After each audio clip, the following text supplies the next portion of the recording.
Now we're just waiting for it to go live, and then we can start. There we go.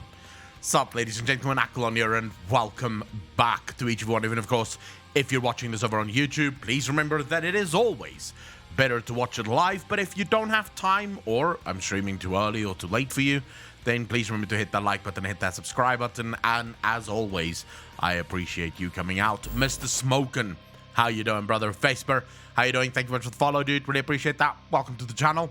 Thank you, thank you, thank you. Good morning, Ackle. I was ready for you this morning. To be damned. Try and take my crown, will they?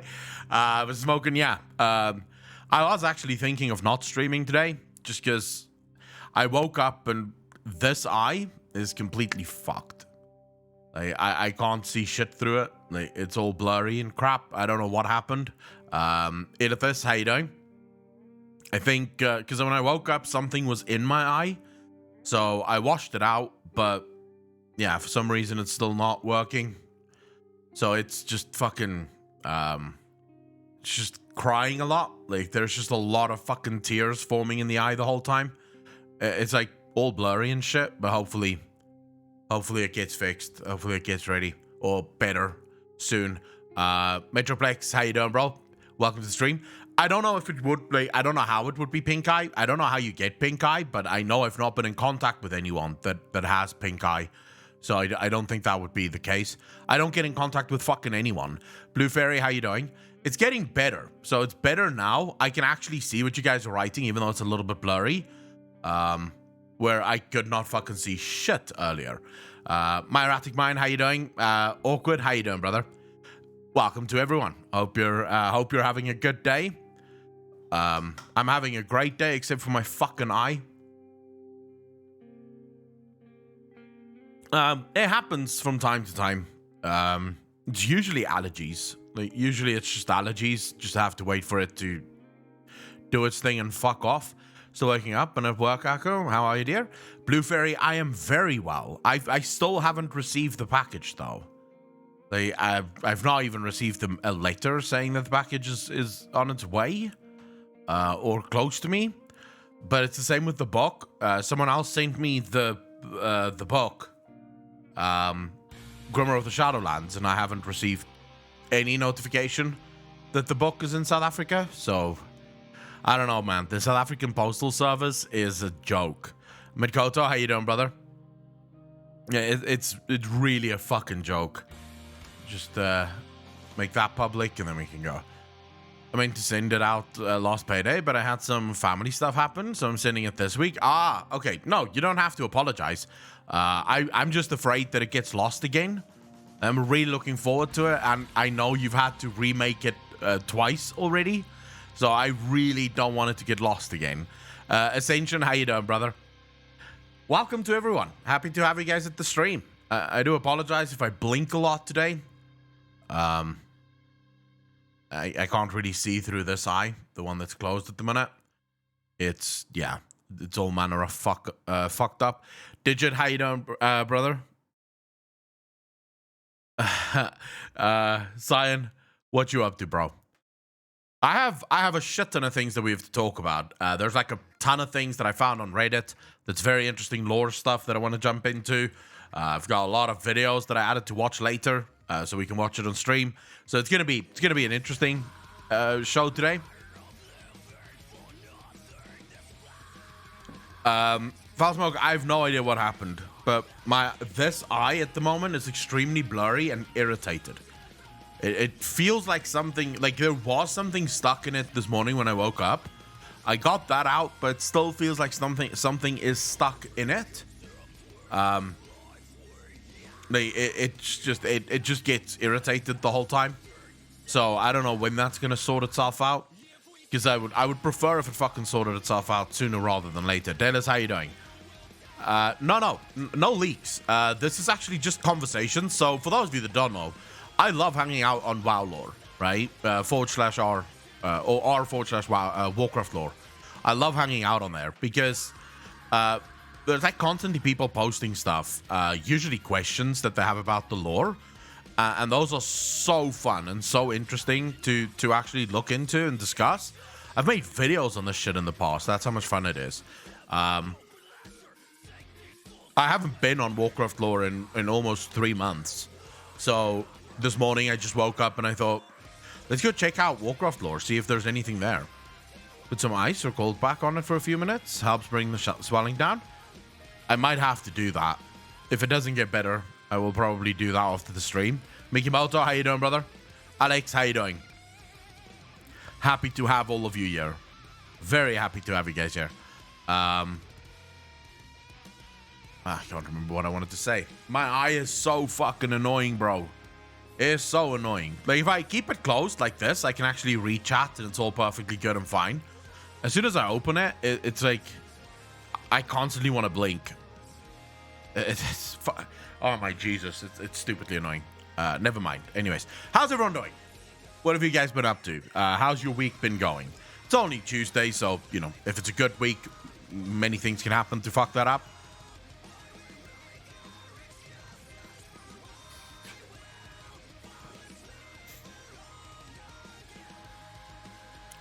Oh, Digit, yeah. I mean, so I've been in a constant sort of state of wanting to leave, right? I've always wanted to leave and move to America, right? That's nothing new. I don't think that comes as a surprise to anyone in this stream. I don't think a single person is sitting there going, wait, he wants to go to America? Where does that come from? I've always wanted to move to America, but failing that, my sort of goal has always been to get to Cape Town. But it's sort of fucking hard, right? It's hard to get to Cape Town. Cape Town is very far away. It's like 2 days drive. So moving from Pretoria, where I live now, to Cape Town, that's a massive step because I'm moving away from all of my family. I have no family in the Western Cape. I have no friends in the Western Cape. I don't know anyone really in the Western Cape. So I'll be moving to the Western Cape completely on my lonesome, effectively. Now my brothers want to move too, so we're all moving in January, so that's gonna help a little, right? Just at least knowing people there. But it is still a big move. So now that I'm moving to Cape Town, hopefully the next move is to America. Hopefully the one after this is to America. But I also kind of like it. I don't like staying in the same place for too long. I get annoyed. Like I get bored.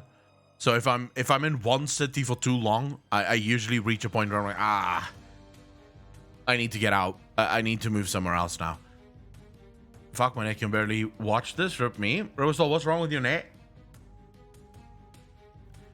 Timrick, how you doing? You should be able to turn down the quality if your net's struggling with it.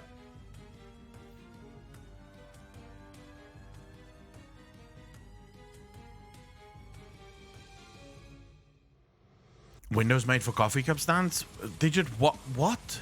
Oh, but that's an old fucking video. Jesus, that is a very old video. I still remember making that video. It's like one of the top performing, I think it's one of the top performing videos on the channel. And it is, it's effectively, it's got fuck all to do with gaming. It's just me blasting South Africa. Blueberry, yeah, I'm still gonna be here for the next 3 months. No, how many months till January? I don't know. What the fuck month is it now? Oh, it's September. Yeah, like 3-4 months that I'm still gonna be here. Sorry, I don't know what month of the year I don't even know what day of the week it is normally. I just know whenever it's the day to start streaming that is a Tuesday. And then I lose track again. So yeah, I don't follow. I don't know what day of I don't know what month it is in a year. I don't even know the date half the time. Bart, how you doing, bro? What do you think about heirlooms, gifting boosted reputations, or maybe just having reps account wide as a rule? Bart, okay, so I have been a supporter of reputations being account wide for a very long time now. My reasoning for this is, if you're gonna have something that is specifically or should specifically only be done right on every single character, so you want something that is exclusive, It needs to be something that's a lot of fun, right? But also carries a lot of meaning. The problem that I have with reputations is that it used to carry a lot of meaning, right? You used to have to get to Exalted in order to unlock a lot of the profession recipes, and there used to be reasons for reputations. These days, there really is no reason for reputations. Reputations is simply in the game as another achievement. It's another bar that people can fill up. So Blizzard is effectively using reputations as a way to cater to people that's addicted to World of Warcraft. These are the people that log in and they have to log in, right? It's just part of their daily cycle. They log in and they fill up a bunch of bars. They don't really give a fuck what those bars will give them because they know there's purple shinies at the end of the bars, and that's really all they give a shit about. So for me, I don't see the current need. Sorry, I turned it down. Is that better? I don't see the current need for reputations. So I don't understand why reputations is still locked to a single character. But even if reputations were to give, say, very special rewards, I still feel like it should probably be an account-wide thing. You've done the account-wide stuff, or you've done the hard work. Considering why most people, so when it comes to alts, I actually have a very different approach to what I think Blizzard should do with alts. You should ask yourself first and foremost, why do people play alts? Why does anyone log into the game and decide rather than playing their main character, they want to play an alt? Now, in some cases, so for the last few expansions, it's been to see different sides of the story, right? Because the story is so fragmented and it's sort of told over multiple different layers. So in Legion, you had all of the class order roles. In Shadowlands, you now have the different covenants, right? But the main reason why the vast majority of people load alts is to experience different portions of the game, right? So for me, alts were always a way to experience dungeons and raids through a different lens, because it changes entirely. Doing the raid on a warlock is not the same as doing the raid on a mage. It feels completely different. Doing a raid on a fucking warrior is nothing like doing it on a mage or a warlock. So it was always to experience different versions of the game. For PvPers, for my brothers, for example, they each have like 3 or 4 different alts that they PvP on. For them, it's to experience different types of PvP battles with different characters. Now, what you want to do is enable that sort of gameplay. So the argument that I would have there is no one, and I don't think there is a single person in this world that does this, rolls an alt so that they can redo the fucking reputations. Like, I maybe I'm wrong. Maybe there is some fucking moron that really loves the reputations, but I don't think there is a single person that rolls an alt and goes, man, I need an alt so I can experience this incredible reputation grind again. So in that regard, you're effectively putting a barrier in front of the alt to stop them from being able to do the content that they want to do with content that they don't want to do. They've already done that content. It's not content that they're interested in doing again. And no, it doesn't make it feel less special or more special. It just, that's not why people play alts. It would be the equivalent of adding something like planes to Grand Theft Auto, right? So you go to GTA, you add planes, but you make the planes unable to fly. I mean, the whole point why someone would put a lot of effort into getting a plane is so that they can fly with the fucking thing, right? But if you put a plane into the game that's very hard to get, and once people get it, they realize the plane can't actually fly, then you've just wasted a lot of people's time. This is the problem that I see with Blizzard and their treatment of alts in general, right? I feel like the whole idea behind every alt starts fresh, right? You have a brand new alt and this is a brand new game. No, Blizzard, your game isn't brand new. Most of the shit in your game is dog shit boring, right? Most of the shit, regardless of what Ian might think. I'm sure Ian wakes up every day and goes, man, we've done a good job with those fucking reputations. But no, Ian, you haven't. Like, quite honestly, We don't actually like the fucking reputations. So how about you don't make us do them again? We get it. You think they're very special, but you can fucking do them on your own time, right? Let us play our game the way that we want to play it. Blizzard seems to struggle with this idea. They hate the players playing the game that they want to play the game. It's almost always a case of, and you all will know exactly what I'm talking about, where Ian goes, yeah, we know this is a problem. You know, and it's definitely a conversation that we're having internally quite often. That being said, though, and it's at that moment, like as soon as Ian says that being said, though, that you realize he just jacked you off, but he did not make you orgasm. No, he jacked you off and then he aged you. He stopped. He removed his hand and he went, that being said, though, you're actually wrong. Allow me to explain why you're playing our game wrong. We actually want you to do all of these things and more in order to get all of the reputations unlocked, and you immediately realize, all right, fine, the game's not getting any better. It's just one of those things that it boggles the fucking mind, right? It does boggle the mind why Blizzard still seems to think. I think, my personal opinion, Blizzard feels like certain parts of their game is more special than what those parts actually deserve to be thought of. That's my opinion on it. I think the developers of World of Warcraft look at certain parts of their game and think, oh my god, this is next level game design. Not realizing that, no, this is horrible game design. This is terrible game design. Sounds like new allegations for sexual harassment lawsuit. I will not be filing that lawsuit anytime soon. But it does feel like that sometimes, doesn't it? It feels like we're being harassed in some way, shape, or form whenever you look at some of the shit in World of Warcraft. I mean, the arrogance from Blizzard. Let's just be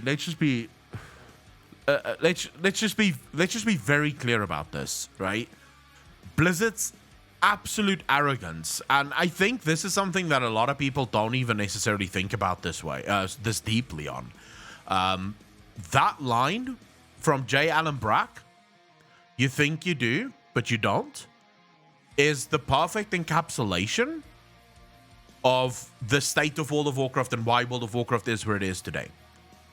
It's literally perfect because it showcases the incredible arrogance that Blizzard developers have and just how they think their game is and how they think the players are wrong about their game.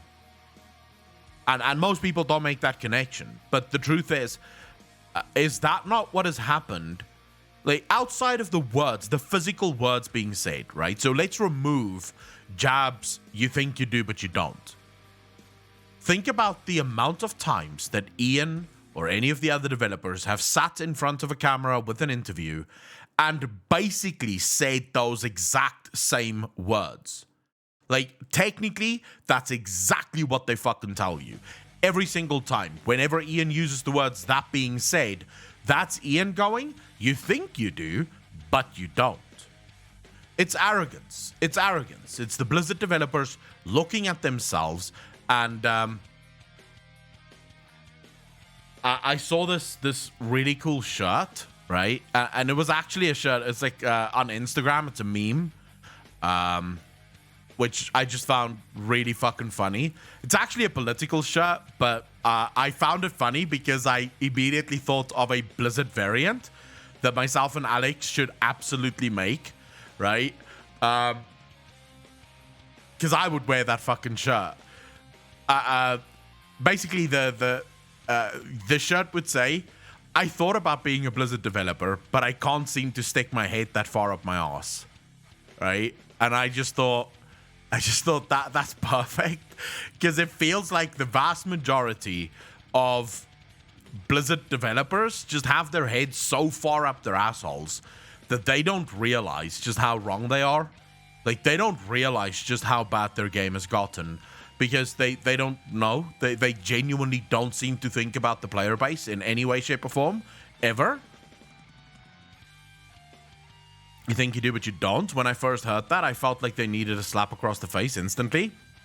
Yeah, I mean, I sat there in disbelief when he said that, because he then proceeded to give all these reasons for why you think you do but you don't.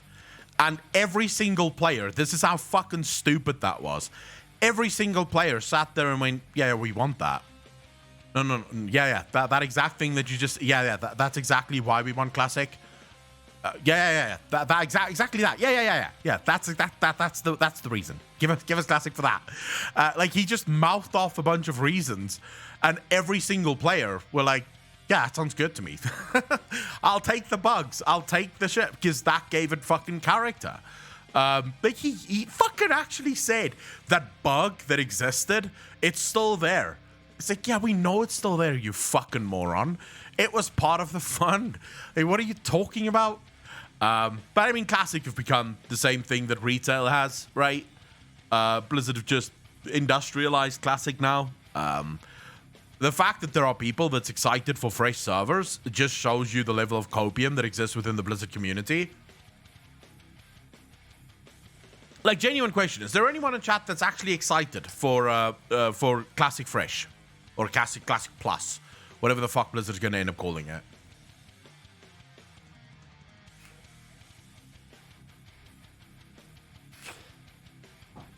You're on copium if you are, by the way. You think you're gonna get anything new? It's just a way for Blizzard to get more engagement. Like, you're getting fuck all new from Classic Fresh or Classic Plus or whatever. If Blizzard announced that they're bringing out new dungeons, new raids, new shit in Classic, that would actually get me excited. I may even fucking play Classic. But they're not going to do that. Why would they do that? They're just going to refresh the servers every 6 months, which gets people to play more, and they're going to hope that it plays out like Diablo does. Considering it's not the same game, I doubt that it's going to play out the way that Diablo does. Because I, as sure as fuck, do not want to level in Classic every single time. Classic leveling was stupidly fucking boring. It was rewarding the first time you did it. Almost no one had an ult in Classic. You were a fucking maniac if you had an ult in Classic. You were literally viewed as a moron if you had an ult in Classic, because it took years to level that shit up. It was boring to level. You had one spell for the majority of your leveling experience. So people didn't level ults because the leveling experience was shit. It was special because you felt progression and you wanted to get to max level. But there was what you were going to get that made it very special. It was the experience of doing it for the first time. It wasn't the fucking experience of doing it for the fourth time.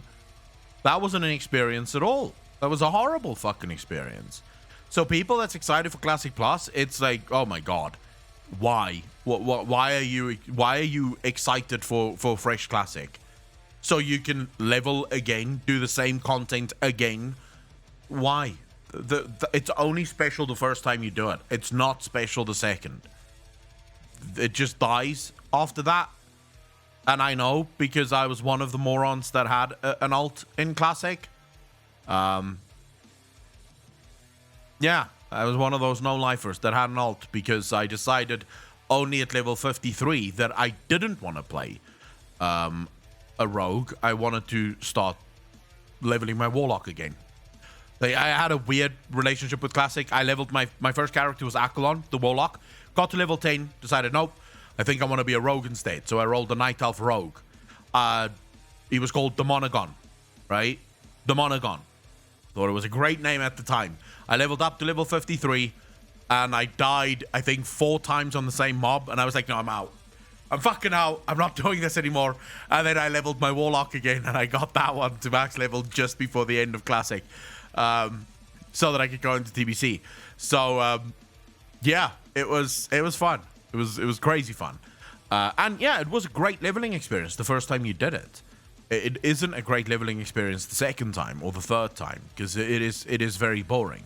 It's very monotonous. It's very same. So I don't think Classic Fresh is gonna do. I think you're a moron if you're excited for it, because you're basically excited to just replay Classic. Why would you do that? It's literally the equivalent of Blizzard just relaunching Classic.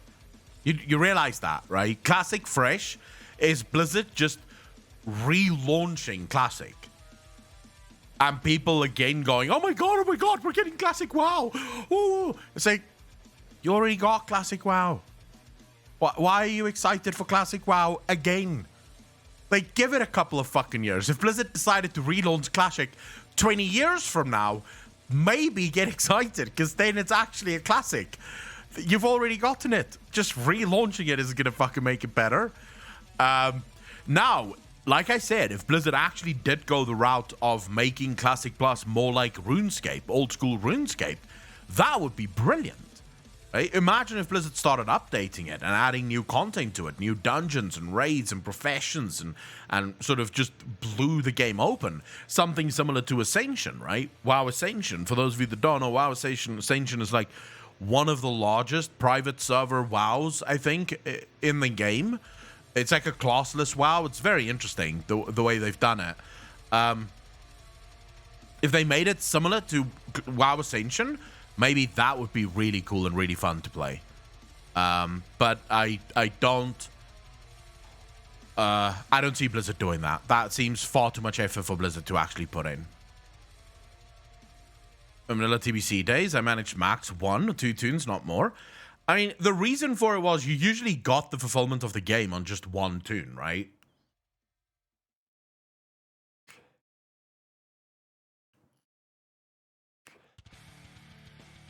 Currently, I have 28 characters. I haven't leveled any of my alts, really. I think I have 3 alts at max level in Shadowlands. I can't be arsed with Shadowlands. They should remake an X-Pack about me. Adrian, and what would that X-Pack be about?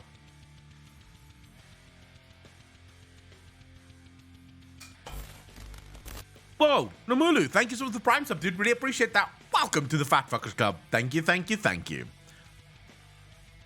I don't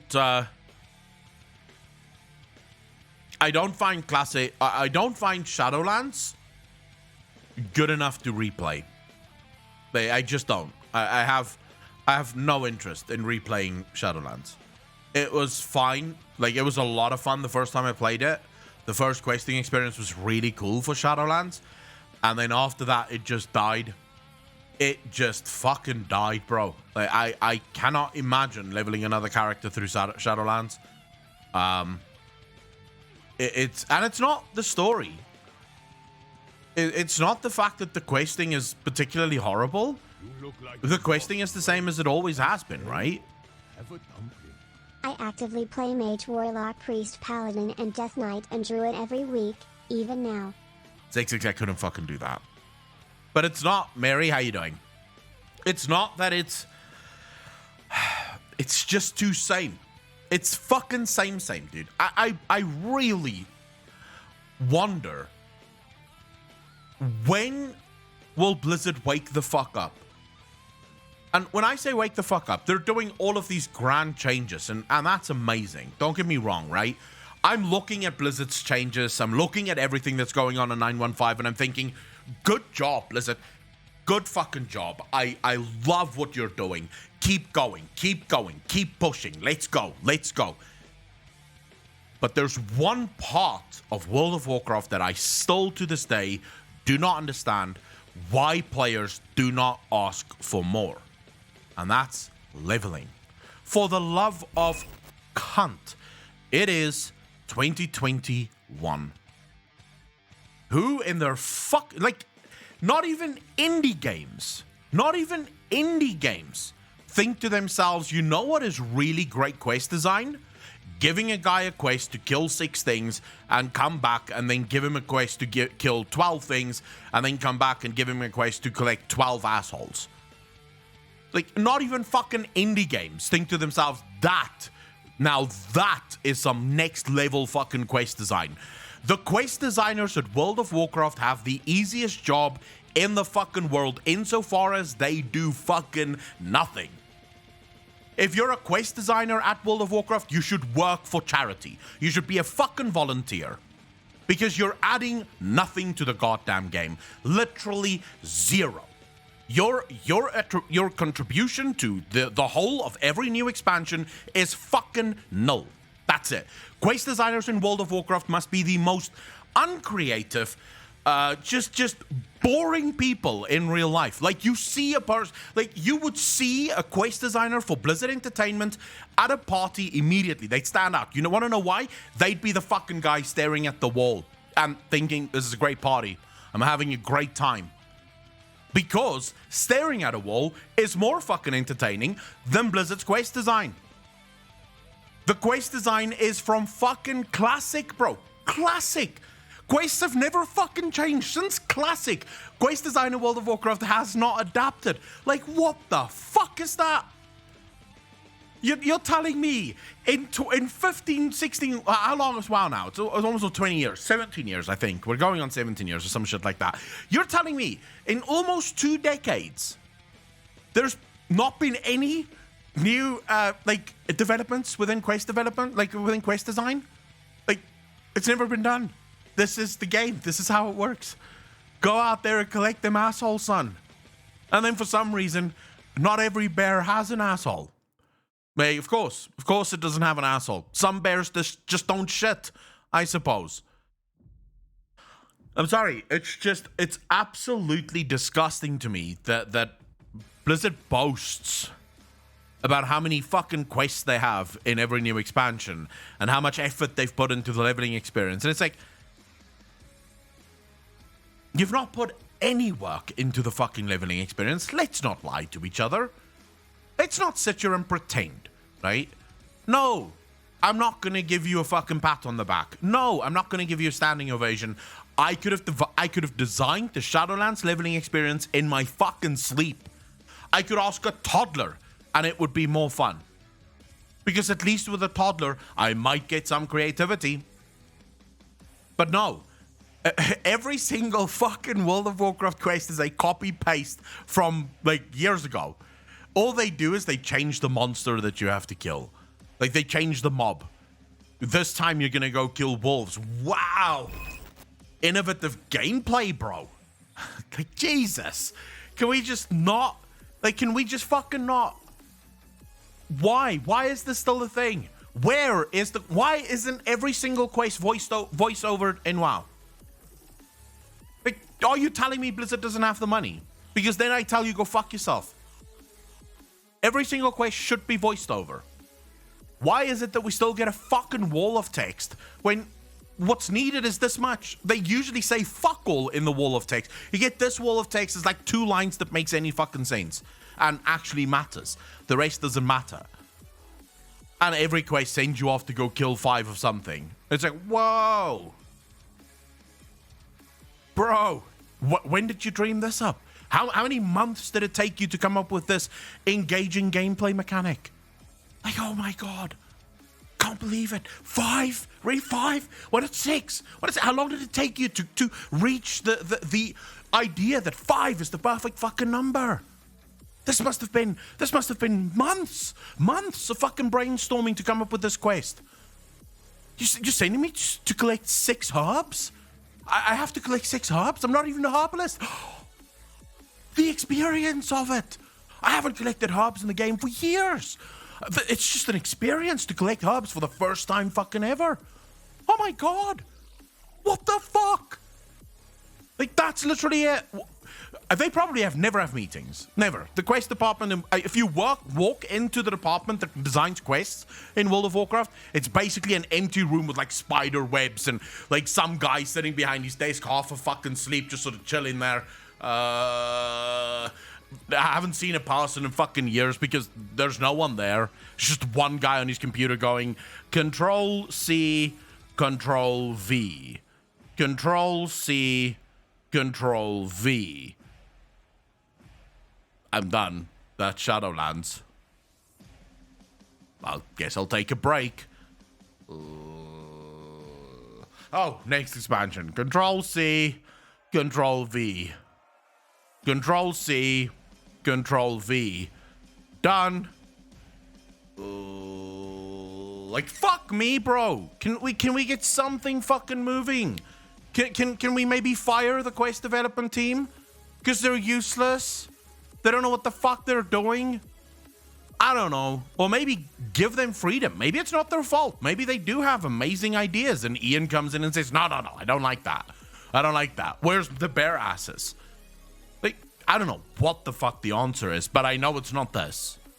Like, people get so excited. Oh my god, new patch, new quest in Korthia. What do you mean new quest in Korthia? Same quest in Korthia. It's the same quests in Korthia. Like, there's nothing new in Korthia. It's just different mobs, same shit. Oh my god. I mean, what the fuck? Dizzy, thank you much for the 50, dude. Really appreciate that. Thank you. I'd rather collect Naga titties than bare asses. At this point, I would rather collect fuck all, to be quite frank with you. The quest design is just horrible. The quest design is the most unimaginative thing about World of Warcraft. It's just, oh my god. Bro, the newest quest that pissed me off was tasting tea on some animals in Korthia, but it's one little small area, in the words of Akko, for the love of cunt. Yeah, well, it's innovative, bro. They had to think. Do you know how long it took them? Pomero, don't badmouth the quest development team here. I mean, they had to think about this before you start fucking throwing stones, bro. First of all, tea, that is creative, right? And then, in the whole Korthia, that big-ass fucking city of secrets, they had to choose an area for you to feed tea to the fucking... Like, oh my god. Bro, what are you talking about? That's like next level shit. It took them years to fucking do that. Years.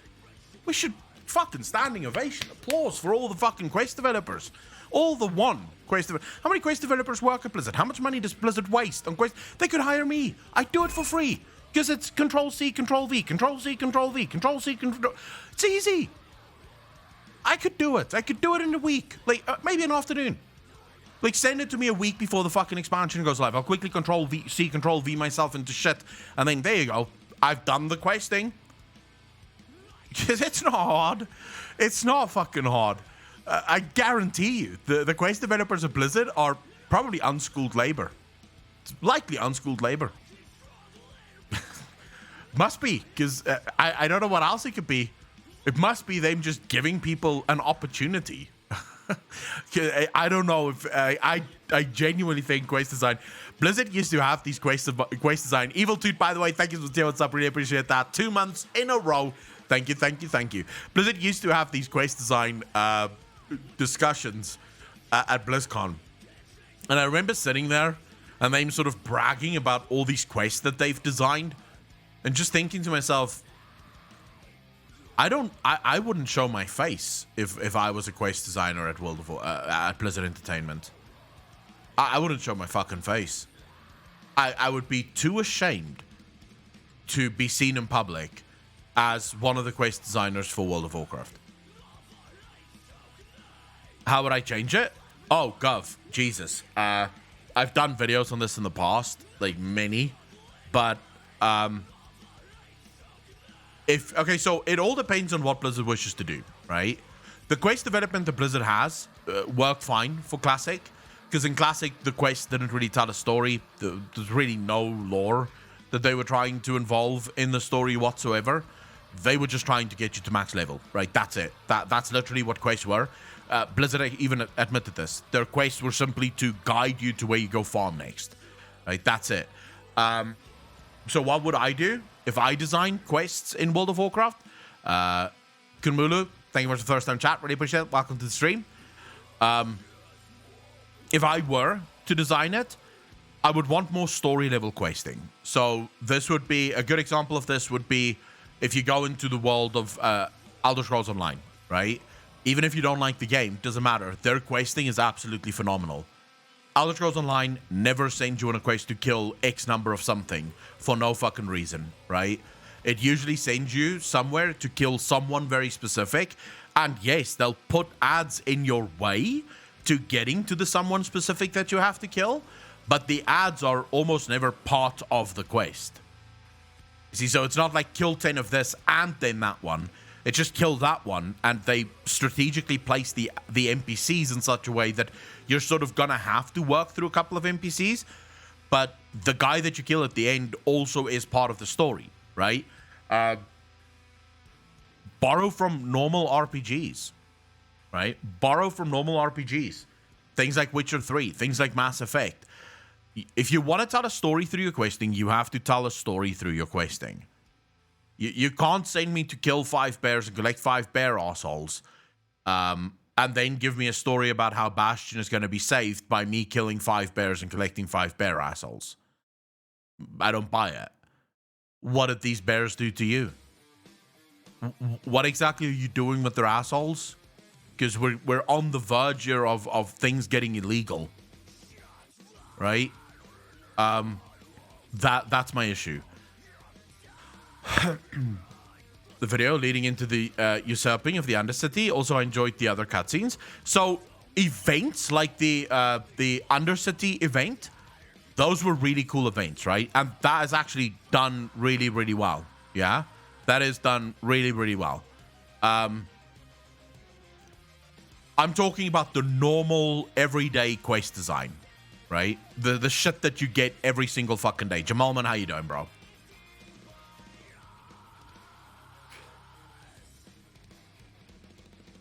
Based questing, something that would make a legit difference in the game.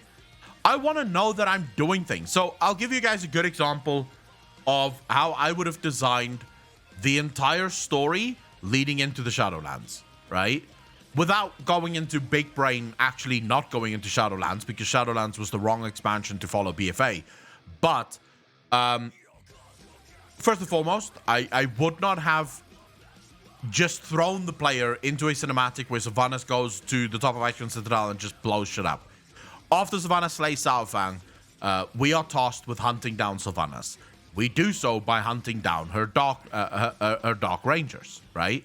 So with every Dark Ranger we hunt down, we get a small little cutscene where we're interrogating the Dark Ranger to find out where Sylvanas is now, okay? We basically hunt Sylvanas all over Eastern Kingdoms and Kalimdor, and we finally find out that Sylvanas has made her way to Icecrown Citadel, or to Icecrown, right? Northrend. Now we go to Northrend. We get to Northrend, and the undead is behaving weirdly. For whatever reason, the undead is behaving weirdly. We don't know why. This, by the way, is all part of the 9.0 patch. So we establish a foothold in Northrend, sort of beat the undead back, and now we start the hunt for Sylvanas again. Hunting down Sylvanas, again, one step at a time. We make our way and we find out that Sylvanas is actually moving into Icecrown Citadel as we speak. We get into Icecrown Citadel and it's actually a dungeon now. Icecrown Citadel have turned into a 5-man dungeon where you have to fight your way to the top through the new generals of Zuval and Sylvanas. So you fight your way through Icecrown Citadel right to the top, and you actually help Bolvar fight Sylvanas. That's the final boss of the raid. You fight Sylvanas, you lose, and Sylvanas rips open the fucking world. Welcome to Shadowlands. None of this pre-patch daily fucking cycle bullshit. No. That was your pre-patch. Welcome to Shadowlands. That would be the experience for every new expansion. The player is part of the entirety of the new expansion.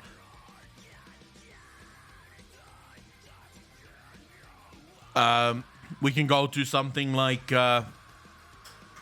we could go to something like Mist of Pandaria. In Mist of Pandaria, the player should have been on the fucking ship that first discovered Pandaria. The player should have been the one to make their way onto Pandaria first. The dungeon that opens Pandaria should have been on the ship where you're fighting to keep the Alliance or the Horde off of your ship. And the ship sinks, and now the player finds themselves on Pandaria. Welcome to the new world.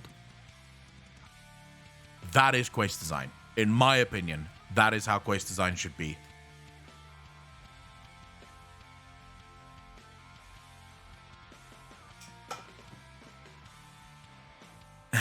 Eleanor. Battles is the main driving force for the story of an expansion. Pandas are bears, right? Well, yeah, true. We are the hero of Azeroth, for crying out loud. Lol, we should be in the thick of the story every single legit step of the way. It's not hard to think about these things, right? Because what I did when I designed this in the last fucking, let's say 6 months, right? I've been thinking quite a lot about the redesign of World of Warcraft and what I would do if I was actually in working for Blizzard Entertainment and actually designing these stories. I just placed the player as the main focal point, so I will never tell a story in World of Warcraft that does not involve the player.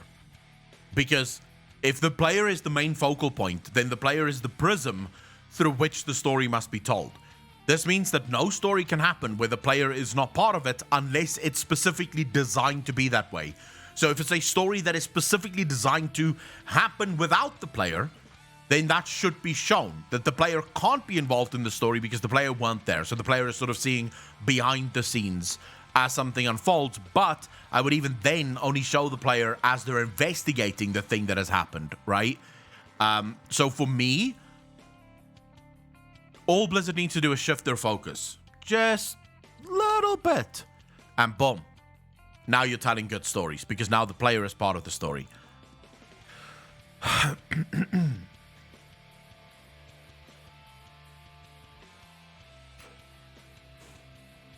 Eleanor, how you doing, by the way? You're right. So a tank heal DPS role fitting the two others. You're not. Echo, if you already talked it, yes, is good. But did you see the SL cosmology chart? Snake is in the Lordaeron throne room. Has been since Warcraft 3. Yes. Yes, we've spoken about that like long ago. Minion? No, Shay. Sorry. We've spoken about that when we were looking into the whispers that happens within the throne room of Lordaeron. I'm telling you now, Lordaeron is part of the Sepulchre thing.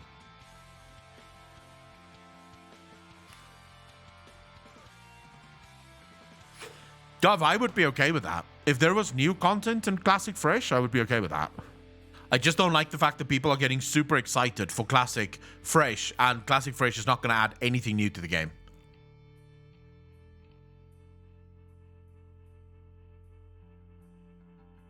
I found, why would I do that?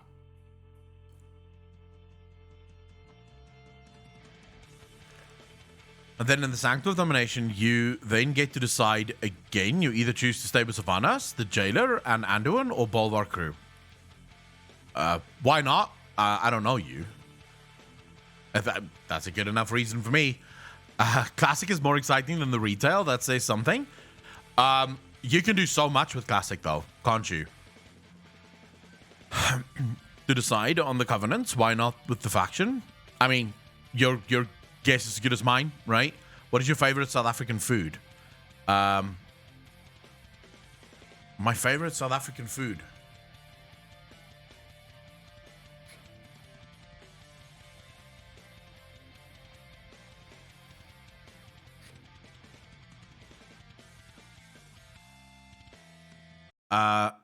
It has to be Fate Cook.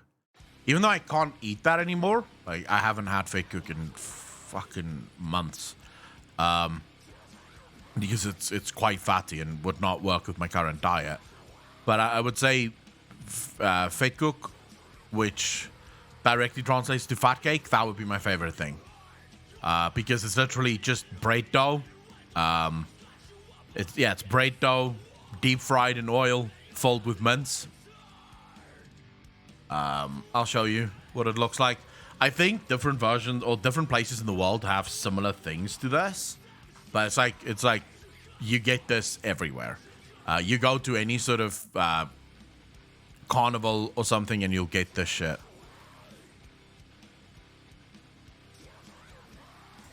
That's what it looks like. It's like crispy. It's really good. It's normal bread dough. It's like literally normal bread dough. And it just gets deep fried, and then you make whatever flavor mince you want, like chili mince or curry mince or whatever. Just fill that shit. Mansaf in Google, you will not regret it. Mansaf. If you went on a diet, Akko, I totally have you try my Oreo-filled brownies. That does sound good. Mansav. All right, let me check that out.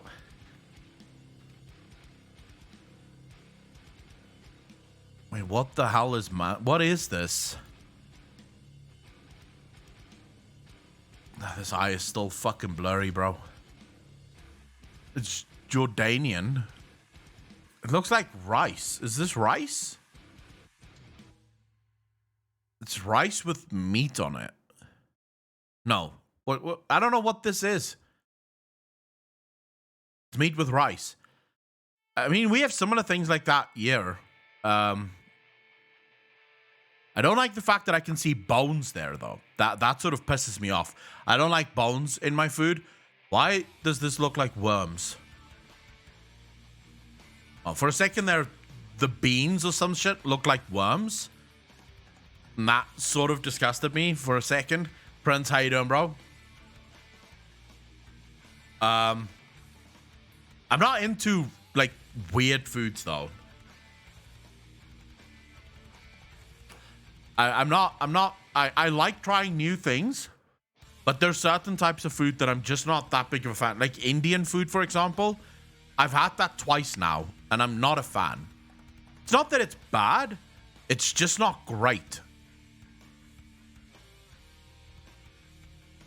It's just not, like, if I feel like I've wasted an order when I have Indian food. Now, considering the fact that I only, like, order the meat stuff that they have, maybe that's why it's not that great for me.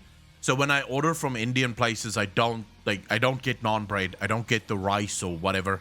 I just get whatever the meat they have. So I've had lamb, beef, chicken, shit like that. But I don't get the, like, I don't get the carb stuff with it.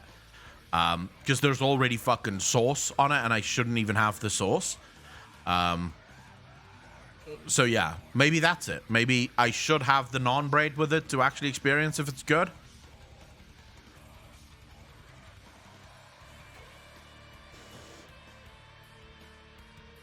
I will say, though, Japanese looks very good.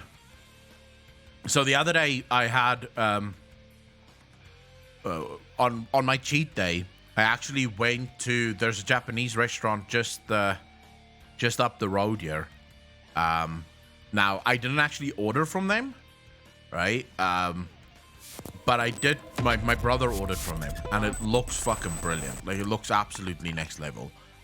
Primero, thank you. Oh, Blueberry, thank you so much for the gifted sub. Really appreciate that. Thank you.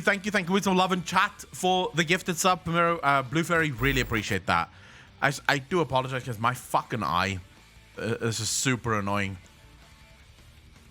This is the longest it's ever taken to fucking fix itself. It's really fucking annoying. It's still blurry. It's less blurry than it was before, but it's still fucking blurry. Found, thank you for the follow. Really appreciate that. Welcome to the channel. Thank you. But no, I don't know. I don't want to be Odin. Ice pack, little mom trick number 4. Yeah, Intensifies, how you doing? Thank you for the first time chat. Really appreciate that. I'll try the ice pack. I'm obviously not going to try it now because, I mean, I'm streaming. It looks like you're constantly very badly flirting with us, so it's fine. Bro, my eye is genuinely so irritated at the moment. It's unreal. It feels as if there's constantly something stuck in it. No, the girl at the gym didn't punch me. No, I'm not going to the gym today. It's rest day today. I'm going to the gym tomorrow again. And then this week I'm actually going to the gym.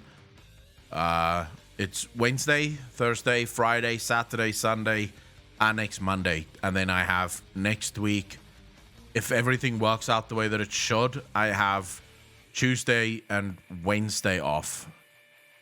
So it sort of changes. Every week I have 2 days that I don't go to the gym, but then like the program for 5 days I go. Although I sometimes try to wangle it so that I still take my days off on Saturdays and Sundays. I actually hate not going to the gym. And I never thought I would reach that point. Like, I never thought that I would reach the point where I would be annoyed when I don't go to the gym. There's something you don't need to see from your boss? What? Wait, what am I looking at here, minion? What the hell is this? Minion, what the fuck is this? This does not look nice.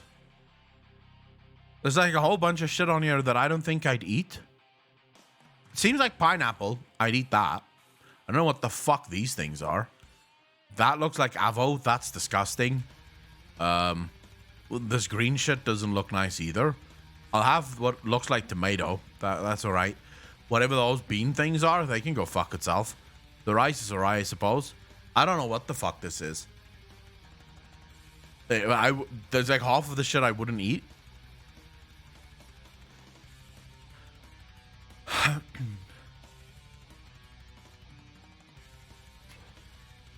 Watermelon. Okay, then I wouldn't eat that either. I don't put strange shit in my mouth that I don't know what it is. What's watermelon? Why are South Africans so often picky eaters? Because we have a very boring palate. And I actually prefer it. My brother and I was actually talking about this. So there's always these jokes, right? That the English or European food is very bland. It's sort of like everyone says it. Europeans eat very bland food. Like whenever you look at League of Legends, for example, whenever the pros from LEC move over to the LCS, they all talk about how amazing the food in America is versus the food in like Europe, which is very bland. South Africans have that same palate, right? Like we eat the exact same foods. Our foods are generally speaking very one-dimensional bland, right? Or compared to other foods throughout the world, it is sort of bland. And I actually prefer that. Like I like food that just tastes of one thing. Don't over fucking spice things. And I don't need 14 spices on my meat. Just need salt, really. And then that's good. So I think that's why we're so picky eaters, because we've grown up with extremely like one-dimensional type of food or tastes. As European, I always thought American food was going to be super bland compared to ours. Awkward, no. Just the opposite. American food tend to be extremely rich. I need a breakfast like this. I can't fucking click on it. What is this breakfast?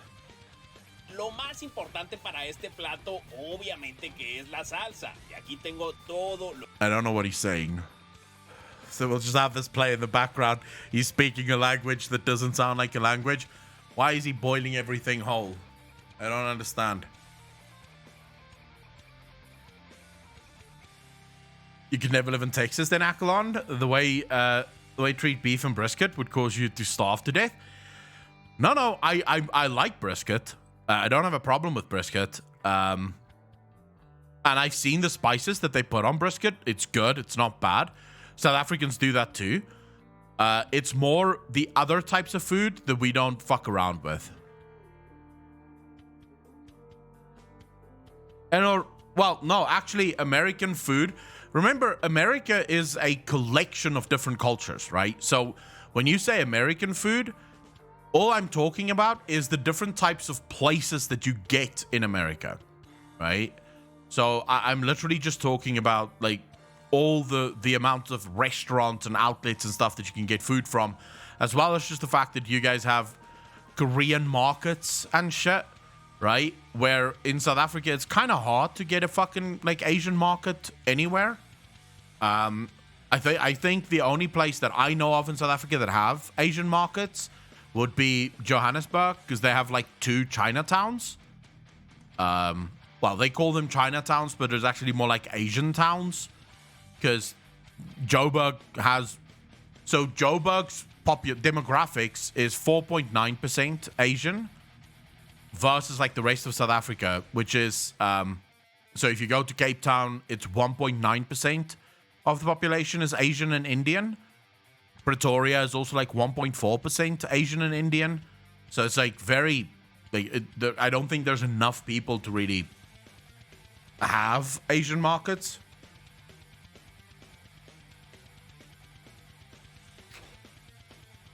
Was that egg? Did he just throw egg in there? Because that shit's fucking disgusting. See, he lost me here. The second he put egg anywhere near a fucking piece of food, I'm out. I don't want that shit. I hate egg. Oh my fuck, do I hate egg. Especially omelets. I don't get why people eat omelets. It is just, why would you ruin so many great ingredients with a fucking omelet? Like, just have the ingredients. Don't eat the fucking omelet. I don't like eggs. No. I'm very much against eggs. Like, I'll eat eggs if I can't taste them. So, for example, if I'm forced to eat eggs, I throw so much ketchup on it that all I taste is ketchup. Then I'll have the egg, no problem. I can't taste the fucking egg. I'm basically eating ketchup, and there's like different texture going on in the ketchup. But I definitely don't want to fucking taste egg. Egg is disgusting. Just tastes horrible to me. Plus, this looks like soup, and I'm not into soup. Like, fuck soup. I hate soup as well. Yeah, it basically becomes a soup, but it's ketchup soup, so that's fine. What is that? What is on the fire there? What did he put on the fire? And beans. Oh my fucking god, beans, bro. Now there's one thing that can be removed from the world. Oh my god, he's made it into a fucking bean paste? Oh my god, this is disgusting, bro.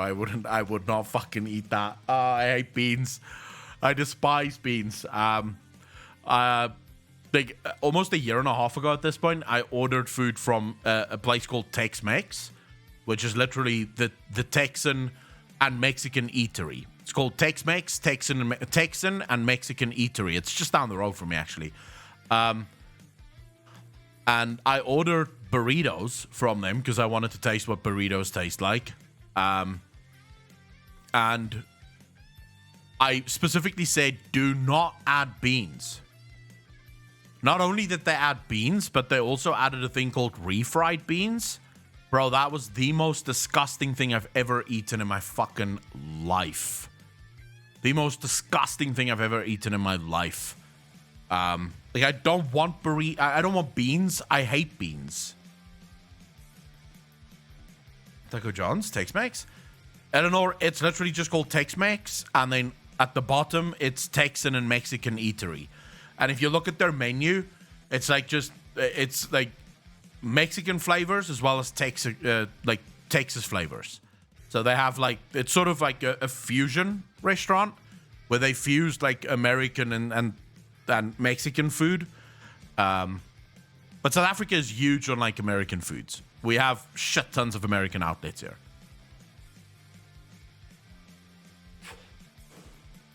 And there's the eggs.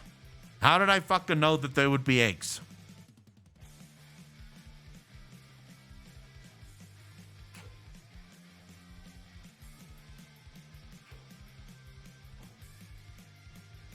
Full Femies name? Yeah, I am very much full Femies. Oh, you just fucking... Oh my god, no. No. Whoever suggested this video, you're wrong. You're wrong. That does not look tasty at all. I don't want to eat that. I'm very weird when it comes to food. I love trying new shit.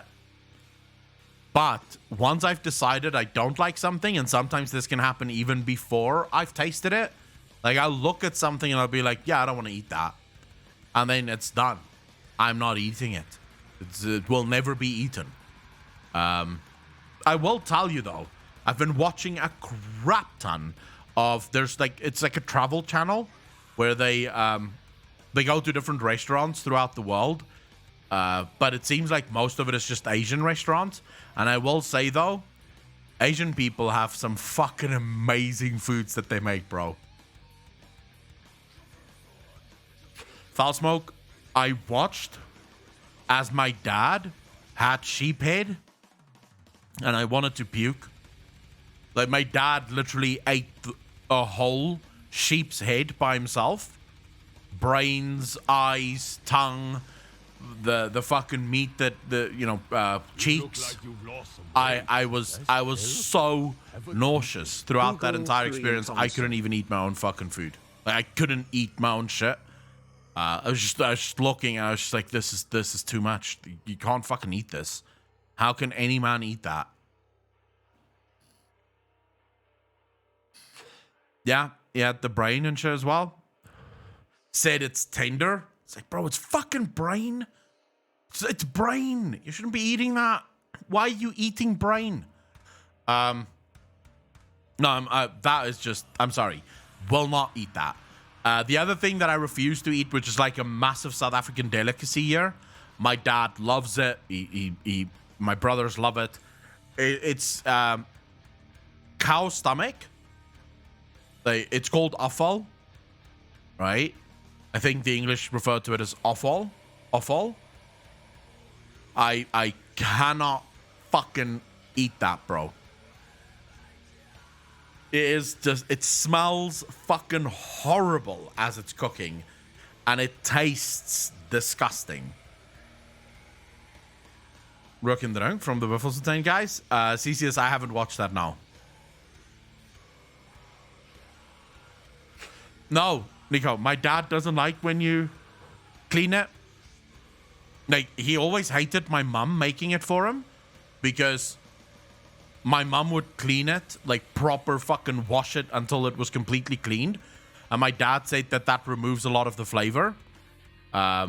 He actually doesn't clean his whatsoever. He gets it from the store, straight into a pot, and just start fucking cooking that shit.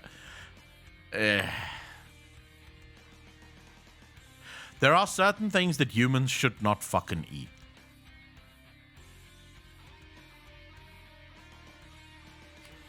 I think in certain ways we've gone too far. In certain ways we have gone too far as a species. For example, when Asian people eat those black eggs, those millennium eggs, you've gone too far.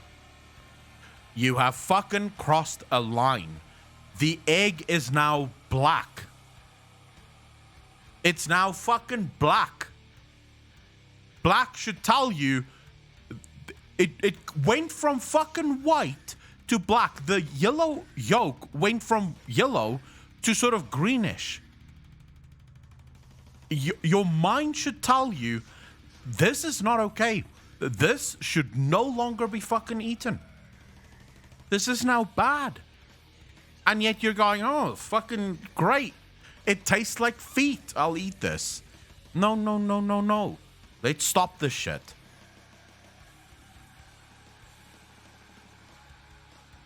Also, whenever I look at those fucking markets in China where they sell like scorpions and shit, it's like, bro, no, come on. Come the fuck on. I get that maybe you had to eat that shit like 40, 50 years ago, right? When people were starving and crap. But you don't have to eat that anymore. Like, you don't have to eat that anymore. You could now eat beef or lamb or chicken or fish. You could fucking eat fish. Why are you eating scorpions? Like, what the fuck are you doing? No one should eat scorpions. Even pork, I don't like. I'll eat pork, but it's generally dry and bland. I don't have a, like, mental issue with eating pork. It's just, it's very dry most often. Oh my god, I would not eat that. Oh my Jesus, no. Oh my god. This is where you just go too fucking far. You're eating a chicken that is basically hatching, bro. Like, what are you doing? Oh my lord. I would not eat this, bro. I would be throwing. As soon as it hits my mouth, it would be fucking out again. Like, I would make more food than what I'm physically consuming at that point. I would make more food than what I would be consuming. It would be atrocious. Oh, people are weird, bro. I don't know why people eat that shit. The feathers would make it far. You get that shit on my screen? I'm eating.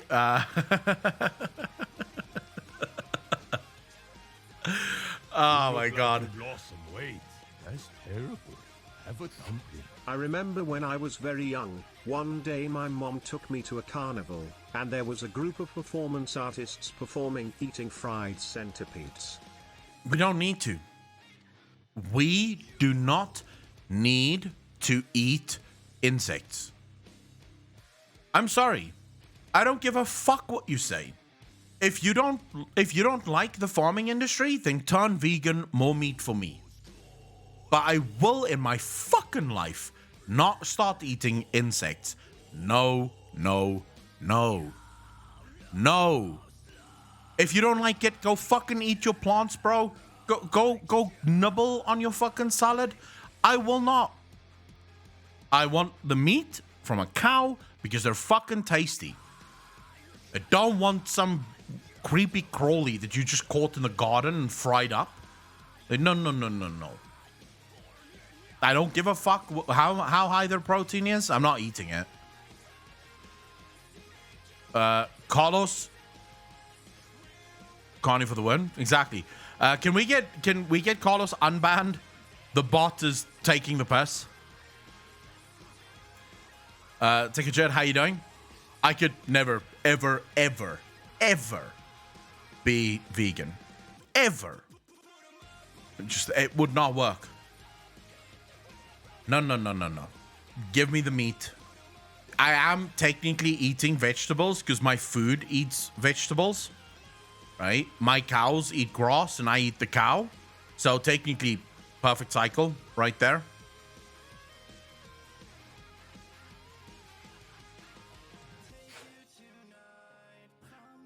I'm not judging people who want to eat veggies their whole life. You can go for it. I will not join you on that. I don't even go to restaurants that don't sell meat. And I also don't really give a fuck where my food was sourced from. At least not in South Africa. I don't think it matters. Because mostly, like, you see those, you've all seen those really bad videos, right? Where, like, the cows are kept in these small little cages and they can't fucking move and they're just made fat and shit. That, I've been to the largest cow farm in South Africa, like non-organic cow farm in South Africa, and it's nothing like that.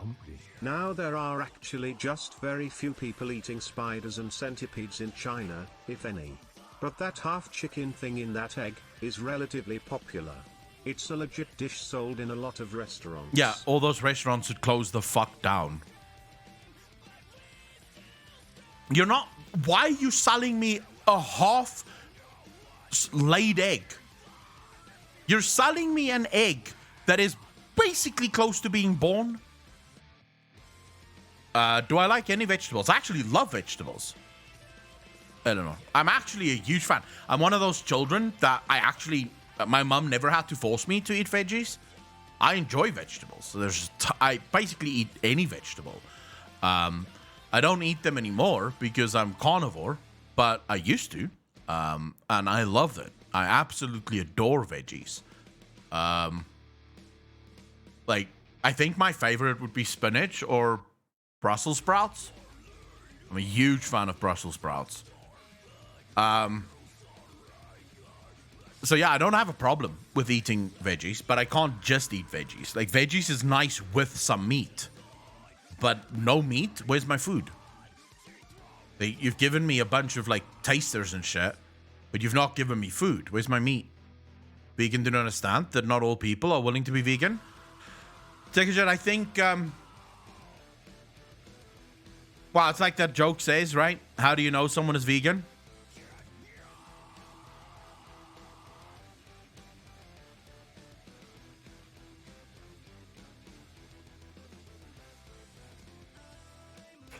No, Brussels sprouts are fucking amazing, bro. But you know someone is vegan because they'll fucking tell you. So, I think most vegans just need to learn how to shut the fuck up. Like, you've made a life decision that you feel good about. Good for you. Same with CrossFit. How do you know someone CrossFits? They'll fucking tell you.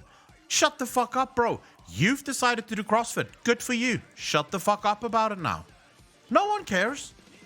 Like, oh, look. You're vegan? No one gives a fuck. Good for you. I tell you what I hate, though. This is a brand new movement, and I've seen so many people now do it. People go, oh, no, I don't eat that. Sorry.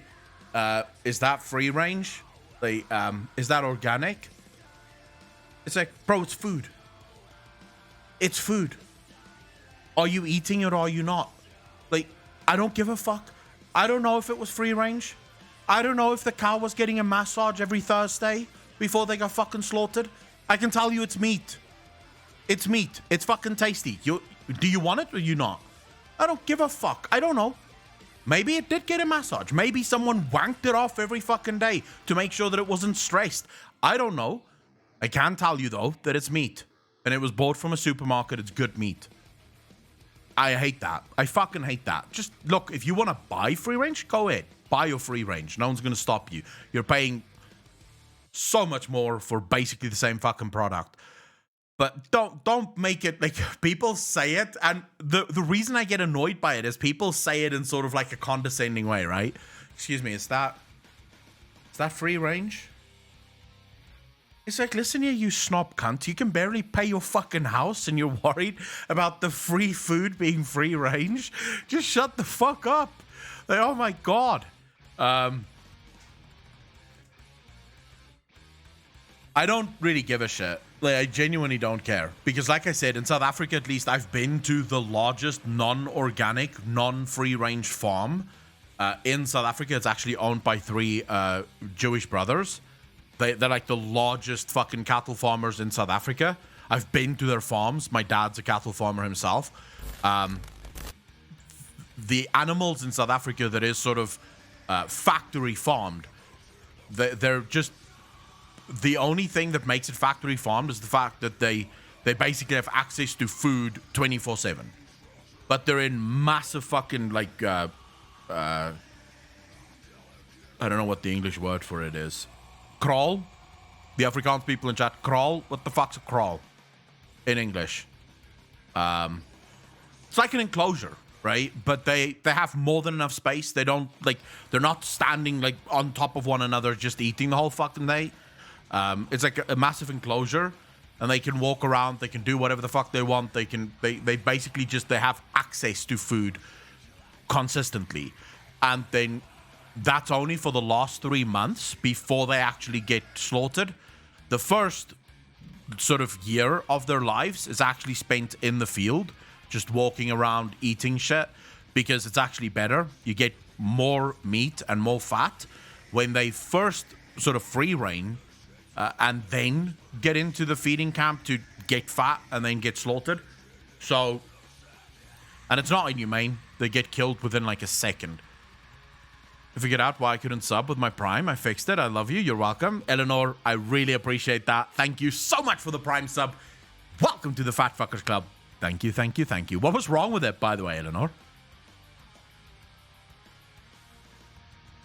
Yeah, it's an enclosure, right? We don't do the whole, like, farming in South Africa. I've never been to a farm where the animals are kept in these tiny little fucking cages and they can't move. They're just eating. I've never seen a farm like that in South Africa.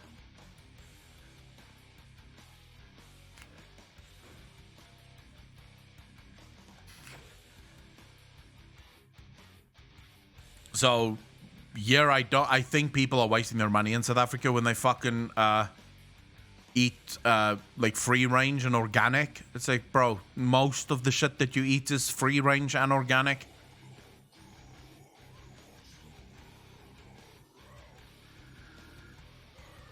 I don't think the PTA Zoo have money anymore. Option to do it on mobile apps, and that's the only way I watch. Twitch needs to fix their fucking mobile platform. There's so many restrictions in mobile. The fuck's a shoe bowl? I'm in Latham. We live bumping each other. Imagine animals. What's Latham? Where's Latham?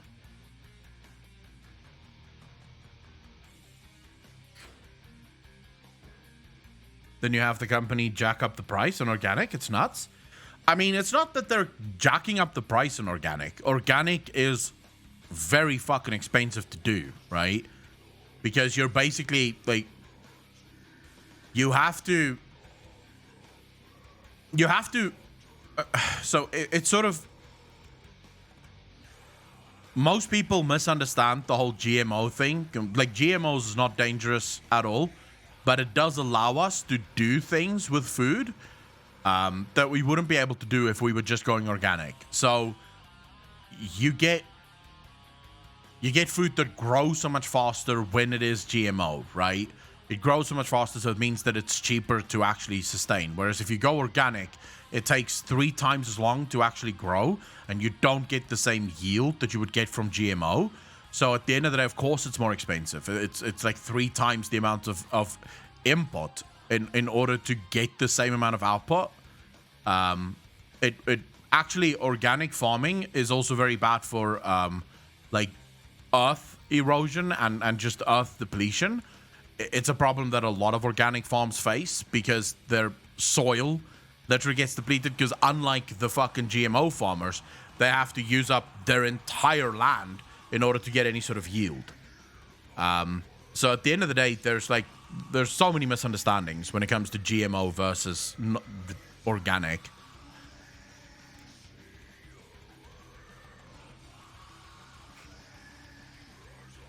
But do they bite? If you would get the chance. Wait, but this just looks like deep fried bread with mince in it. Is that correct, Digit? This is just deep fried bread with mince in it.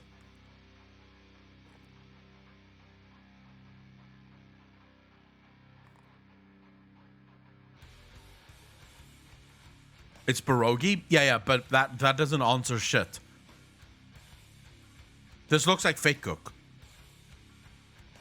I don't know what pierogi would be, so you'll have to give me a rundown of what makes it different to what a fake cook would be.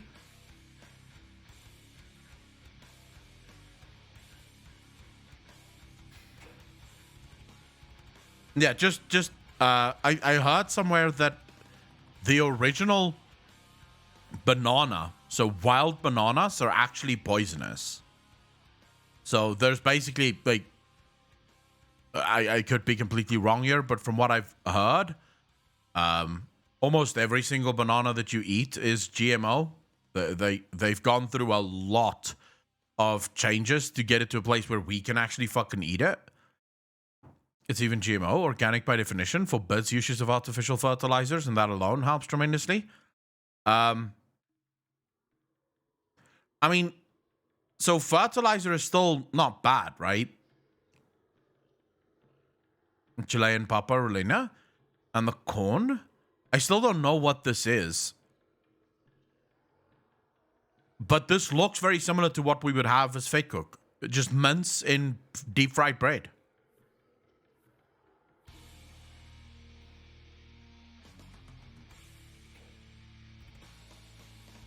Yeah, we do. I've done this before with fake cook. You just take the fake cook dough and you just fill it with like mince or chicken or whatever. The best I've ever done was I took the dough, I put a beef patty, like a burger, inside of it with cheese and onion and mushroom, and then I closed it up and I deep fried that motherfucker. So you basically had this deep fried cheeseburger, cheese and bacon burger, actually. It was really good. It was really fucking good.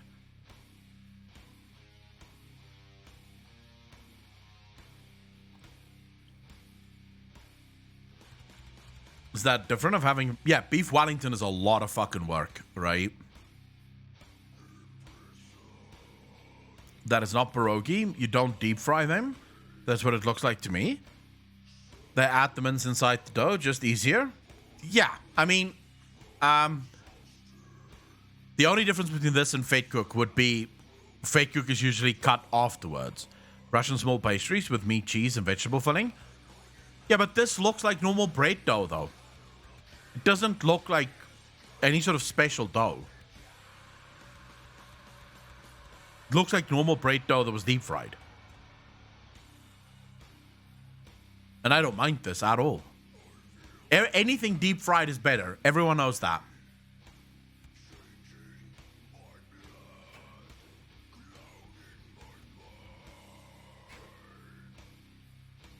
Does it look like sourdough?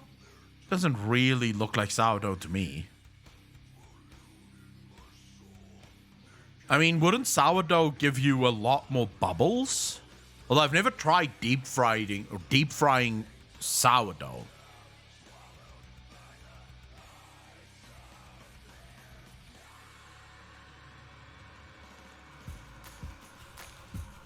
Okay, let's see here.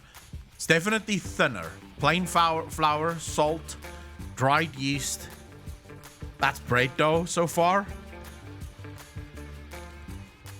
You used plain flour instead of strong flour, but this is basically bread dough. Okay, so we're still on track. This is bread dough. This is how you would make fate cook.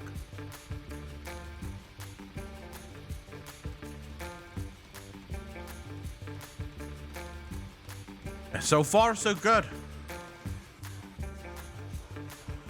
Actually, this is probably closer to a pizza dough almost.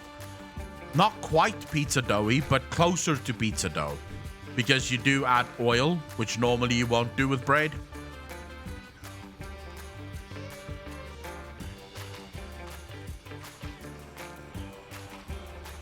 But yeah, at the moment, I'm not really seeing any difference here.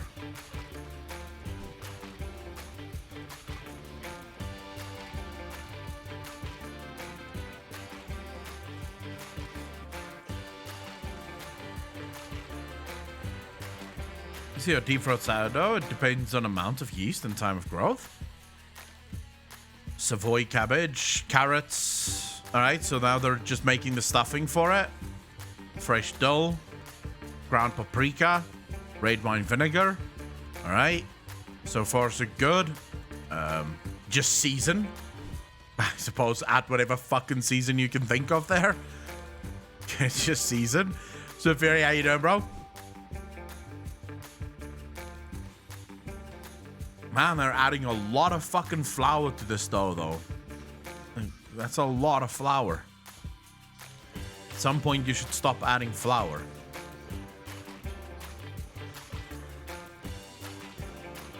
All right.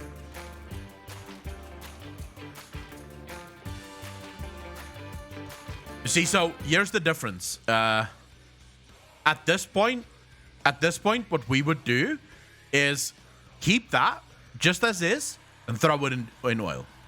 Like, that's it. That's where we would stop. So we have the mince. We've already made the mince, right? Princess Melina, how you doing? We've made the mince. So you take that little bad boy, just like that, maybe form it a little bit more, maybe stretch it out a bit, into oil, bam. And then when it's done, you cut it, and there you have fate cook. He's rolling it out, and he's doing a lot of work that isn't necessary. Doesn't have to do this much work.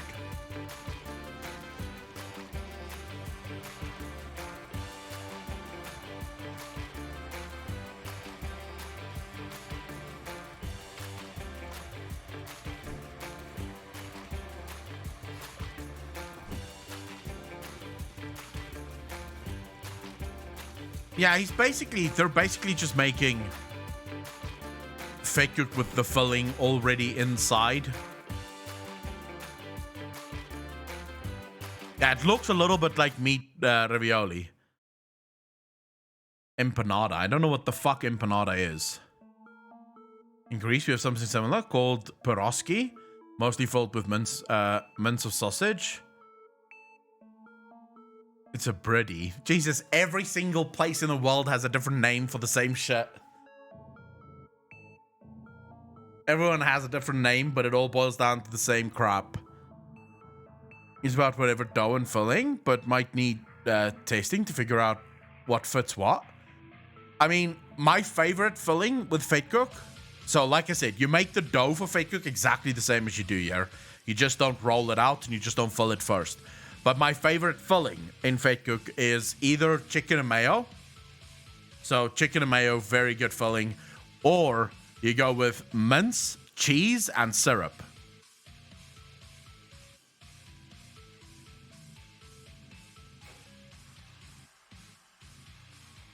And oh my god, is that good. The syrup just adds that sweetness that it needs. I want tacos. Lady Survival, how you doing? I've I've never had tacos, so I have no idea if I would want tacos. Oh, Swiffery, yes, Marmite. Well, not Marmite, Bovril. Not Marmite. Marmite is fucking disgusting because Marmite is the same as Vegemite, and that's just not good. But Bovril, which is proper fucking ox blood, it's like a proper meat extract that's used in that shit. I love Bovril with cheese on Fate Cook. It is so fucking good. Even on a sandwich, dude. Just a normal fucking slice of bread, butter, Bovril, some cheese. There you go. Lose your mind over a real taco once you have one?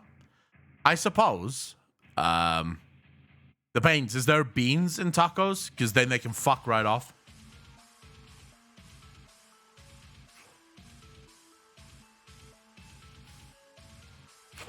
Isn't a Scotch pie like...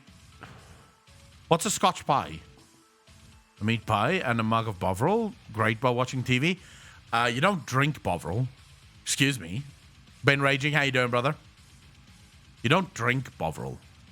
That shit's just off, CD. No. If you want in tacos, can't just be tortilla and meat. Add onion. Did you mean to say cilantro or cliantro? And salsa, you have a meal? We drink it here in the UK at football. Yeah, I don't drink Bovril. I will eat that shit on a sandwich or toast or something, but I will not fucking... I will not drink it. But it's used to make Bovril tea, bro. Yeah, that's just wrong. That shit's just off. You shouldn't be doing that. Don't drink Bovril. Just eat it on a nice toast. On a nice piece of toast, some Bovril. Although, my favorite to this day, my favorite sandwich of all fucking time, hands down, peanut butter and jam, bro. Like a great crunchy peanut butter with like strawberry jam or even apricot jam. You've got yourself a fucking meal fit for a king, bro.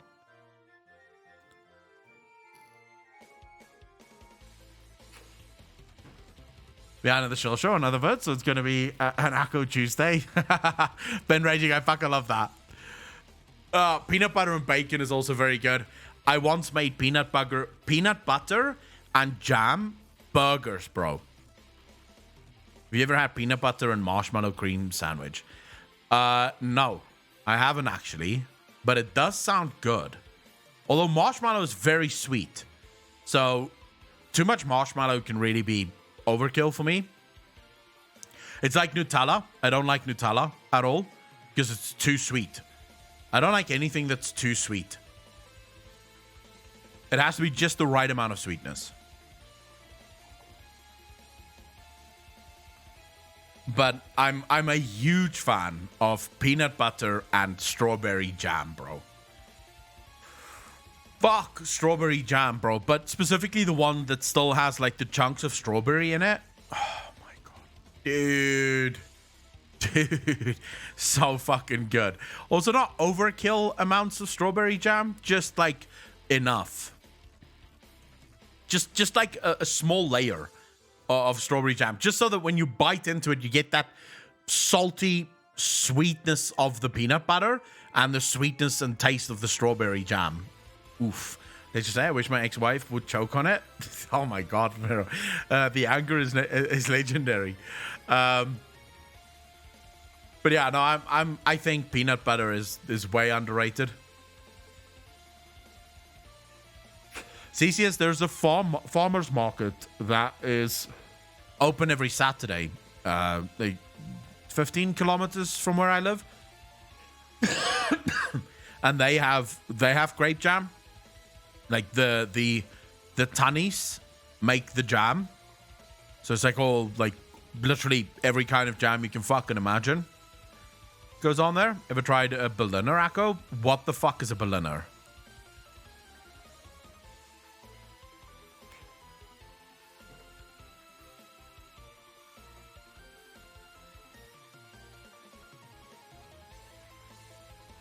Dolce de leche.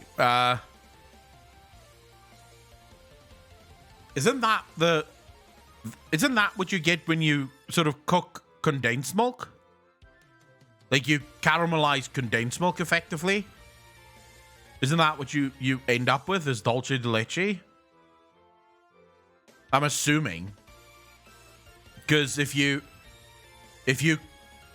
cook condensed milk inside like a steam cooker long enough, it turns into yeah, I've had that. It's far too fucking sweet for me.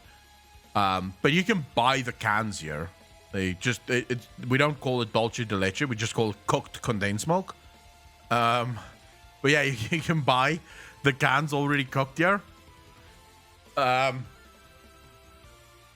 once had ice cream from what's that German ice cream company? It's a German ice cream brand.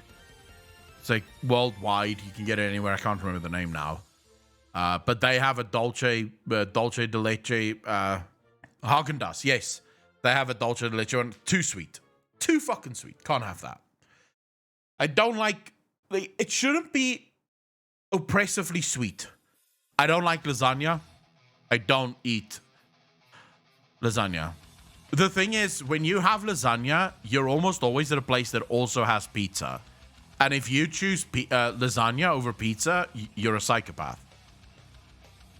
If you walk into a restaurant and you go, you know what? I'd want the... I skip all this pizza shit. Give me one of these weird not pizzas. Then, no.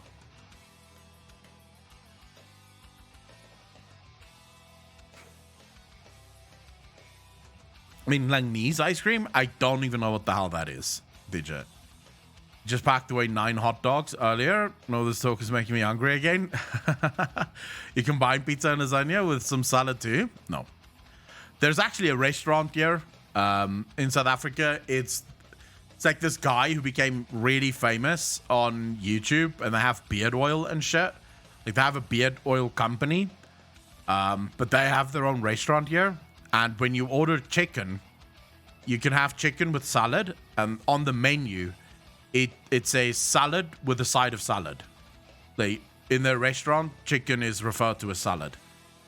They don't actually have salad in the restaurant, or veggies. If you order steak and salad, you get steak and chicken. If you order chicken and salad, you get chicken and chicken. They don't sell any veggies in the restaurant at all.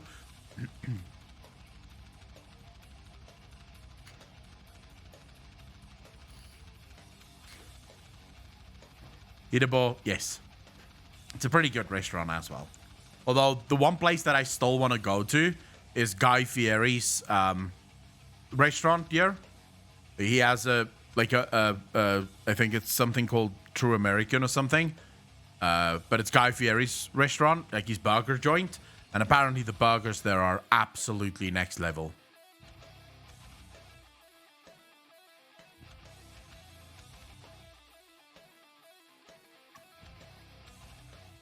Why would I save my money? It's very good burgers, apparently. Although I hate my brother. Do you get so much shit in the US for being a huge goober? Don't ever eat in one of his joints? Why not? What's wrong with Guy Fieri? My brother is going to a buffet tonight, right? Where it's eat as much as you can, ribs, or prawns, or both. Like, it's literally eat as much as you fucking can. It's like, I think it works out to 18... No, it's less than 18. It's like $14.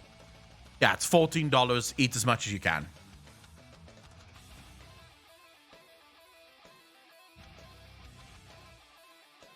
Some years ago, I read somewhere that Japanese scientists create meat from poop. I think we can probably do that.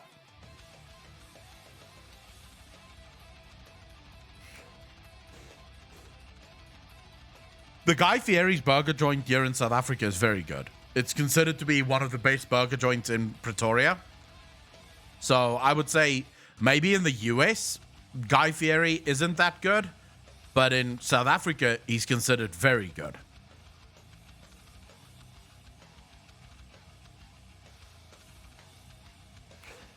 Haagen-Dazs ice cream, that's French. Ben & Jerry, that's from the US. I've never had Ben & Jerry's. I don't even think they sell Ben & Jerry's here. Awkward, they do have a smash burger, but then they also have like normal burgers, just pure normal burgers. Like, it's literally a burger joint. It's Guy Fieri's True American Burgers or some shit like that.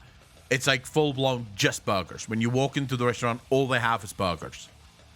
And it's apparently really fucking good.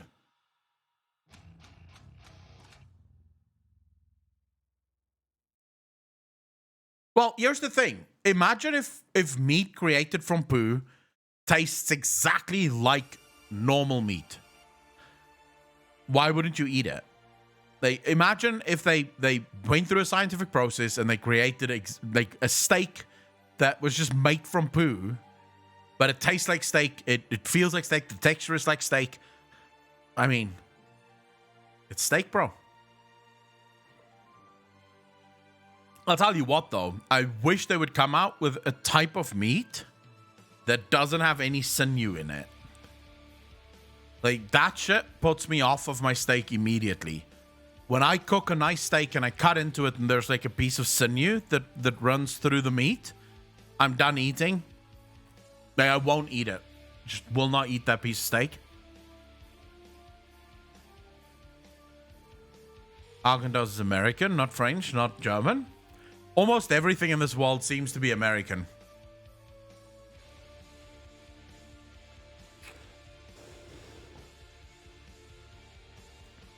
But also, I don't like I know for a fact we're probably in the future gonna eat factory meat, like proper scientific lab created meat.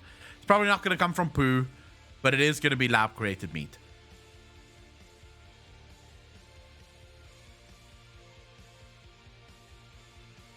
I do have a couple of videos that I want to watch, like stuff that I've added to my watch later list. I refuse to eat lab meat. Why though?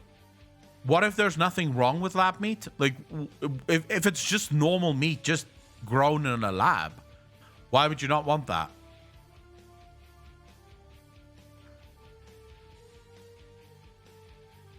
Gristle or veins and fat, instantly gagging. I'm done with the entire meal. What is gristle?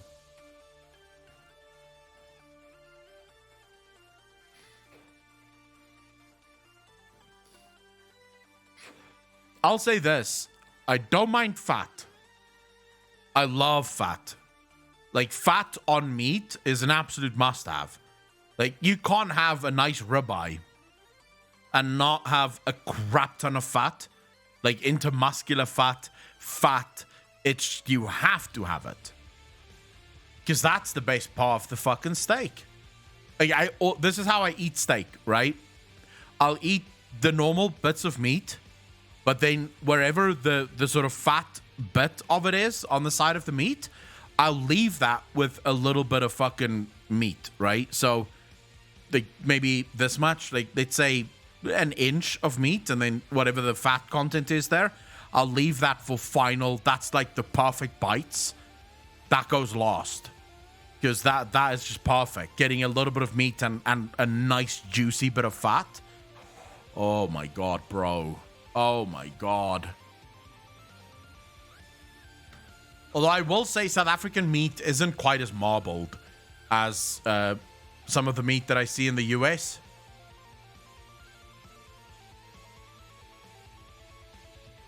Watch what games are like for someone who doesn't play games someday. If you didn't so far, Many one I definitely give it a go. But I did want to watch because Hero put out quite a number of videos that look really cool. So let's see what he says here. So this is why WoW loves to make borrowed power systems, and this is from like a month ago. Yeah, about a month ago. And I'm always interested to hear anything about borrowed power systems and what different people think about it. Because I very often find myself not agreeing with a whole lot of people about their reasons for not liking borrowed power systems. Borrowed power, a term which has become ubiquitous with modern World of Warcraft. When exactly did the trend of borrowed power become so prevalent, and why does Blizzard keep doing it if there's obviously a lot of very negative feedback every time they add in a new system?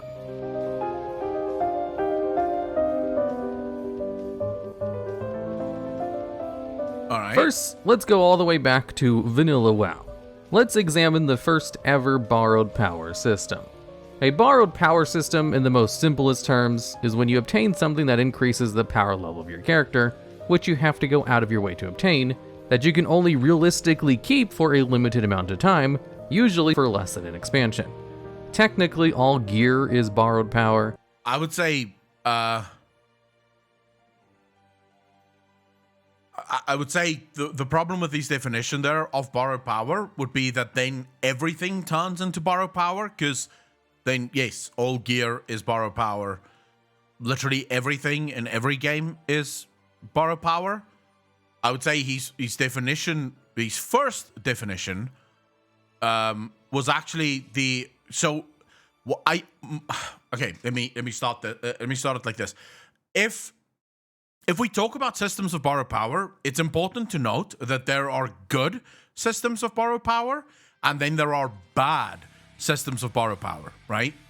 The bad systems of borrowed power is systems of borrowed power that usually interferes with your ability to play the game unless you do this thing that isn't part of the natural, sort of obvious logical progression of your character. So when you have a system that isn't really linked to dungeons or raids, but in order to do dungeons and raids, you need to engage with this system, and this system is going to go away either at the end of a patch or at the end of an expansion, that would be an example of a bad borrowed power system, because the system has nothing to do with where you're going to use the power that you will gain from the system. That would be my definition of borrowed power. But that's also the backbone of so many RPGs that it's obviously not what we're talking about here. But tier set bonuses, a specific kind of gear, does fall squarely into the borrowed power definition. The tier set bonuses, more specifically the raid set bonuses, give your characters incredibly specific upgrades based. Yeah, but this is exactly what I said. There's nothing wrong with tier set bonuses, because where do you get tier set bonuses? In the very place where you're going to be using that power increase. You're getting it from raiding. So you're already doing the piece of content that you wanted to do. Now you're just basically getting more power in order to do the piece of content that you wanted to do. So there's nothing wrong with that borrowed power system. On acquiring enough pieces of equipment. And some of them are pretty minor things, like just reducing the mana cost of your totems, or giving you more hit chance on your taunt ability. However, some of them were so good and fixed a core part of the class that they were just added to the class later on. Like the Shaman's Tier 3 8 set bonus, which gave your Lightning Shield the... Canny Ass, thank you so for the gifted sub, did really appreciate that. 17 subs in the channel. Can we get some love and chat for Canny Ass? And 17 gifted subs already. Canny Ass, how you doing, brother? ability to grant you 15 mana per 5 seconds while it was active. Blizzard and players liked this so much that they literally added it as an ability in the next expansion called Water Shield, which basically functioned the same way as that tier set bonus.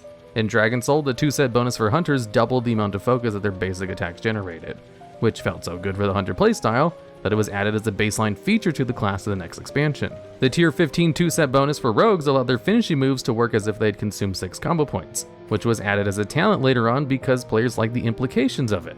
And there's many more examples of tier set bonuses changing the class in a fundamental way that was so well liked, it was eventually added to the class later. I do want to say, though, I also think this is one of the successes of tier set bonuses, at least in at the start of WoW.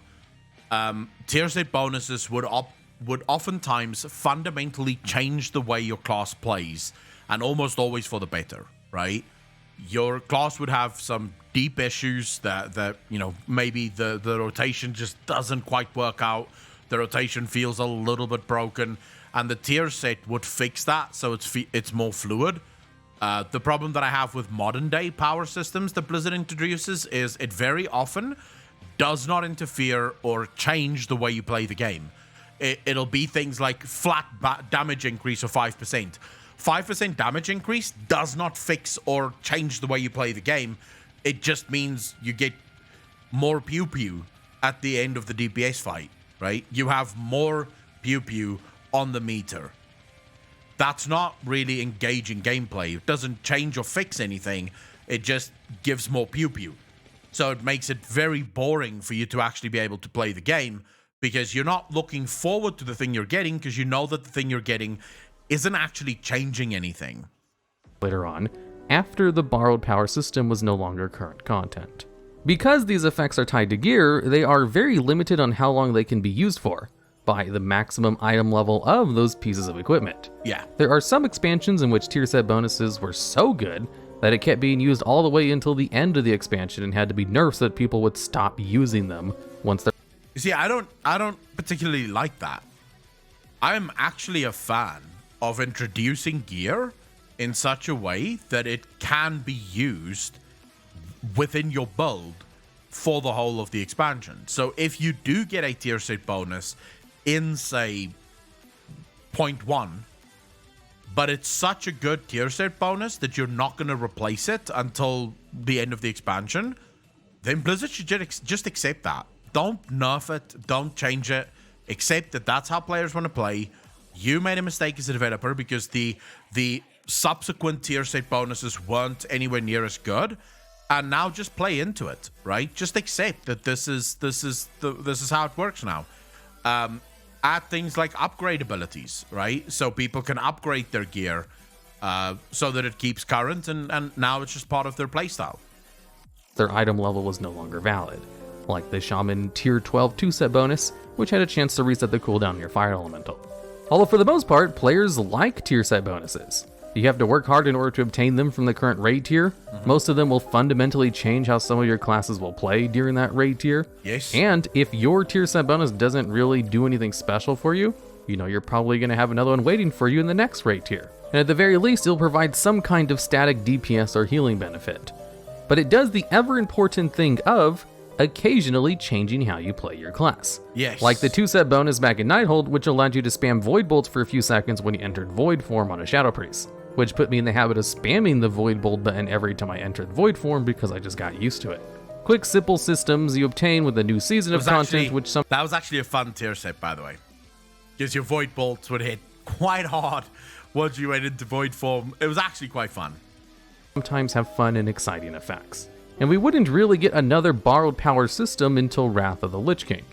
I actually agree with you, Skylarius.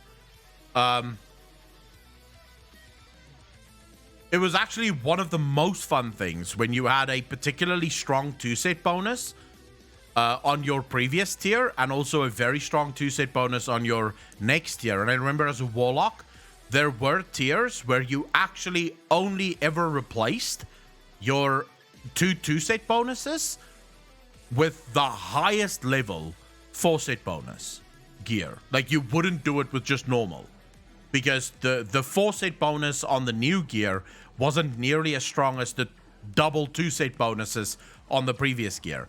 And I've always been a fan of that, because it allows players to play a different type of game, right? And oftentimes also allows them to get sort of a really cool build going for their class, which is another reason why I believe Blizzard should play into that more rather than removing from it. In Wrath of the Lich King, they introduced the Inscription profession, which added a whole bunch of glyphs to the game, which were consumable items that increased the power level of your character. Now, glyphs... I miss glyphs. Oh my god, do I miss glyphs. Don't really count as a borrowed power system in the No. same way as tier set bonuses, because glyphs lasted as a power increase for 4 expansions. But they were... Glyphs were the example of borrowed power done right, because it's persistent, right? And that's what you want. Whenever you introduce a power system into the game, you want that power system to be persistent. So when you look at something like tier set bonuses, when tier set bonuses are persistent, in other words, every raid will offer tier set bonuses, even though it's not always the same tier set bonuses every raid, that becomes a persistent borrowed power system. And it actually turns it from a borrowed power system to just a power system. Because yes, technically, your individual tier set bonuses are borrowed because they're not going to be great for the next expansion. Tier set bonuses as a whole isn't borrowed. They are persistent. And that is when power systems are done right. I would say that glyphs didn't fall into borrowed power, but rather just power. It was a power system. and that's good. You want power systems in your game. Specifically, you want multiple power systems that persist, so that people can basically start playing with these multiple power systems and finding builds that they find fun or optimal or meta or whatever. But to me, Glyphs was actually one of the best systems Blizzard ever introduced, just because of how it allowed you to play your class, specifically since not only now were you changing talents in between fights, you were oftentimes changing glyphs in between fights, right? Because there would be AoE glyphs, there would be cleave glyphs, there would be single target glyphs. So you had more control over exactly what you wanted your class to do within a given fight, which is, to my mind, that's what power systems should do. They should offer more control when you want to do a specific fight. Like how Covenant should have been a particle reskin of your abilities to fit the Covenant theme. Yes, exactly. Incredibly influential to modern borrow power systems, so it's worth looking over them. In the original form of glyphs, they were basically consumable items that you would socket into your character, kind of like how you would socket a gem into a piece of equipment. If you wanted to have a new glyph, you'd have to go out and buy the glyph from the auction house in order to overwrite one of the current ones you already had. And the glyphs were incredibly influential. Like the ability to cast penance while moving was a feature of the ability that was provided by a glyph, which is just a baseline feature of how the ability works. Just think about it. Think about the ability to cast penance while moving. Does it really increase your output in a major fucking way? Probably not. Probably will attribute 1 to 2% of your overall output, but it changes the playstyle. It gives you more freedom as a player. So by slotting that glyph, you feel an instant change in the way your playstyle is going to work, in the way your class is now going to work. Primero, take care of yourself, bro. Have fun. It works today. Then glyphs went under a few changes over the years, and in Cataclysm they added an extra row of glyphs, allowed them to be permanent, so you no longer had to buy a new one every time you wanted to change one out, and then they slowly stripped I feel like that was one of the biggest mistakes for me with glyphs, was the fact that whenever you swapped them out, you couldn't buy, you didn't have to buy new ones. And the only reason for it is they made the glyph system a profession system, right? So it was Inscription that crafted the glyphs. The second you made them permanent, you basically killed that feature for professions. So make it permanent, but then also make it so that in order to change glyphs, you have to either visit an inscriptionist or maybe buy something from an inscriptionist, not like Tome of the Clear Mind, because Tome of the Clear Mind eventually dropped to like 99 cents, right? It was like so fucking cheap to get Tomes of Clear Mind, but make it so that inscriptionists are still part of the process. The problem with that change, I remember because I was an inscriptionist at the time, that change where glyphs were now permanent killed inscription. Like I switched from inscription to, I think, herbalism. No, I switched from inscription to tailoring because there was literally no more point in being an inscriptionist. You made the glyphs, people bought the glyphs, and now people had all the glyphs. So glyphs were going, like glyphs used to be good money, and it dropped to, like, I think at one point it was like 1 gold 50 for some of the best glyphs in the game, because the market was just completely overrun with glyphs. Power from the glyphs over time, until they removed all glyphs which could increase the power level of your character in Legion. So now glyphs still exist in the game, but purely as a cosmetic. And since glyphs were pretty Does anyone still use glyphs? Like, really? Outside of maybe RP players, I don't think many people still use the fucking glyph system. easy to just add to the game, and people could obtain them, and, more importantly, people were used to Blizzard changing how glyphs functioned every expansion. It was the perfect playground for Blizzard to experiment with adding new minor features to classes. Let's take a look at the glyph of Deep Freeze, for example. In its original form, it just increased the range of Deep Freeze by 10 yards. Then it was changed to increase the damage of Frostbolt on a target under the effects of Deep Freeze by 20%, where it was then changed again to instead just increase the damage of Deep Freeze by 20% when used against stun immune targets. It was then removed and replaced with Glyph of Ice Barrier, before being re-added to the game and simply removed the global cooldown from Deep Freeze at the cost of reducing its duration by 1 second, before finally being removed from the game permanently in Legion when they removed all of the major glyphs. Yeah. So it was literally the same glyph for all of those expansions, but it changed functionality. See, I have a theory as to why Blizzard removed so many of the quote-unquote fun systems of World of Warcraft. And my theory is simply that these systems become so difficult to keep up with, like trying to keep things interesting every expansion, because you have to do so much work to keep coming up with new and intriguing things to add, that Blizzard just chooses at some point to go, no, we're not willing to put that much effort into the system, so we'll just remove it. Rather than actually, designing a fucking game and actually doing it right. Completely between all those expansions, and only really share the distinction that it affected Deep Freeze in some way. And this was an incredibly common scenario with glyphs and how they affected abilities. They would routinely change how a glyph worked with an ability, that people were completely used to glyphs changing every expansion, and in fact, looked forward to see if they were. It was one of those things that you actually, you did actually get excited, knowing that a new expansion is coming, your glyphs are probably going to change, how are they going to change? It created that anticipation, right? Oh my god, what's the next iteration of my glyphs going to be? Am I going to get some good ones? Am I going to get some horrible ones? What's going to happen here? It just added to, like, I've always said this. Most of you wouldn't know this anymore because a lot of people only started playing very recently. But for those of you that have played since Classic, you'll remember having to basically relearn your class every single expansion. Like, with the launch of every expansion, classes would basically change completely from what they were before. You had to relearn your rotations, relearn everything. Everything was different. And yes, it was annoying because you had to fucking relearn everything.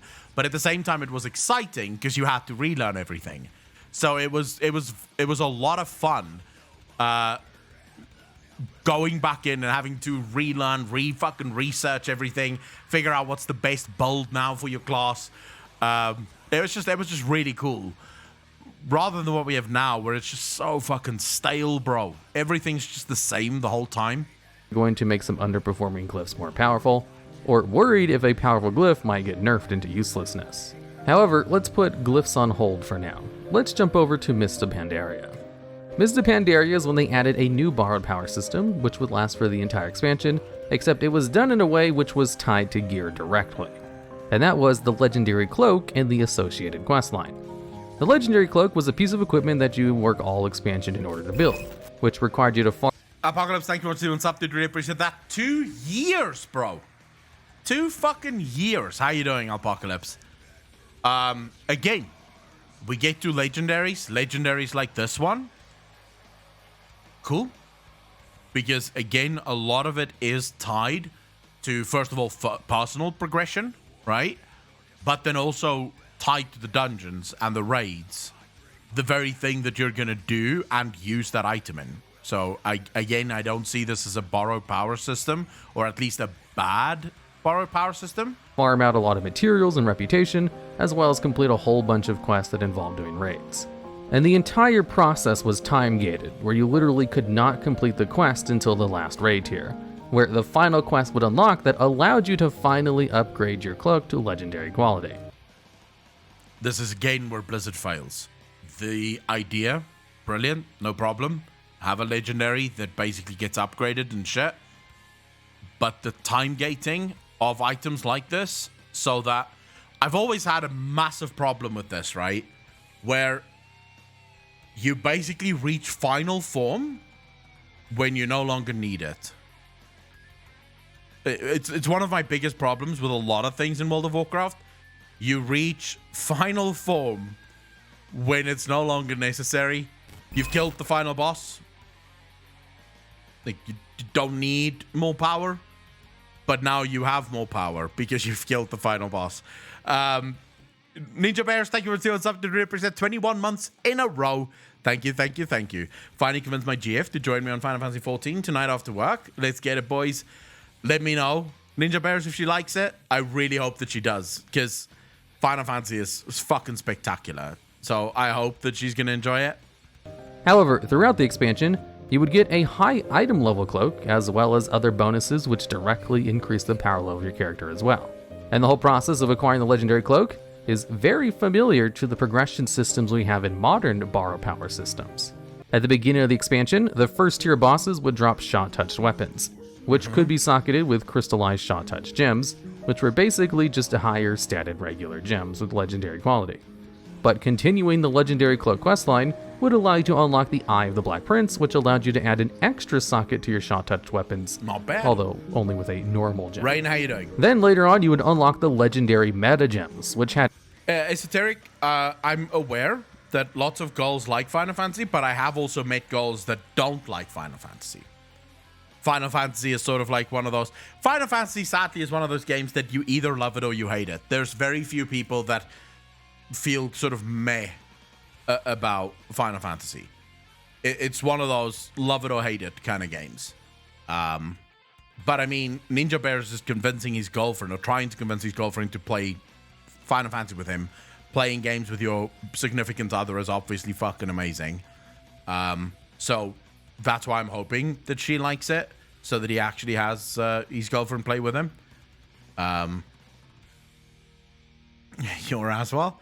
To be honest, I hate combat to most MMOs. WoW, Final Fantasy, ESO. I think combat kind of sucks in all of them. It's not the reason I play the game, though cool boss fights are the exception. I think it depends, because MMO fighting is obviously very different, right? To what you would get in a lot of in a lot of other games. But I actually love the fighting in actually both WoW and Final Fantasy. I think do amazing things with combat. It's one of the things that I still think WoW is very good at, is actually combat design. Had actually significant effects tied to them, like giving you a mini Bloodlust haste buff randomly as a proc. And then finally you'd end off the expansion with the legendary cloak, which of course had really strong effects for... I can't say much about Mist of Pandaria because I didn't actually play Mist of Pandaria. ...for every spec. And the legendary cloak was somewhat successful, so they did it again in Warlords of Draenor. In WoD, they had the legendary ring and Draenor perks. The legendary ring wasn't as generous with... Rain, thank you so much for the tier 1 sub. Really appreciate that. 14 months in a row. Thank you, thank you, thank you. September poggers. Absolutely appreciate that, Rain. Giving out extra items along the way.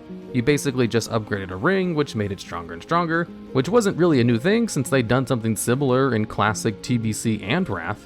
Except at the end of the expansion, you got a super strong legendary ring, as well as a legendary follower. The other borrowed power system they had in Warlords of Draenor were the Draenor perks, which were just something you got while leveling up, and they vastly impacted the power level of your character. But that has got to be the most simplest power-up they've ever given players for a new expansion. Yeah. As most people probably forgot they even got them while leveling up, because you just got them all automatically by the time you hit max level. I mean, it's sort of a nice feeling. It just helps you feel progression. So in that, definitely not borrow power, because it's just progression power, really. You are progressing through this world. Of course, you're going to get some buffs because people will be happy with you. So again, I think it's one of my issues with using the word borrow power, that so many people love using the word, but most people misunderstand the word, because in terms of borrow power, everything in every single MMO is technically borrowed power. So the problem, like I said at the start of the video, it's not about borrowed power, it's about bad systems of borrowed power versus good systems of borrowed power. Then let's head over to Legion, and we have the very first modern borrow power system. That is the artifact weapon. And people love the artifact weapon. Each one has... Hey! Apocalypse, it's you. People did love the artifact weapon system, true.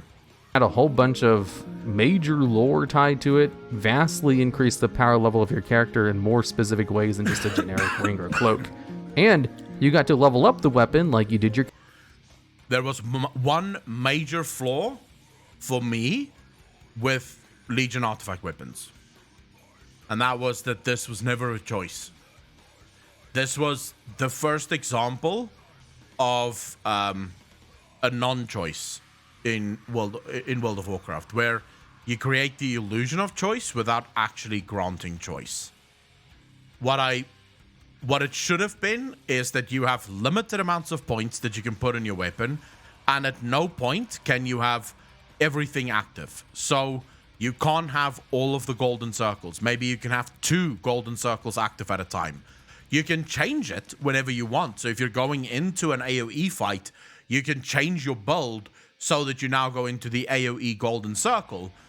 But it should never have been a case of you're basically just leveling the whole thing up. Character, with artifact power instead of experience points. In addition, Legion also had their own set of legendaries, which were also incredible. Leighton, something similar to that, yes. See, the issue I have with borrowed power, people are talking about, is when the entire expansion is focused around a borrowed power, which shapes your playstyle, then it's taken away and the classes are left like an empty shell of what they used to be. True, it can feel miserable when you have those moments.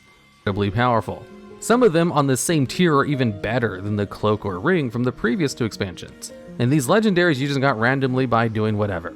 And legendaries definitely had a much more mixed reaction.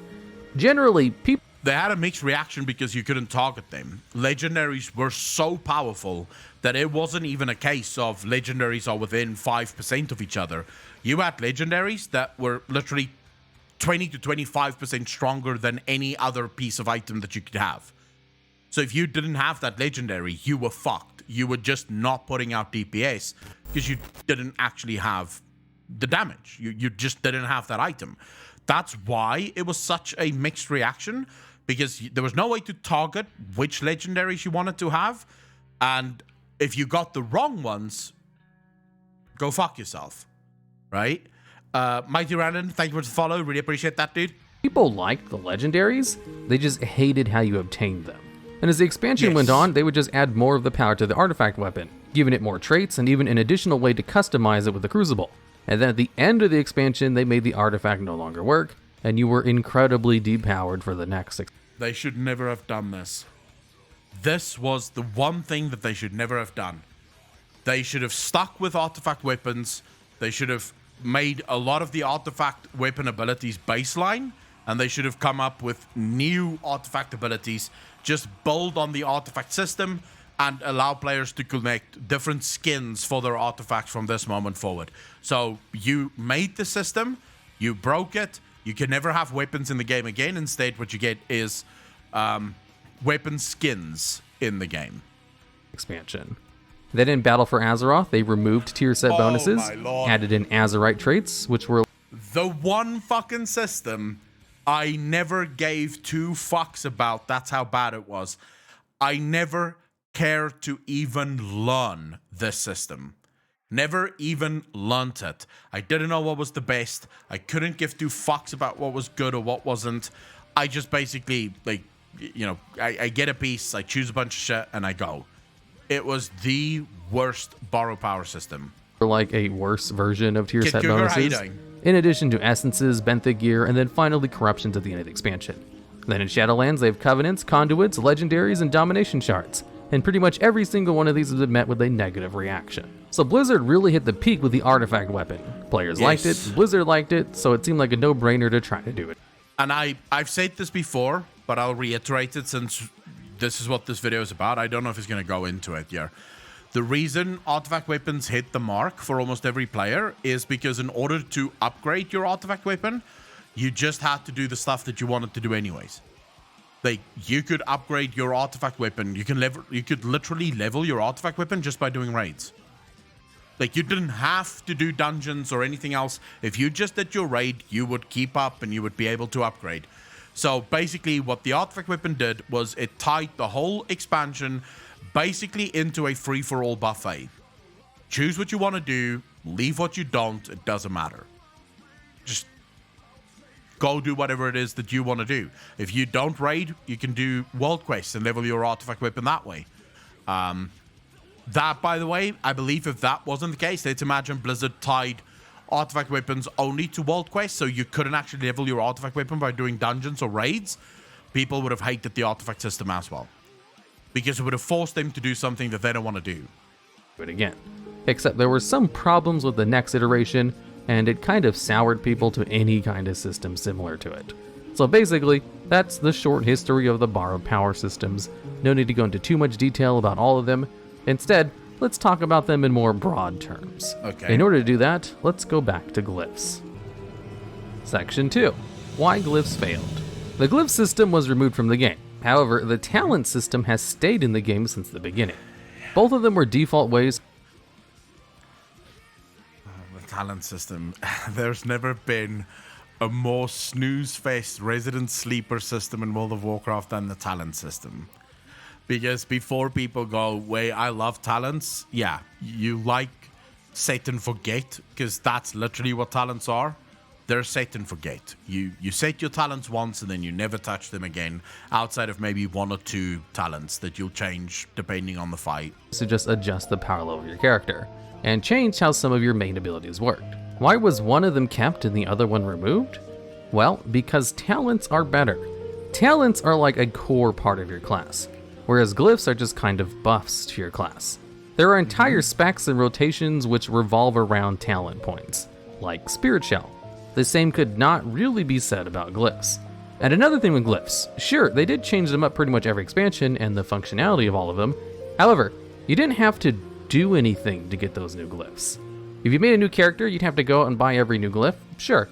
But if you played the same character for years... I know that's not what he's saying here, but that's Blizzard's fail, right?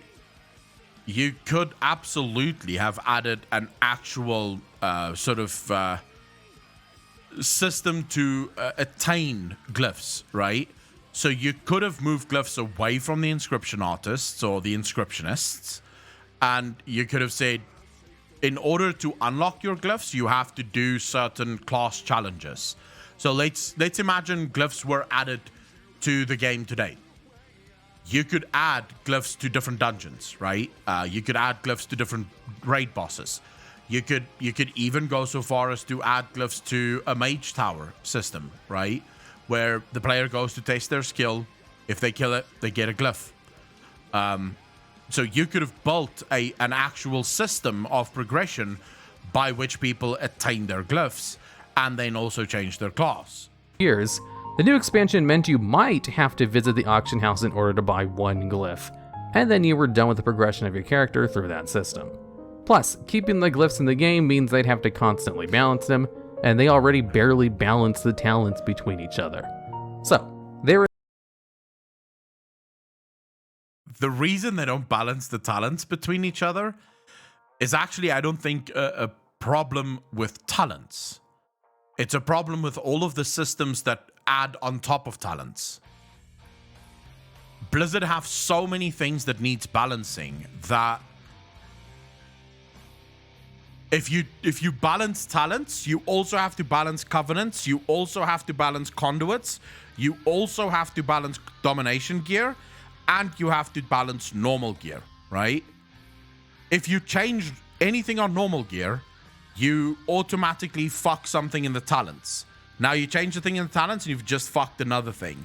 So you change that thing and you fuck this thing. So you have so many things that needs to be balanced that it's just unbalanceable. It's literally impossible to balance. You can't do it. Because you have too many things that is dependent and interdependent on other things for it to work. Herein lies the problem with the glyph system. If they wanted to add new things to the game, glyphs always have to be taken into consideration about whether they interact with things in unintended ways, and they're not a great system in order to add new things to, because it's entirely passive when you already have all of them. There's no reason for them to bother with them if talents can accomplish the same baseline goals, and instead they can spend the development time in new power systems that are much more fun to work with. Which leads into the next point. Section 3. Why do devs like to make borrowed power?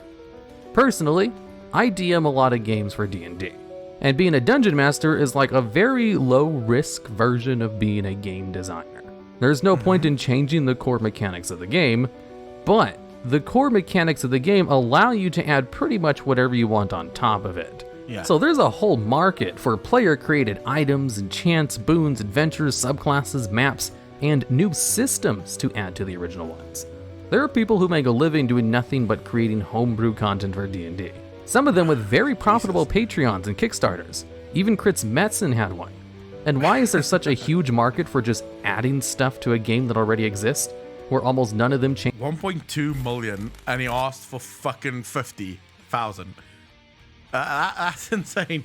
Mighty Ranadon, thank you so much for the tier 1 sub. Did really appreciate that. Welcome to the Fat Fuckers Club. Thank you, thank you, thank you. Change the core fundamental game itself? Well, because it's a lot of fun.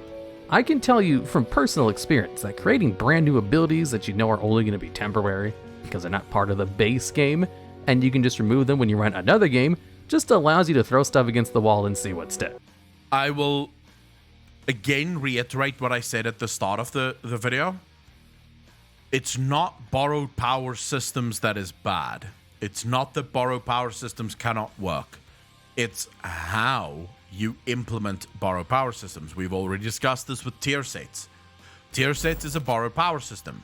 It works because you only get it from doing the content that you already wanted to do in order to get the tier set, right? You want the tier set so that you can kill the bosses. So you're killing bosses by to get tier sets to kill bosses. You're engaging with a very specific type of content that is the content that you actually wish to engage with from the start. If borrow power systems is added in a way, so for example, imagine if Blizzard did do this, right? They added a new power system to Torghast.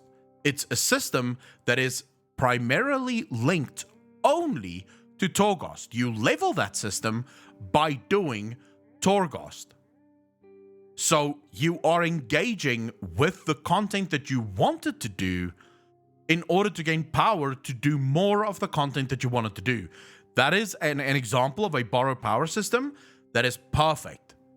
Because I'm already doing the thing that I want to do, and now I'm able to progress to do more of the thing that I want to do, rather than being forced to do like other shit that I don't want to do. And in D&D, as a dungeon master, you can apply hotfixes to your game in real time as soon as they become a problem, because of just how tabletop role-playing games work.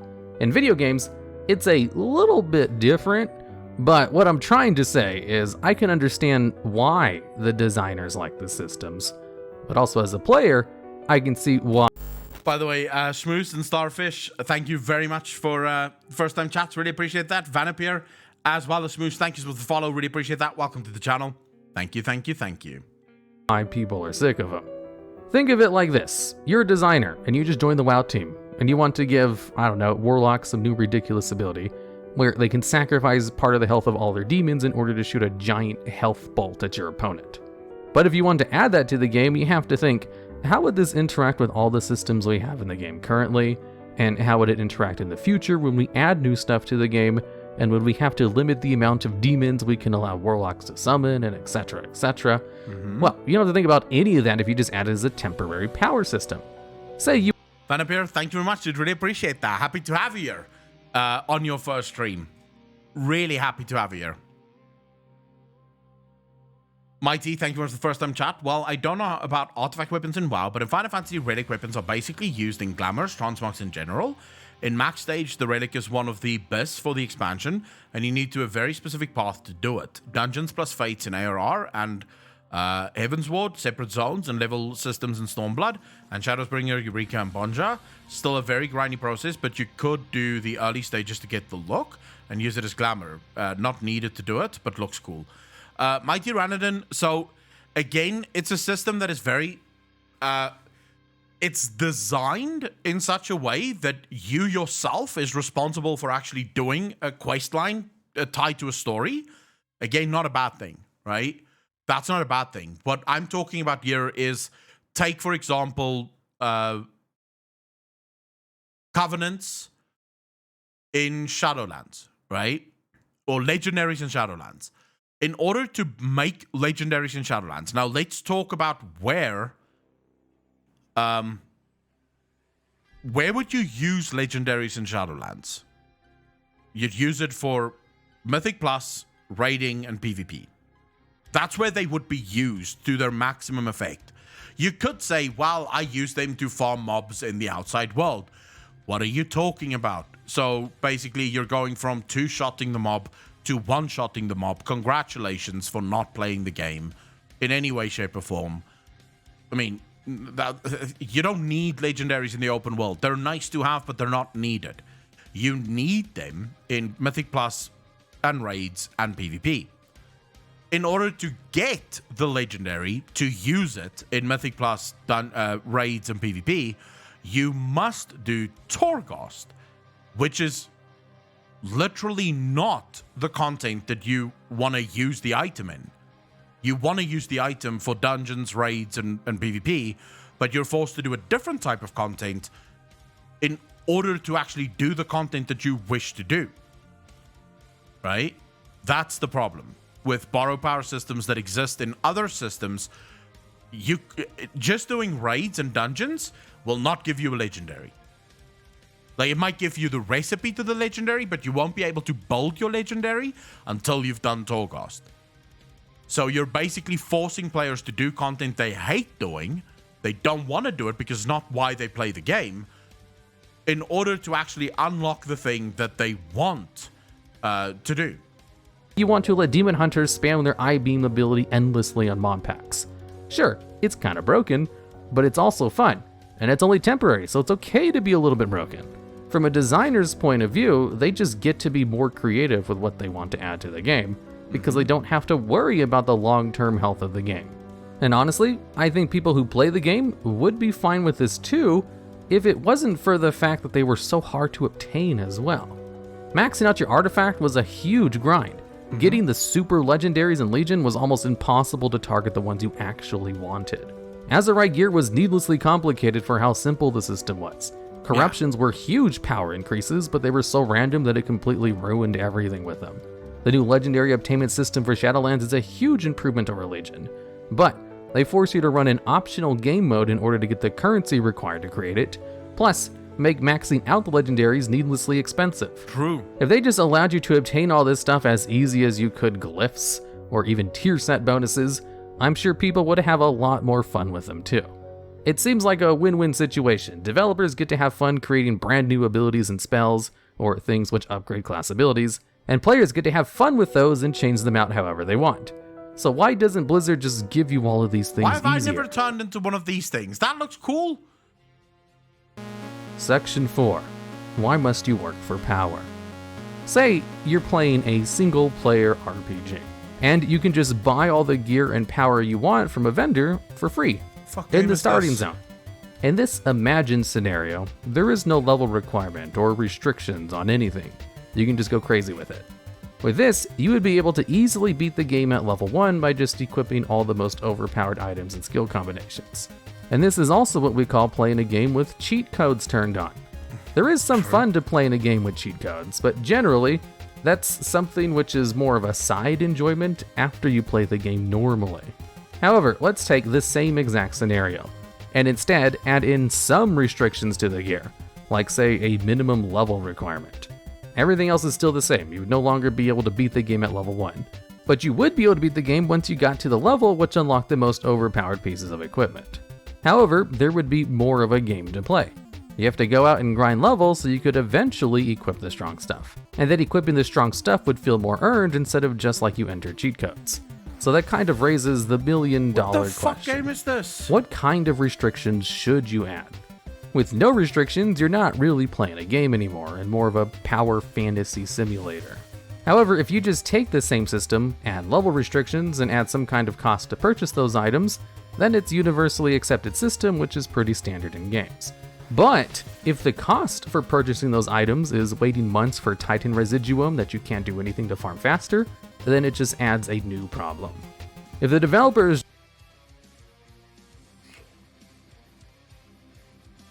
Ojo Apocalypse, I don't think that's the point he's making, because I do agree with his point. If you made your game in such a way that you could basically beat the game standard from day one, right? You could literally in day one beat the entire game.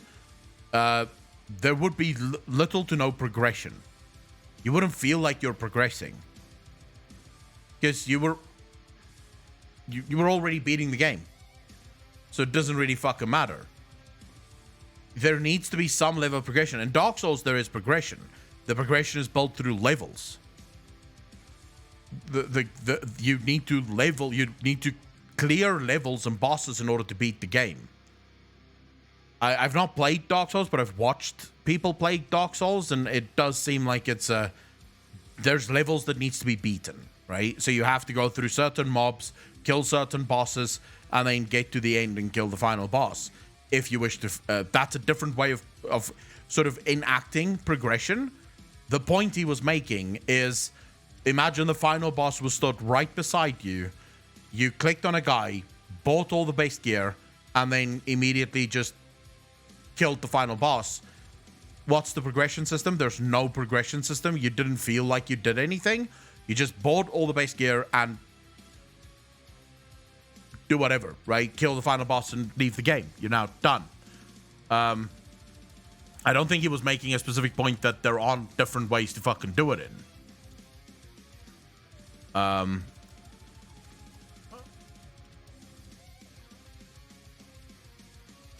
If Azeroth gives Sylvanas all her power and turn her into Zalnaga, I mean, no, I don't think that's gonna happen. Just give you the fun new toys for free, then it's kind of like the glyph situation all over again, where you just log into a new expansion.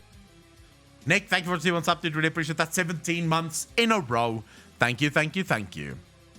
You just kind of have all the new stuff, which means you finish the game that much quicker. However, if they add some hurdles in order to obtain the new power, then you get the nice old psychological feeling like you've earned it. And it can make it feel a lot better to play around with. That's kind of the core playback loop of MMOs in general, putting a little bit of work in order to obtain small rewards. One of the problems, though, is usually the time and effort that you have to put in order to obtain these things is just tuned too high. In Legion BFA, you had to grind for weeks or months in order to get the max level. It's tuned too high for a very specific reason. Engagement. You see, you design your game for what you track. If what you track is engagement, you will almost always push things that waste time, because what you want is people to spend more time playing the game so that you can pad your engagement levels. If you're tracking fun, you're obviously not going to waste people's time because you want people to be able to have fun. It's the fundamental difference between WoW and Final Fantasy. In Final Fantasy, developers actually make it very clear from day one, they don't care how often you log into the game. Like, it literally doesn't bother them. Yoshi P said it, if someone only has one day to log into the game, they should be able to log in and do whatever they want in the one day that they have to log in. They don't want to force people to log in every day because there's things that you need to get every day. They want people to log in when they can and play the game. Because Final Fantasy doesn't track player engagement, they track player fun. And here is the craziest thing ever. Here is the craziest fucking thing ever. When you track engagement, it is almost certain that eventually you will kill fun. The two almost always stand mutually exclusive. However, when you track fun, so you're just interested in making things fun, you will almost automatically increase engagement. I played 16 hours a day during Wrath of the Lich King. I have the same in Cataclysm. Even in Warlords of Draenor, I played anywhere from 12 to 15 hours a day. I had work, so I had to play whenever I wasn't working. I haven't done that in any of their last expansions where they're tracking engagement. I'm not playing that much because when I was having fun, I was looking forward to logging in every day. I wanted to log in because I was having fun. And considering that games are supposed to be fun, it just sort of makes sense, right? That you're going to be playing more when you're having fun. When you're not having fun, it's easier for you to eventually break the cycle and stop logging in.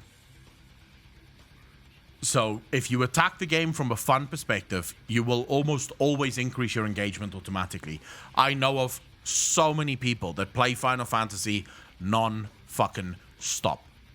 Like, they play it whenever they can because they're having fun, right? They are having fun. So they log in every day, not because they have to, but because they want to. Artifact or Azurite necklace in order to get the Let me ask you guys this. Simple question. Why do I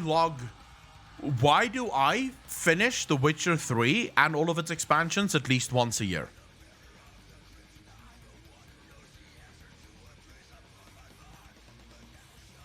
Is it because CD Projekt Red just really followed and tried to make the game as engaging as humanly possible? That's because I fucking love it. Every year, I log back in, I start from scratch, and I level through the whole of Witcher 3. Because it's a fun goddamn game. I know the story by heart. I know exactly where I'm going next, but I still do it because it just, there's such an emotional connection to that game. And I want to experience that emotion again. They didn't have to make anything engaging because it was fun, and fun engaged me in the game. You just need to focus on fun. Fuck engagement. No one gives a shit. People will engage anyways. best pieces of benthic gear, you had to farm mana pearls for a week in order to get the correct one that had the correct tertiary stat. And in Shadowlands, if you wish to pick a different Covenant ability, well, say goodbye to all the progress on the Soulbinds and Sanctums because you're going to have to go farm Renown for a week. If they just found some way to make these things less of a drag to interact with, I'm sure there wouldn't be as much negative sentiment towards them. No, there Although, wouldn't. there would probably still be some. No. If Blizzard made a change tomorrow to make it so that you could get Renown simply by raiding, right? So you can get all of your Renown simply by doing raids, or you could get all your Legendaries simply by raiding or dungeoning or PvPing or doing whatever. These systems would probably not have any hate. Like, no one would hate these systems. They'd be fine. Because I'm still doing the things that I find fun. Just don't have to, I just don't have to worry about doing things I don't find fun. Section 5. Permanence versus temporary. There are regular things which change with every expansion that players are okay with. However, borrowed power systems are not one of them.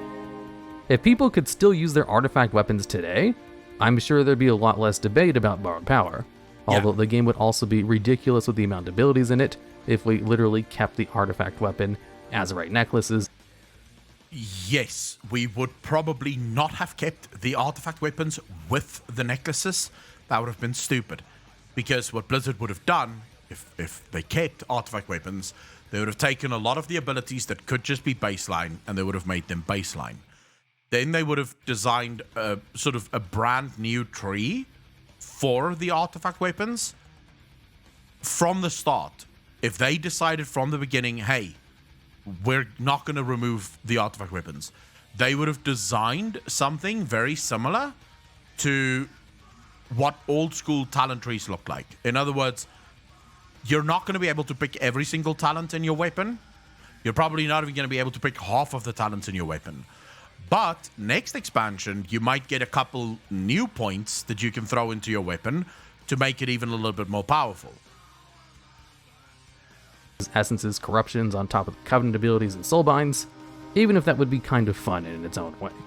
Blizzard can already barely balance talents between each other. Just look at this graph I have on screen. This is, by the way, the engaging playstyle that people love.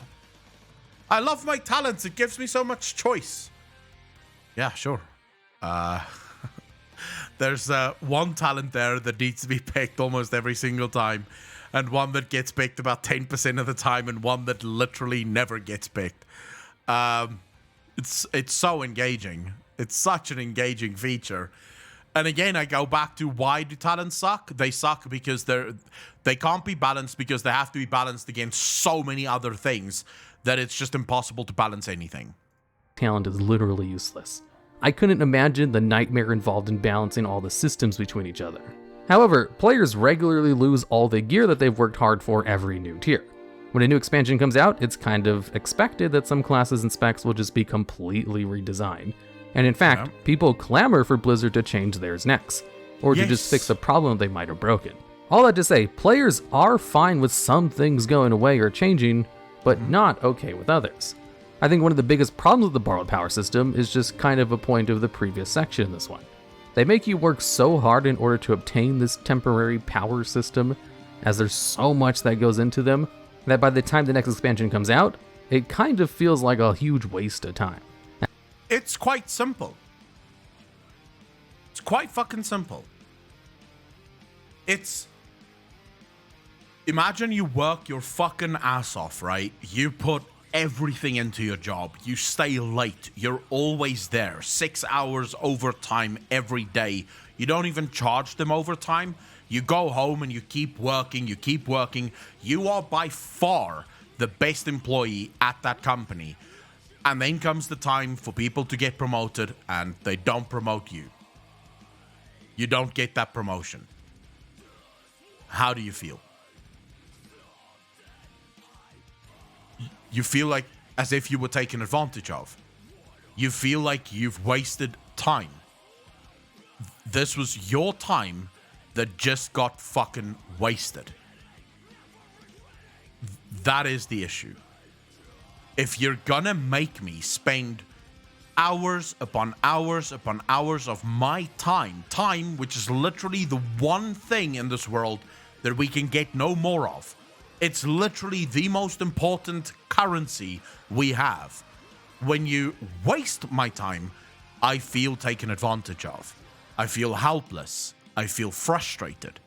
Because why did I waste my time doing all of this? At least with gear, once it drops. There's not much more to it. It's kind of a reward for doing high-level pieces of content.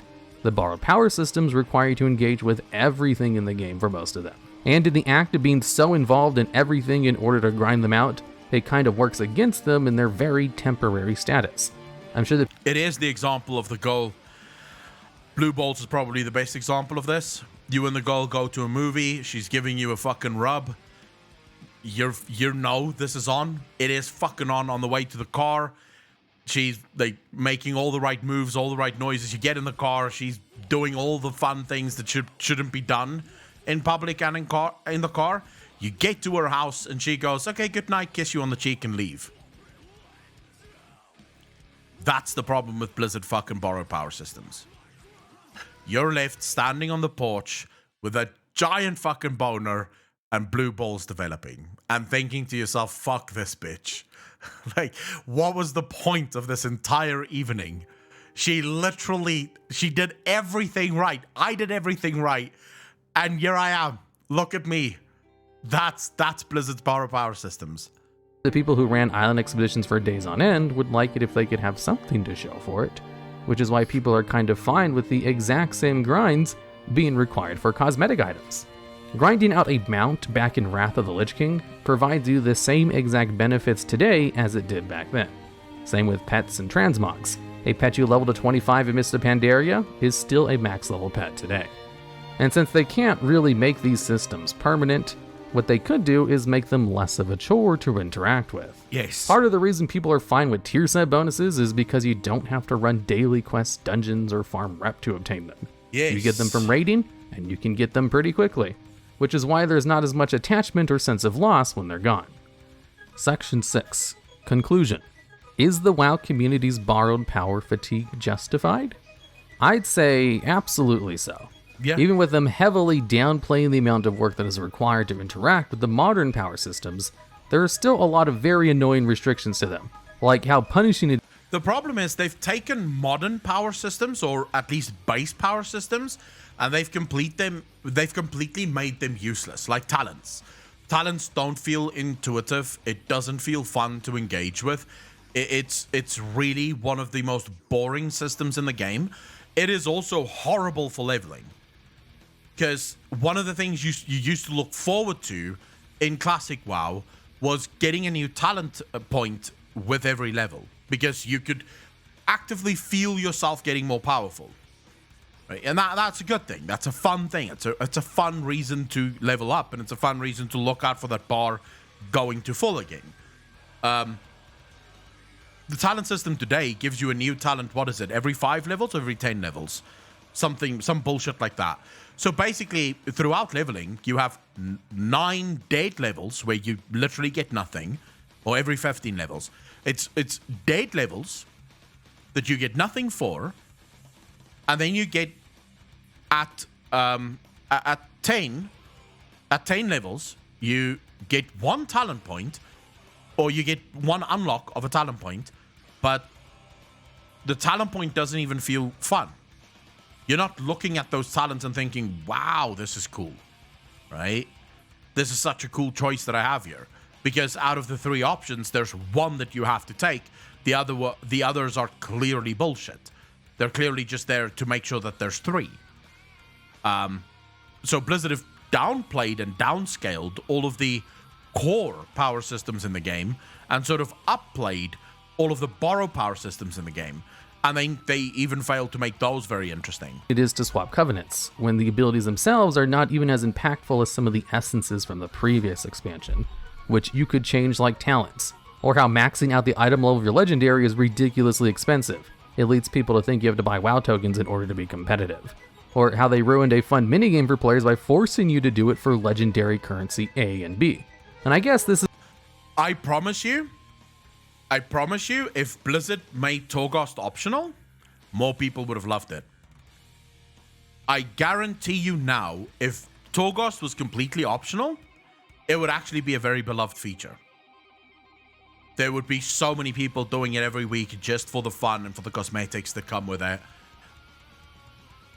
It's because it was forced. The people just despise it. This is the point where I'd ask the audience a question. Would you be okay with borrowed power systems if they were just easier to interact with? Nikea, thank you so much. I really appreciate that. 5 months in a row. Thank you, thank you, thank you. You're a highlight of my mornings when I am able to catch you live. Nikea, I am happy to have you here. Scalarius, thank you for the follow. Really appreciate that. Welcome to the channel. Thank you, thank you, thank you. Or have they completely ruined their own reputation and should just be removed from the game? Or maybe some third option? Because personally, I'm more inclined towards option number 1. Oh, and also...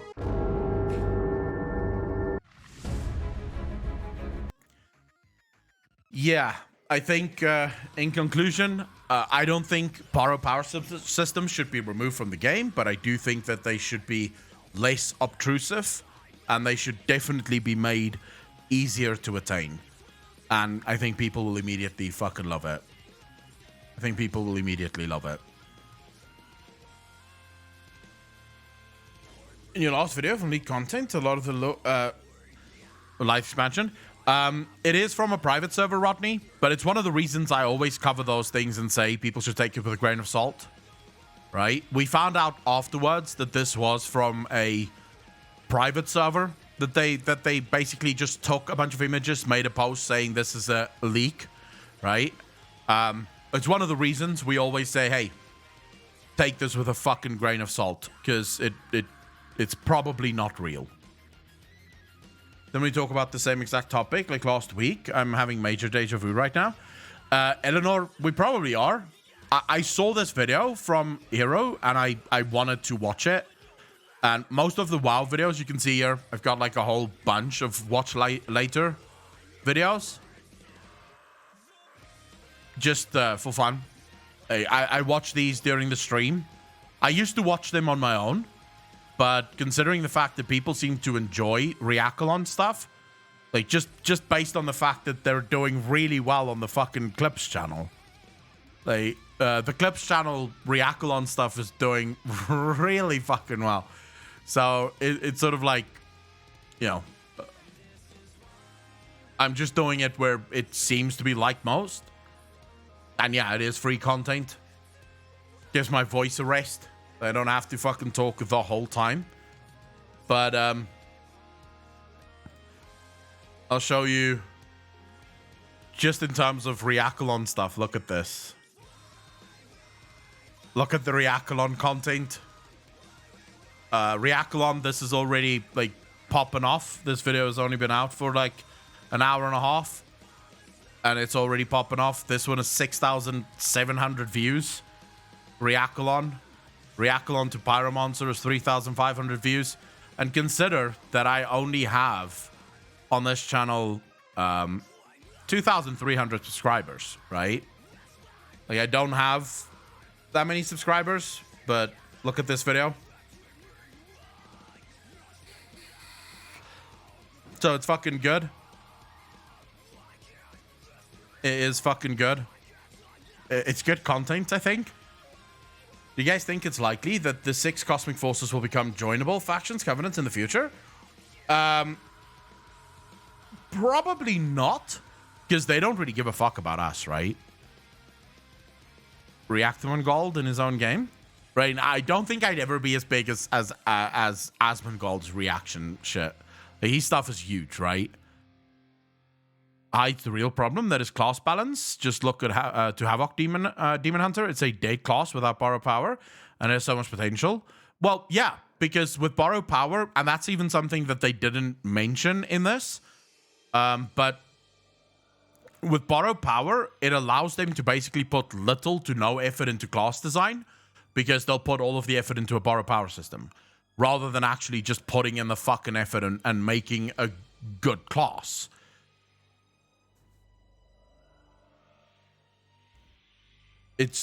I mean, it feels sometimes as if WoW was just like Blizzard continuously tries to take shortcuts in their game. That's what it feels like a lot of the time. Like, they're just trying to take as many shortcuts as humanly possible. Demon Hunters are the biggest flop ever. Been so cool with all of them flippy shit and stuff, and it ended up being a 3-4 button class. They should add a new class. The good old axe throwing berserker. God no, let's not add more classes, Stefan. Considering the new classes that they added, like considering what Demon Hunters have become, do we really want Blizzard to add new classes? Do we genuinely want Blizzard to add new classes? Because consider the fact that when you do get a new class, it's probably going to have 4 fucking buttons and that's it. Like, you're going to have another 4-button class and it's going to be, oh, this is engaging. I'll tell you what, I can't stand playing Demon Hunter. It's, on paper, such a cool fucking concept. But then I actually play it and I'm like, this is dog shit. This is just not fun. It's not really engaging. More or less all classes are like Demon Hunters. True. I recall the Preach making a video about Blizz change of the class design in Legion. But it's like an hour-long segment. I've done videos on the class design as well. Can I ask, what's the difference between almost all classes in World of Warcraft right now? Like, can you name fundamental differences between the classes? Because it would be easier for me to ask you what is the same with every single class in World of Warcraft right now. And the answer there would be they're all Boulder Spender.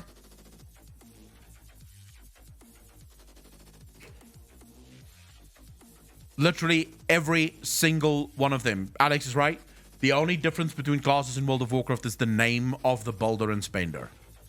So what is your build mechanic called and what is your spend mechanic called?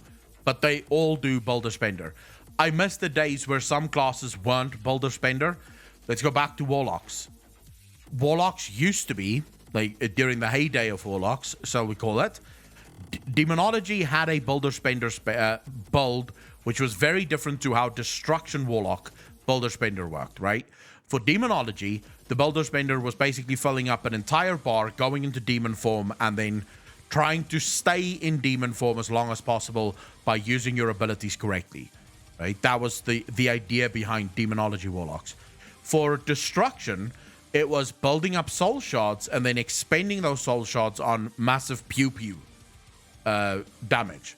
For Affliction, there were no Boulder Spender. Affliction didn't have a Boulder Spender thing because they were slow damage over time classes. So they didn't have the need for a massive, oh, I need to do pew-pew now. Their pew-pew came over time. So it was more about how do you play your class? Do you play it correctly, right? So you felt different with every single spec that you played. Nowadays, it's you basically, whether you play Demonology, Destruction, or Affliction, you're basically doing the same thing, just your buttons are called different things. Crazy's blog on how he made Mob Warlocks is pretty cool. I have not read it, but I'll definitely look into it, Zealotry.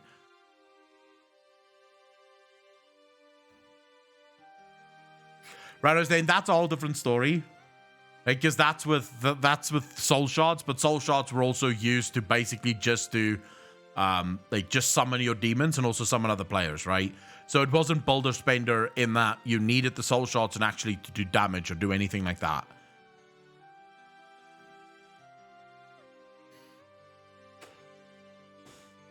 Funniest shit ever is how nowadays Affliction Warlocks are always the top tier single target DPS spec, when in the past Affliction were made to specifically shine at cleave fight. I miss the days where Affliction used to be very good. So here's what I loved about old school warlocking. If you were on a fight as an old school warlock with pure single target damage, you basically had a choice between Demonology and Destruction. Those were really those were the specs that shone. So you would normally have gear for all three specs as a warlock, and you would choose the spec that you want to do a fight on based on the fight itself. For most single target fights with some cleave but not a lot of cleave, you would go Destruction, because Destruction didn't need as much time to switch targets. They could basically switch and immediately blow something up. And with abilities that could cleave to an extent, they were great for fights that had certain adds, right? Then you would have Mipster, how you doing? For pure single target, you would actually usually go Demonology, because Demonology really got hurt whenever it switched target. Like, you couldn't switch targets on Demonology, but if you were on a fight with just one target and little movement, Demonology was king. As soon as you go into a single target fight with a prolonged execution, that's Affliction. Why? Because it used to be when you channel Drain of Soul, below 25% damage, your Drain of Soul would tick 100% faster, and every single time your Drain of Soul ticks, it would also tick all of your dots at the same time. So if any fight that had a prolonged period of execution, if I remember playing Affliction, and you'd be like middle of the pack DPS wise, like you'd be somewhere at the almost bottom of the middle of the pack, right? And then the execution phase hits, and you just see your name going right at the fucking top, and just behind you is the warrior, right? Who is now just basically fucking execute spamming. But Affliction Warlocks would just completely blow up towards the end of the fight, because that's what they were meant to do. They were execution classes. They executed really well. And then on massive cleave fights, so on any fight that had more than 2 targets for the whole of the fight, nothing could catch a fucking Affliction Warlock. Like, there wasn't a single class in the game that could do the damage that a good Affliction Warlock could put out, because you spread your dots and you just maintain those dots as much as possible. Hunters are always at the top. No, not with like proper fucking burn mechanics. Oh, and then your guild decided to leave Bloodlust for 25%. Moylan, thank you so much for the gifted sub, dude. Really fucking appreciate that. Thank you, thank you. Your first gifted sub in the channel, dude. Really appreciate that. Can we get some love in chat for Moylan giving us his virginity? First gifted sub. Thank you, thank you, thank you. When your guild decided, like, this was the most fun thing ever. Your guild decided to pop Bloodlust at 20%. As an Affliction Warlock, you listened to that plan, and you were like, yes, let's pop Bloodlust then. I can't think of a better time to pop Bloodlust, because I am going to do 100% increased damage, 100% more tick damage on all of my dots, and my dots are going to tick 100% faster. Yes, please. This is good. This is where the damage comes from. Forget about specs. Classes in general are all the same. Just look at how the talent tiers are made for each class. Login Mage 100% agree with you. But you see, I believe the reason for the failure of classes in World of Warcraft is actually Blizzard's insistence on spec identity rather than class identity. You see, it's become so I'll tell you guys this, and this is not me sort of over exaggerating in any way, shape, or form. Back in the day, people would ask you, what are you playing in World of Warcraft? And you'd be like, I'm a warlock, right? Not an affliction warlock, not a demonology warlock, not a destruction warlock. I'm a warlock. I'll change my talents based on fights. So sometimes I can go destruction, sometimes I go demonology, sometimes I'll go affliction.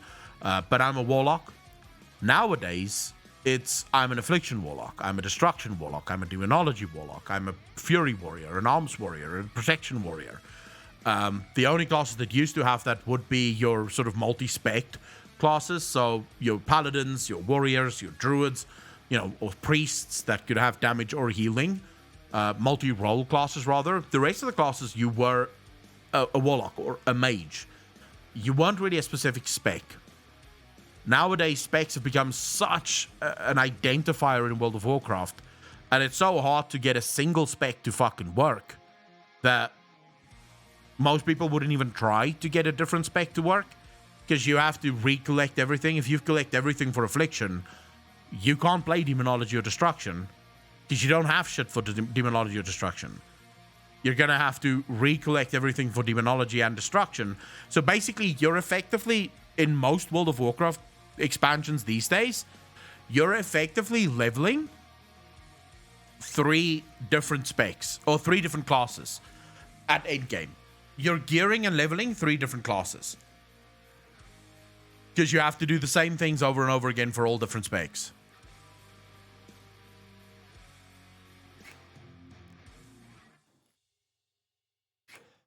Go with the health ball as an Aflock. Oh, I miss the old school affliction warlocks, dude. Wait, that's terrible. Have a dumpling. I do not agree with what you said about literally all specs being the same. I think that is overly exaggerated. For example, in Shadowlands, which spec do you think is identical to a Frost Mage? Which one is identical to Brewmaster Monk? Which is identical to Best Mastery Hunter? I also don't agree with you taking on specs and classes. This is subjective, but personally I enjoy my fantasy of just being Affliction Warlock. Zig. Okay, so you've named 2 classes, which I'll give you. Frost Mage and Brewmaster is basically the only classes that is, I would say, relatively unique, because they don't really have bold spend abilities. But you've forgotten that there's about 34 other specs that you've not yet discussed. Like you've not touched on those, right? So congratulations, out of 36 specs, there's 2 that's kind of unique. And Beastmaster is very similar to Destruction, to Demonology, or actually very similar to almost every other fucking spec in the game. Because you're definitely not, like, you could say, well, my pets are the ones doing the damage. Oh, they fuck. You press a button, damage comes out. Whether the damage comes out because your pet is apparently biting, or whether the damage comes out because, I don't know, you're shooting something, doesn't matter. It's still, you press a button and the damage is done. You're not actually playing around with your pets. Your pets don't actually fucking matter. They may as well not be there. You could remove the pets from a Beast Mastery Hunter and nothing would change. Like, nothing. Their playstyle would be exactly the same, because you're never targeting your pets to do specific things to them. Your pets are effectively just acting as... I like to say, the difference between Demonology Warlock and Affliction Warlock is Demonology Warlock's dots have animations. That's the difference. A Demonology Warlock is just an Affliction Warlock with animations. With an Affliction Warlock, you put the dot on the creature, and you just see damage coming out. With the Demonology Warlock, your dot is standing next to you, casting a fireball. But it's the same. It's the same. It's still just a dot dealing damage for a limited amount of time before you have to reapply the dot. So at the end of the day, no, it's There's no difference between the specs and the classes. They are the same. Eleanor, I would love a Tinker class, but only if Blizzard knows how to actually make a Tinker class. Because, so I would, if Tinker class were one of those classes that actually fucking never touched the boss, right? And so their job was to buff and deploy their own turrets and their own creations, I would love that. Right? So they don't actually give a fuck about what the boss is doing. They're back here, like, targeting different things that they've put down, different turrets, empowering this turret to shoot twice as fast, this turret to lob grenades into the air, deploying a new turret to fucking do damage. That'd be amazing. That'd be such a cool playstyle. Right? So they're not actually doing a lot of damage, or to the boss, they're just focusing on their own mechanics. Mastery contain pets. Also, I am not saying they are very well designed. I think it is exaggerated to say they are all same, but I agree that there are design problems and some specs are just same. For example, I think Havoc Demon Hunter and Beast Mastery are same, because you don't need to know anything to play them. I mean, the fact that they can tame a pet is, to me, that's like RP flavor, and it means nothing. It means fuck all. From a gameplay perspective, that means nothing. Sure, it's nice for the class fantasy that they can tame pets, but from a gameplay perspective, that doesn't win me over as any sort of argument about it being good. They're very... Classes in World of Warcraft is piss poorly designed.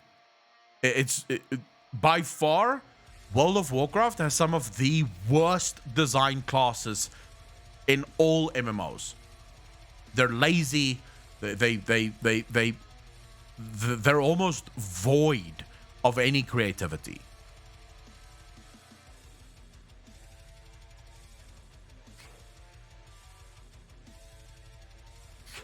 Right, I remember exactly. It was so fucking cool. I missed that.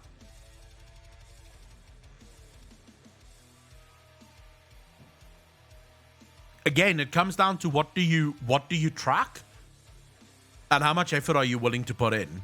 Because if you're going to fix the classes in World of Warcraft, you have to be willing to put the effort into every single class. You have to redesign every single class from the ground up to work. So the reason Blizzard doesn't have to do that is because they're basically fixing classes with borrow power systems. They don't have to put as much effort into their classes because the class will be fun because of borrow power. Once Blizzard stops relying on borrowed power, that's when they'll be able to start making systems actually fun. Because then they can't fall back and say, oh, we'll just come up with a system that makes this cool. No, make it cool. Make this a fucking cool class to play.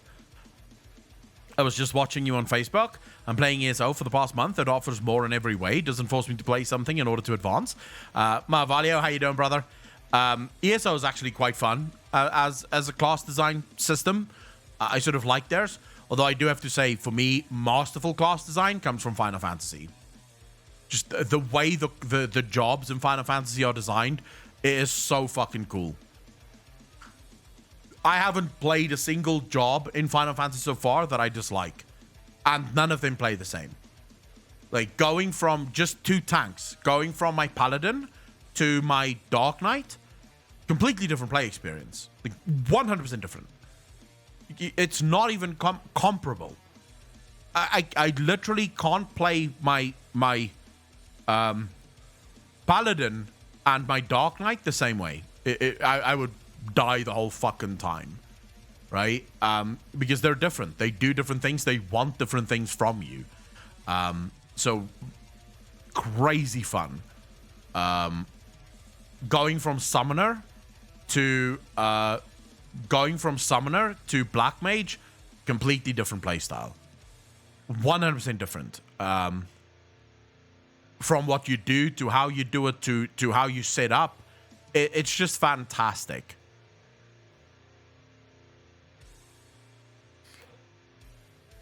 Rain, I know that you've been on Wardens pretty much for the longest fucking time you've wanted Warden. It's all about balance for the sake of balance. In order for classes to cool and unique, classes must be able to have access to the same abilities with different names and visuals. Logger Mage, but no, I don't think so. I think you could make very, very interesting class designs, but Blizzard would have to change their approach to class design.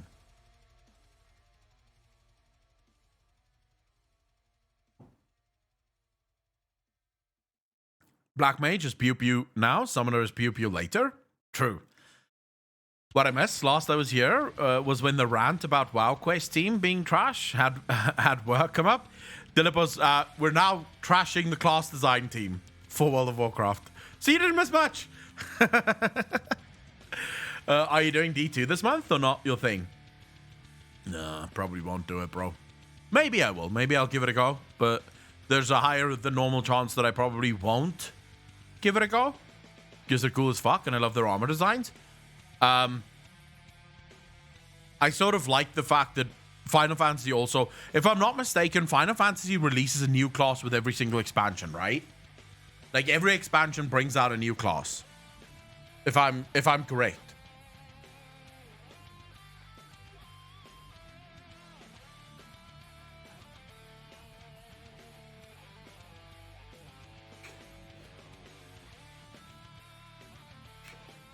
Rose Blizz every once in a while. True.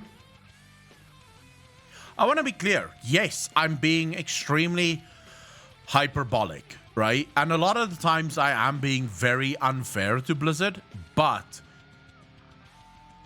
I'm at a point where I don't think fair is what they deserve. Because they've not treated us fairly.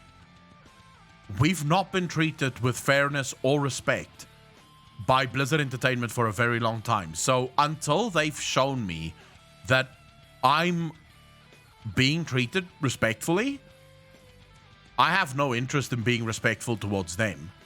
But my criticism is still meant to provide them with useful feedback. So when I tell them that classes are shit, I don't just sit here and shit on classes. I explain exactly why class design in World of Warcraft is dog shit. Because I feel like if you just sit here and sort of piss on the game, you're not actually making a difference, right? And at that point, what are you using your platform for? I'm in the lucky position that I have a platform. I have a voice that at least gets seen by some people, right? And so if I'm not using that voice in a way that actually allows people to see how the game could be better and see my community agreeing, because here's the thing. I sit here and I say, yeah, classes are shit. I fucking hate it. They should be this. You can see chat agreeing. You can see people in chat agreeing. People in chat are saying things. If you're a Blizzard developer sort of hanging out in chat, you can take what people are saying in chat and go, wow, he's criticizing our class design. His chat is agreeing with him. So that means that this is not just some far off fucking fantasy opinion. This is an opinion that is shared by at least some people in our community, right? I feel like Blizzard should spend more time on Twitch, just FYI. And this again comes from the GCD, GDC. So I told you guys I'm watching a shit ton of GDC stuff, right? I wouldn't bore you guys with it because most of you would probably not want to sit here for an hour and listen to game developers talk about game development. I find it incredibly fun. But do you know how the vast majority of indie developers develop their games during early access? So when they release their games into Steam's early access, do you want to know how they develop their game? How they figure out what to change and what not to change? They watch streams. In fact, 3 of the developers that I've watched talks with now said that Twitch was one of the biggest contributing factors to their games being successful. One of those developers made the game Slay the Spire. If you haven't played Slay the Spire yet, you absolutely have to. It is such a good fucking game. The dude sat for the entire year that their game was in early access, every single day, almost 18 hours a day, watching different content creators on Twitch stream his game. And he said sometimes people were in the game trashing them for some of the things that they added. And he didn't get offended. He listened to what they said and he thought, wow, okay, so they don't like this. and they actually explain why they don't like it, we could change that. We could make it so that it's better. And sometimes he would even reach out to those streamers. He'd be like, hey, I was just watching you, and you said this about the system. I'm the developer for the game. Can you explain to me exactly why you think, like, how could we make this system a bit better? And he said that almost every streamer he contacted were more than happy to jump into a Discord call with him. Like, in a Discord call, the streamer just jumped in. It was like, hey, yeah, dude, sure. Let me explain to you how you could do this differently. And he would actually take the feedback from the streamers and try to make it better. And he said the reason Twitch is such a good way to design your game and to develop your game is because streamers are some of the few people in the world that actually think loudly or think out loud. Yeah. Because when I'm sitting here, I'm streaming, right? When I have a thought, I just say what I think, right? I don't internalize my thoughts. I'm not sitting here and thinking about a whole bunch of things that I'm not sharing. Every single thing I think, I say. That's what streaming is, right? You're sharing your inner monologue, usually with your viewers. So he said, you have the unique opportunity to hear in real time what people are thinking about your game. Can you imagine if Blizzard actually paid attention in real time to what streamers and community members are thinking while they're playing their game? Rainwater, thank you for the follow. Really appreciate that. Welcome to the channel. Thank you, thank you, thank you. WoW did get too comfortable on top. You're very correct, Vanapir. You know what's sad? Right now, we should be in peak fake leak season with a new leak coming out every other day, but it's cricket since everyone is jumping ship. I'm hoping that we still get some leaks. Oh, the MTG shit was fucking insane. Medius one, that was such a fun fucking talk to listen to. Not much of it I could really take from, like, there to WoW, but still such a cool fucking talk to listen to. What pisses me off is that it took over half of the active player base, a majority of large content creators to quit before Blizzard actually started doing something. That doesn't piss me off. It also doesn't surprise me.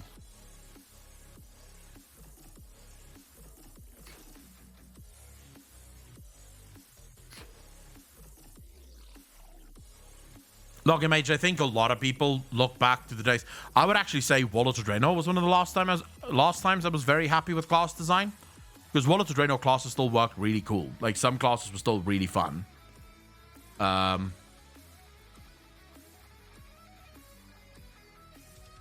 There's another video here from Hiromu. Hiru, that is actually the problem with positive WoW videos. And I really want to watch this one. The problem with positive WoW videos, because I'm interested to hear what he actually thinks and why he actually thinks that this is a problem.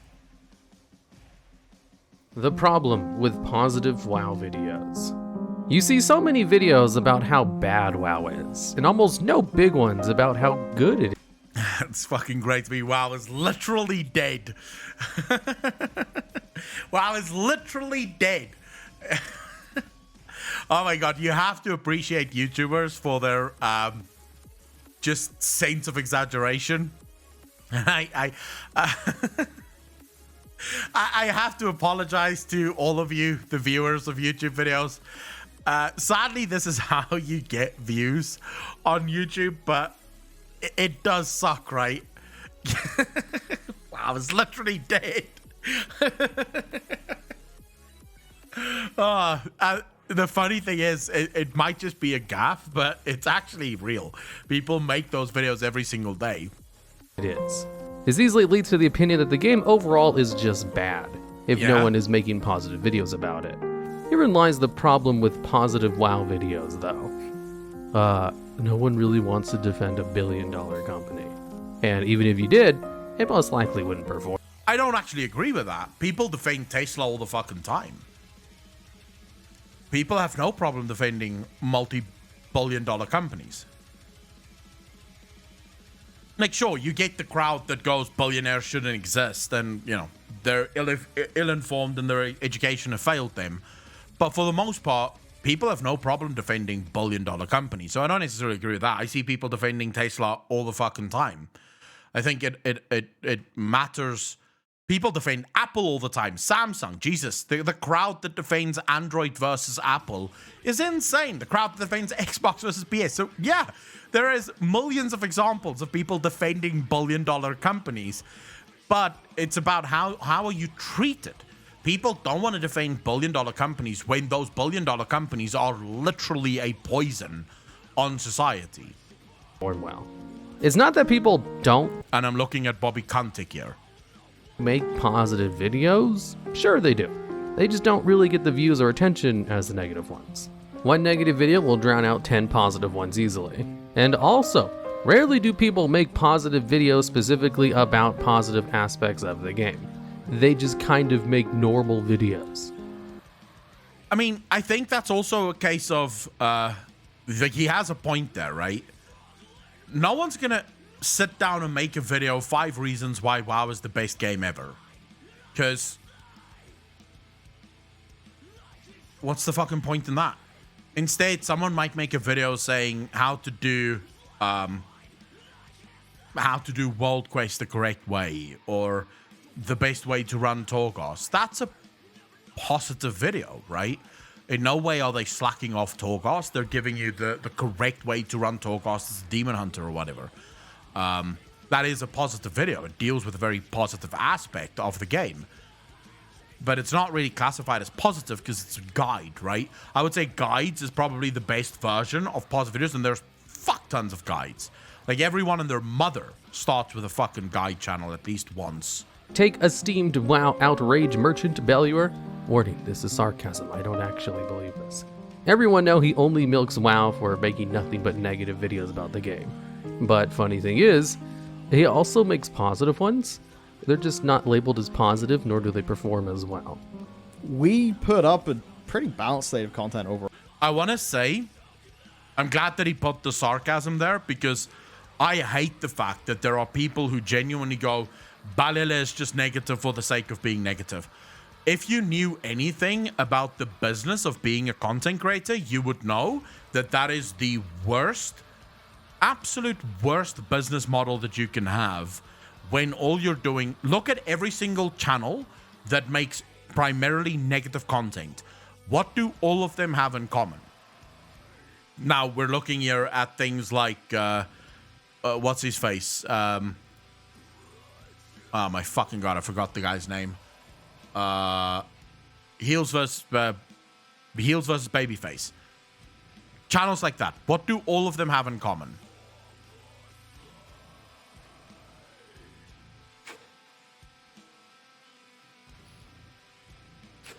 They don't make videos on just singular topics. Like, not a single one of those channels, the channels that just focuses in on negative stuff, they never make videos about singular topics. There is a reason for it. If I decide tomorrow to only start doing negative content, now this same thing does not apply to Twitch streaming, because when I'm sitting here ranting about World of Warcraft, people enjoy the rant. They find it funny. They're going to come in because they know we're not just going to be discussing World of Warcraft. I mean, in this stream alone, we've talked about sex, we've talked about food, we've talked about World of Warcraft, we've been angry at World of Warcraft.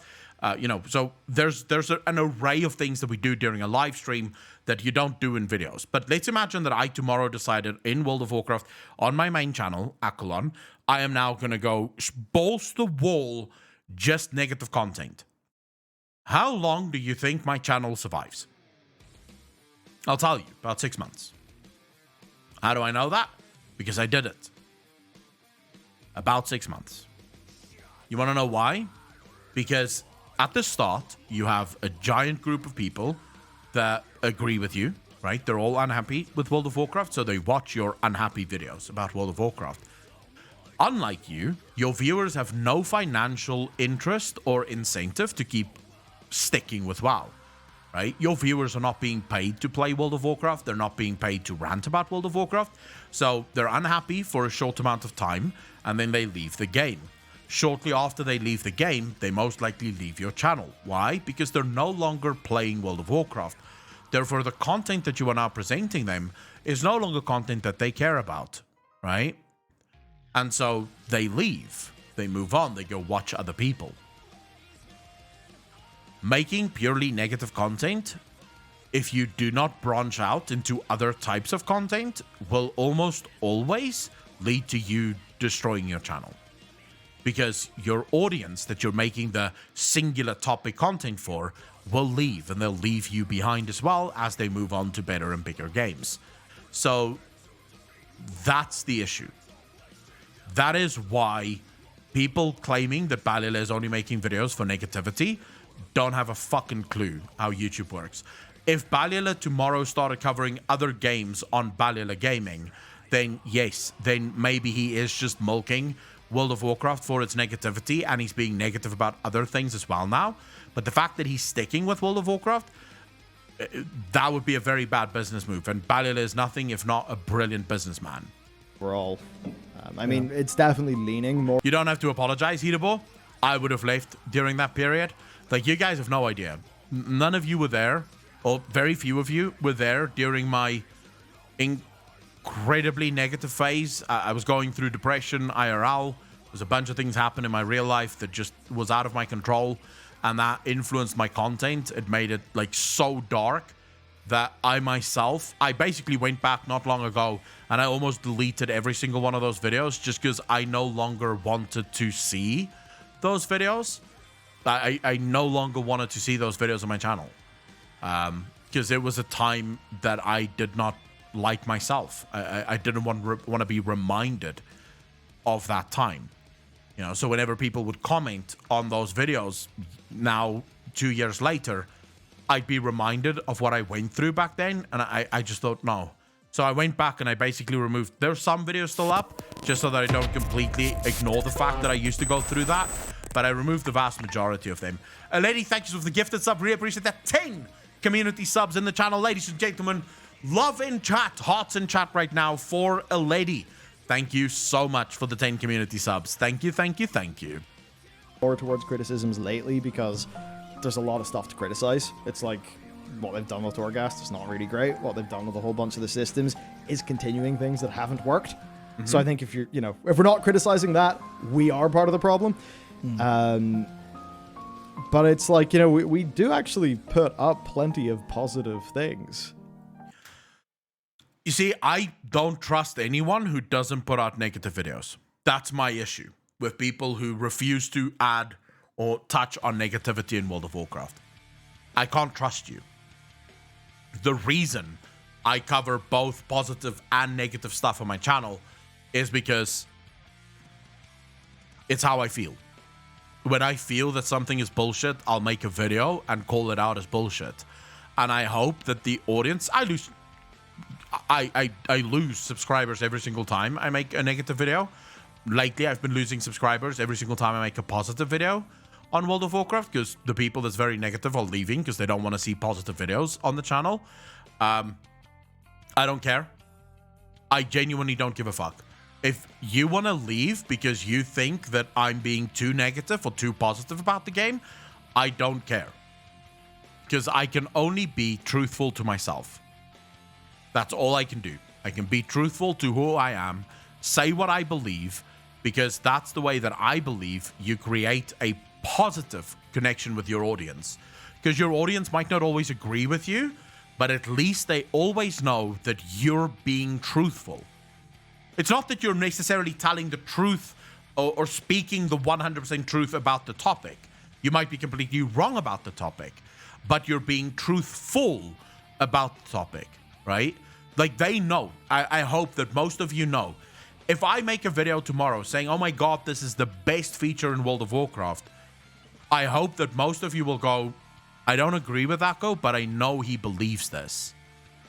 Because Akko wouldn't put something out just for the clicks. Right?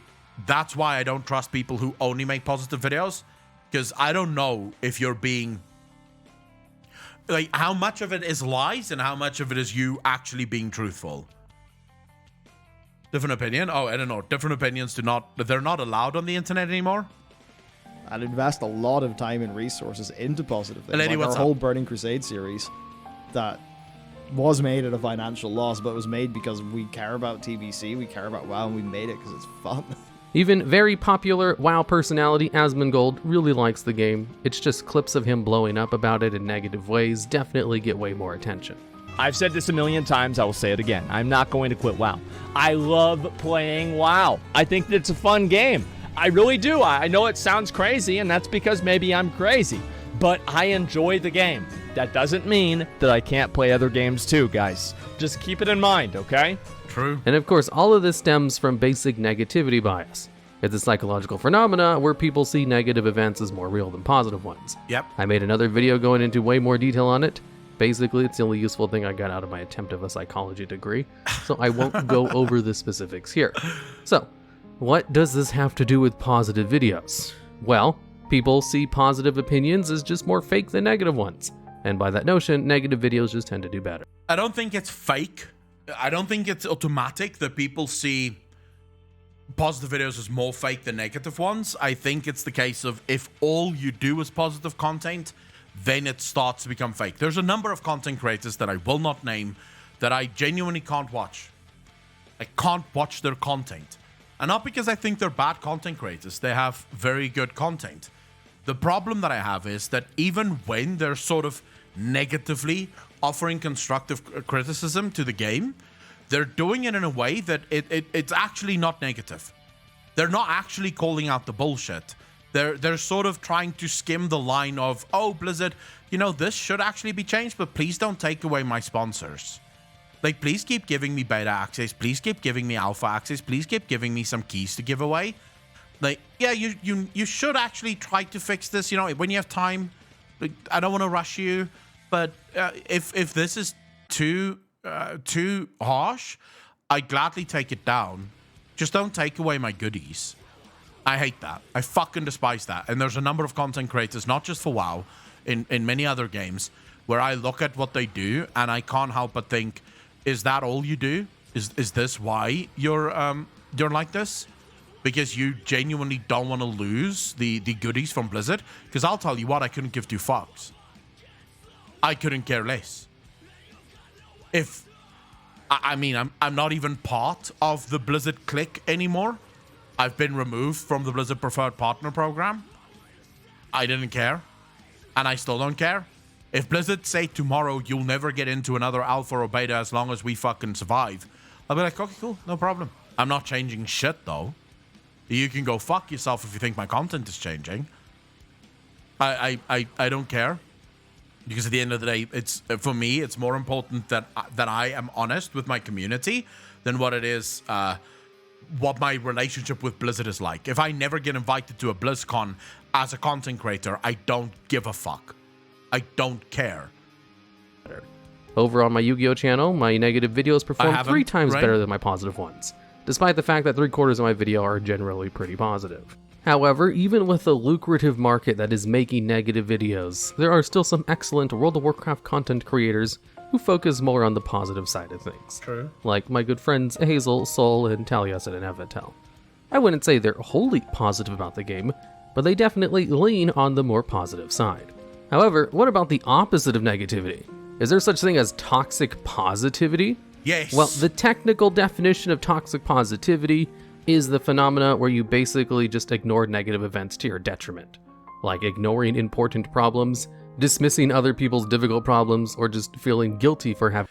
I will say this, the toxic positivity in WoW is worse than negative toxicity. It is worse. The most abusive people right now on YouTube are the positive Andes. They are stupidly fucking abusive. Like, if you say a single bad thing about the game, they will try to fucking ruin you. Toxic positivity in World of Warcraft it's literally the case of, are we the bad guys? That's it. These people have not fucking learned, right? These people have not learned that they're the bad guys. they don't realize that they're literally the brown shirts. Here's the thing. Hitler's youth did not think that they were the bad guys. They thought that they were doing good things. Of course, they didn't quite realize that sending people off to death camps isn't a good thing. That's the issue with most of these fucking positive people. Having negative emotions, like getting angry or sad. However, more colloquially, in the online space, toxic positivity is generally used to refer to people who are very toxic when you say something bad about the thing they like. And under this more slang use of the term, there are definitely... CCS is going to be everywhere, right? The Final Fantasy community have the same thing.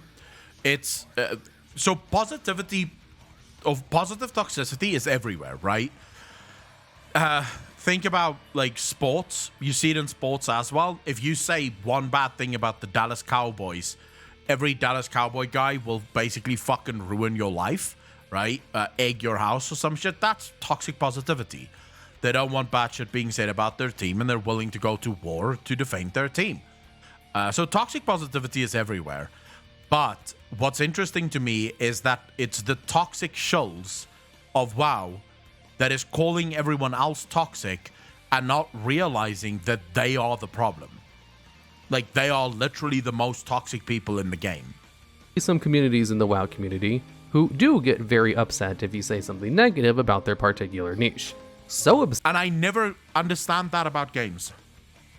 Like, I can never understand why you get so annoyed when someone says something bad about the game that you play. Even if you don't agree, it's just a fucking game.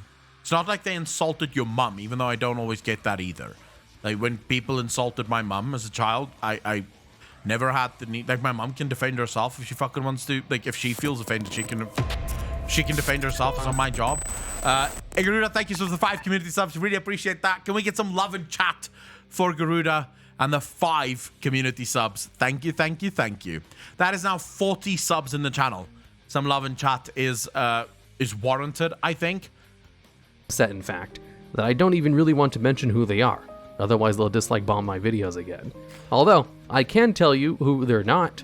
The people who are part of the Mythic Plus raiding or PvP community. Because no one likes to talk negatively about WoW more than the people who participate in endgame content.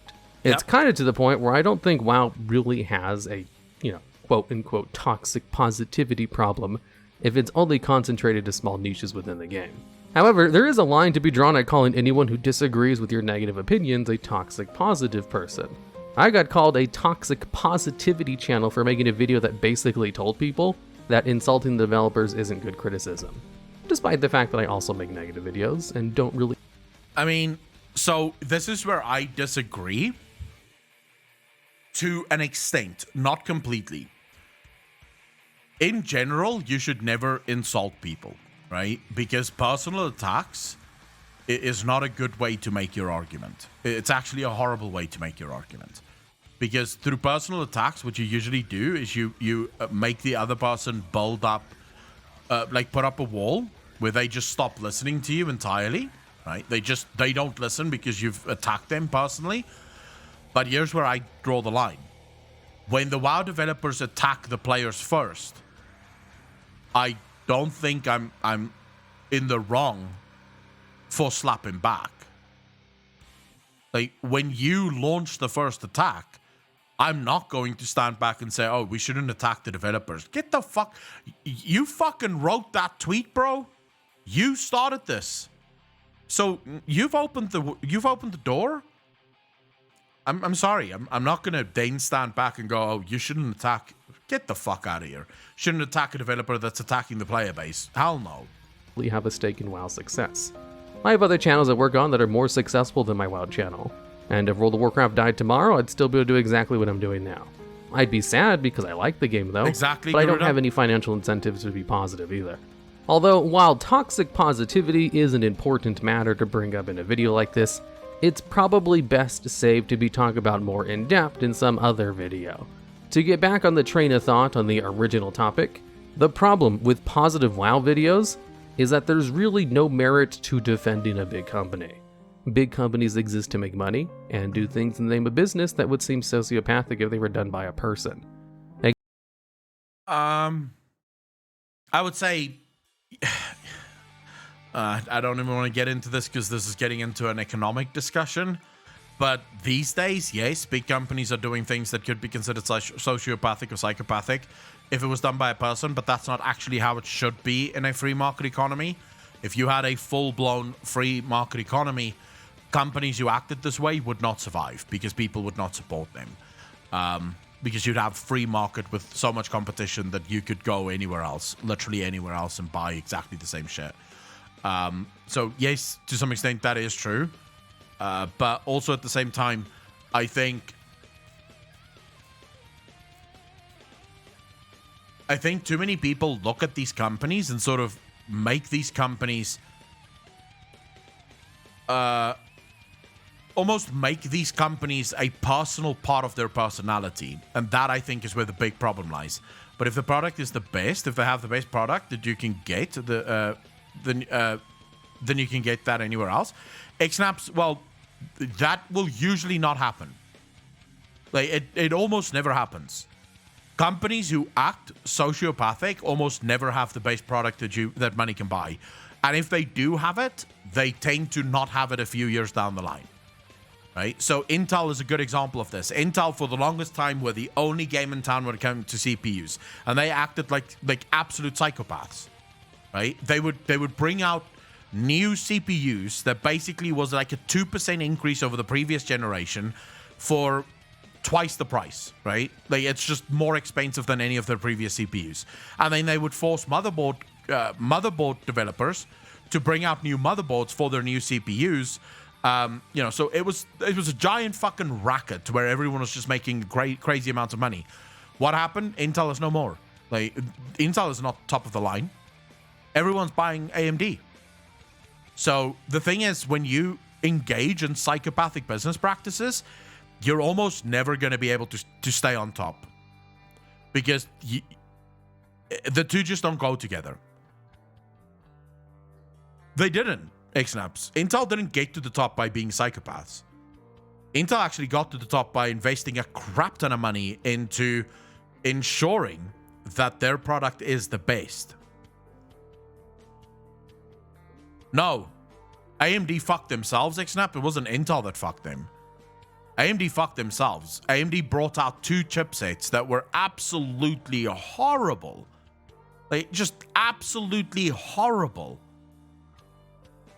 Exacerbating problems in the game is entertaining and gets lots of attention. And trying to debunk the more wild claims isn't worth the time, effort, or mark on your personal brand. And now, Les, thank you for the Prime Sub. Really appreciate that. 5 months in a row. Thank you, thank you, thank you. And lastly, positive videos do exist and in great quantity, probably far outnumbering the negative ones. They just aren't labeled as such. You won't see too many videos. Xnaps, you and I will disagree on that point because I remember the exact time where AMD fell off, and it's because AMD themselves engaged in psychopathic business practices. AMD started to try and push CPUs that were nowhere near good enough as sort of their incredible fucking new CPUs, and people started to realize, wait a second, you're not bringing out anything new, you're just rebranding old shit and trying to give us the reach around. But even then, let's imagine that your point is valid and you're right. It doesn't matter. It does not fucking matter. Because at the end of the day, Intel still got fucked by the very psychopathic business practices that got them to the top. That's the point. If you engage in bad business, it's almost guaranteed that you will eventually lose your spot at the top, right? Because you're no longer thinking about innovation and being better. You're thinking about how can I get the most with the least amount of input. And then a company like AMD quietly comes along and just fucks you with a better product that is just better marketed and also better designed, right? And it happens every single time. But this is where you can look at a company like NVIDIA and see what happens when a company doesn't actually, for whatever reason, because NVIDIA could be psychopathic because they're the only game in town, right? They've been the only game in town for a long time, and yet NVIDIA still innovates with every single one of their GPUs. They still try and be better than everyone else even though they're basically fighting against themselves, right? I'm not saying that they're not trying to also make money, right? But they also try to do as much work as humanly possible to bring out really good products. And that's what you want in a free market capitalist society, right? You want companies to put as much effort as possible into making good products. Saying everything in WoW is fine and there's no complaints about the game. Because for one, there's always something to criticize about everything. And for two, there's nothing to really talk about there. That's why news stations rarely report on good news, because the good is ordinary, and the ordinary is not worth talking about. True. Okay, so that's it for the topic. This topic is very tame in my... I think at the end of the day, yeah, the biggest issue with things like positive videos or positive news in any regard, people aren't necessarily going to click on something that is positive. If you had a headline on a newspaper back in the days when we still used newspapers that said 2 kittens rescued from tree, no one buy the fucking paper, right? Who gives a shit? Or if you had a headline like no one died, okay, that's cool. It's cool. I'm not going to buy it. But if you said 90 dead in blazing fire, everyone's like, oh my God, what the fuck happened? I need to buy this newspaper, right? I'll talk to Michelle. She has actual face specs. What the fuck are you guys talking about now? There was another video here that I just wanted to watch because it looks funny. This one, starting Final Fantasy by Carbot Animations. I want to see. I really want to see what Carbot Animations does with the starting Final Fantasy 14 thing.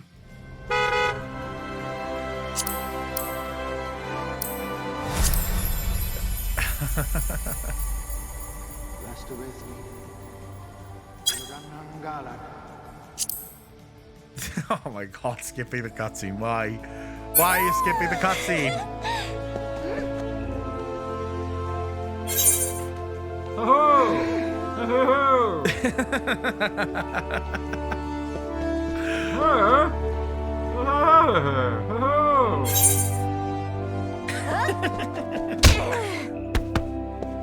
Oh, this is so fucking true.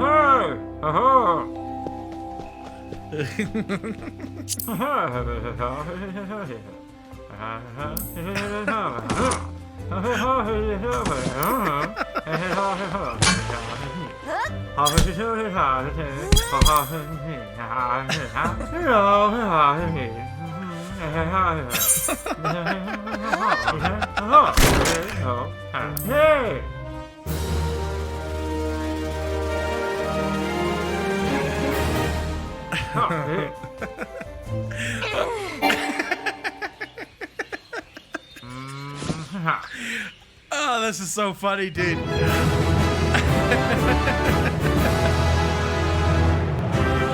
Oh my God, dude. That is so true. Your first experience in Final Fantasy is so overwhelming, dude. Oh my God.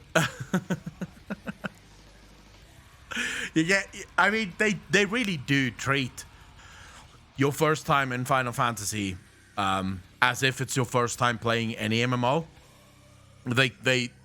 You can see that the game was designed for you, for people who played Final Fantasy but never played MMOs. Especially you on the footage you sent me to make the first impression. Yes, I was very annoyed at the first time I played Final Fantasy. I was very annoyed at the intro experience of Final Fantasy.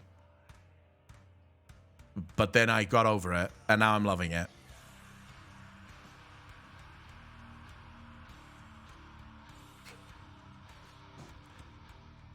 You sort of have to, but once you get through that, it gets really good, really fucking quick. Too many cutscenes. I don't mind the cutscenes. I know Apocalypse hates the cutscenes. I think the cutscenes are perfect. Maybe because it's sort of games that I like playing usually have a ton of cutscenes. So if you look at, for example, my favorite RPGs. Witcher 3 has a shit ton of cutscenes in it. Mass Effect has a shit ton of cutscenes in it. So I'm sort of okay with cutscenes. I didn't live the first town in Final Fantasy after 15 minutes of running and talking to NPCs only and stopped there. I'm like, fuck this. Marvilo, how did you, like, why did you have to talk to so many NPCs though? Like, were you only doing the MSQ or were you doing sort of side quests as well? Because side quests in Final Fantasy are completely unnecessary. You don't have to do those.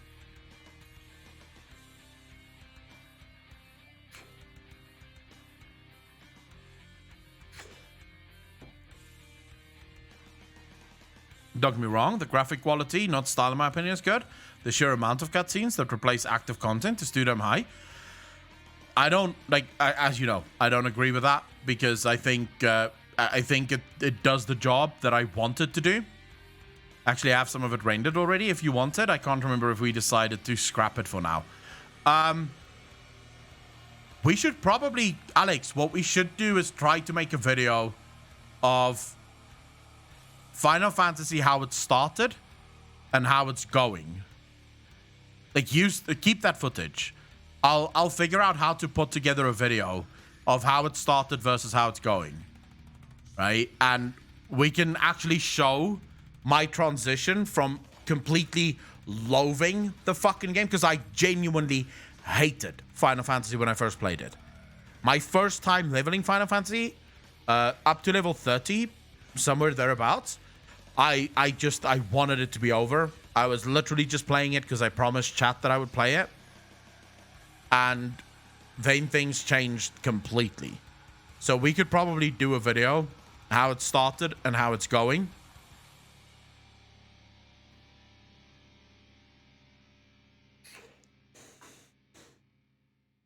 There's a side quest scenario in SHB that is really good, to be honest. There's apparently a bunch of side quests that is really good, but most of them are just useless. Like, most of them you don't want to touch. They're completely useless. Jace Walker, how you doing, bro? Alex, yeah, let's start working on that. Let's keep that as the project. Keep that rendered footage. And then we'll take some of my, like, recent plays and we'll do mini-series or just one big. We can see how much footage we come up with. Like, we try to keep it at about 10 minutes, right? But I mean, I have all of the footage of every single time we've played Final Fantasy since, like, I started streaming it. So we can absolutely, like, show, because now I love Final Fantasy. I absolutely love playing Final Fantasy. You could do playthrough videos off stream if you'd like to play it while we can both see it and not take over stream. Kamikins, I probably wouldn't do playthrough of Final Fantasy. One of my channels that I am sort of in the market to start, I am hoping to start a channel like this one day, is playthroughs, like just play videos. But that's only going to happen when I have at least another editor or maybe 2 editors that can focus on that shit. So there's so many things that we have to do that we're sort of saving up for now, which is where Twitch comes in and Patreon comes in. Also, the other channels will probably start playing into that as well. We need an editor for RimWorld. I hate RimWorld. I did not like it. I'd rather play Oxygen Not Included before I played RimWorld. But okay, so I bought... I want to have a shorts channel. But for that, I actually need someone that can go through the shorts and turn the shorts into actual shorts. Turn the clips of Twitch into actual shorts. Alex can't do that. We don't have time for it. And I can't do it because... Well, I can't do the editing. I hate editing and I'm bad at it. So we need to do that at some point. And then I want to get just plays on YouTube. Because I play a ton of games that I never actually stream. Like, I love playing games. So there's a ton of times where I'm playing games where I'm not actually streaming. The Clips channel is mine, Mighty. The Akalon Clips channel is mine. We started it. We actually started it only to have a place for the interesting conversations that we have on stream to be saved and not be on the main channel. Like, I never expected the Clips channel to do as well as it does. Like, never. If you told me, like, when I started the Clips channel that it was gonna be as good as it is now, I would have said no. It was genuinely just meant to be fun. So, the Akalon Clips channel is, at this point, really good, but that keeps us very busy. And then you add the scripted channel that we've started, when did we start this? 2 weeks ago? A week ago? When you add the scripted channel into it, neither myself or Alex have time for more content, but if we get another editor, we'd be able to add more content to the channels and more channels in general.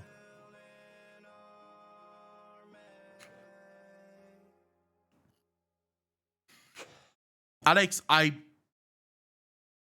don't mind that, but that would be extra things that you have to edit. And I'd rather not give you more things to edit. Right? Generally, they do better than main channels. Battle Eclipse is doing better than the main channel. Mighty Random, I genuinely didn't expect it, though. Because, I mean, I'm not a big streamer or a big content creator, right? It's not as if hundreds of thousands of people know who I am. So when I started that channel, I mean, the channel is not even a month old, right? Genuinely not even a month old, and we're on 2,300 subscribers on the channel. That's surreal to me.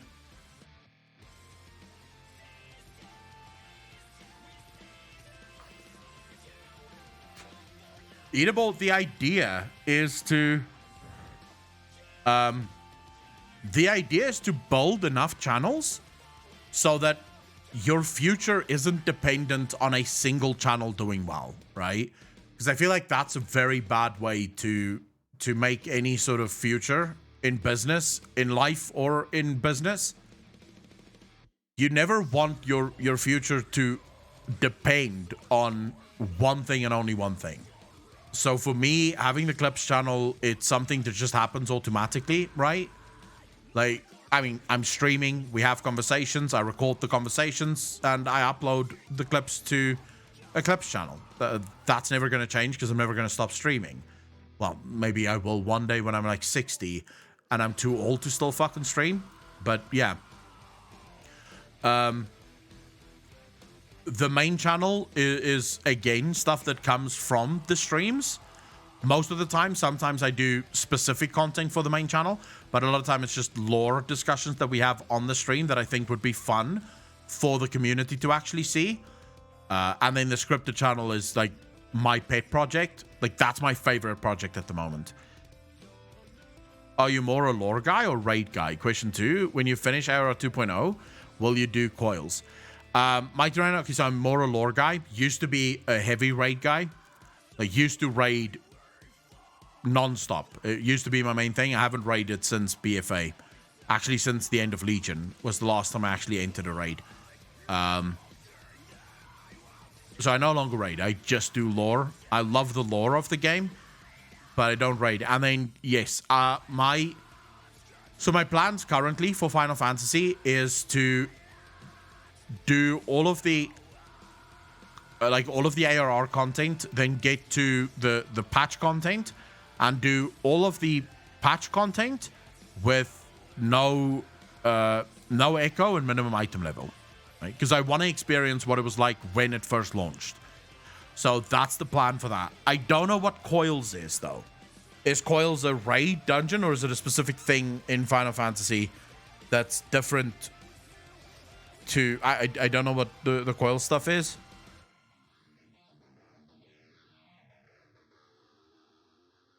The ARR raid. Yes, then I will be doing it. I will be doing it.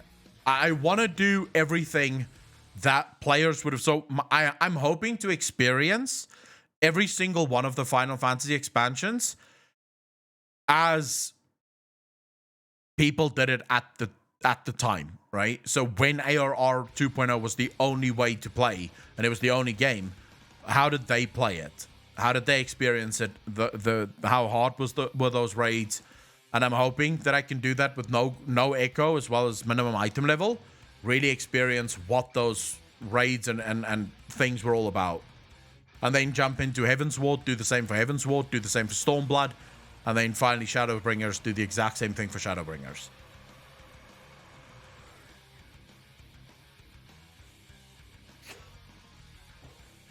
That and the fact that I actually enjoy Final Fantasy class fight design.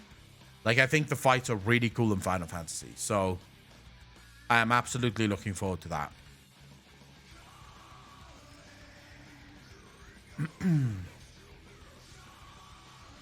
Alright, we sort of didn't get through a lot of shit that I wanted to cover today. Like, a crap ton of stuff that I didn't get to cover today. So, I think for tomorrow, what you have to look forward to tomorrow is a discussion about Kalia Menethil, a discussion about the Whispers of Il'gynoth. I found some interesting stuff on Reddit that I really want to fucking discuss. So we have to talk about the Whispers of Il'gynoth. We also have to talk a little bit about a question that was asked on Reddit about Sylvanas. So we'll be going through all of that tomorrow. And then there's this really interesting thing that I'm really looking forward to going through. What's an aspect of the new lore that confuses you? Idabo, we discussed some things, but we didn't get to any of the Reddit stuff. And I want to talk about the Reddit stuff. I'll have all of this on my Reddit, on my subreddit, for those of you that's interested in reading them. Married to a Mango, thank you for stealing sub, really appreciate that. 2 months in a row. Thank you, thank you, thank you. Very happy to have you here. I'll have all of these in my own subreddit, so if you want to read through them, you can just go to my subreddit. I usually, whenever I find something that's interesting, I'll cross-post it to my subreddit. That way, I don't lose it, but at the same time, I might get some insights from everyone else. So that's partly why I do that.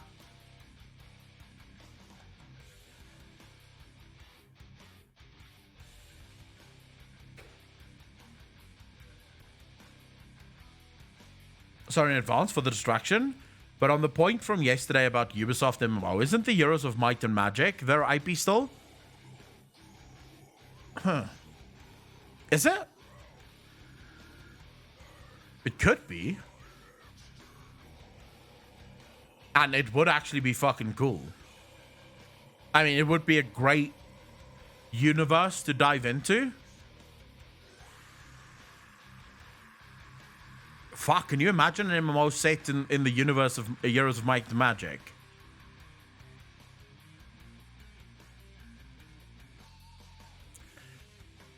Maybe that is why they're hiring. It's entirely possible that is why they're hiring.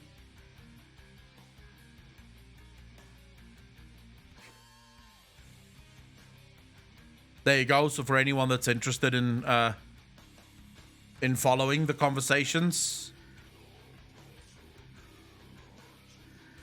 it's all on my subreddit.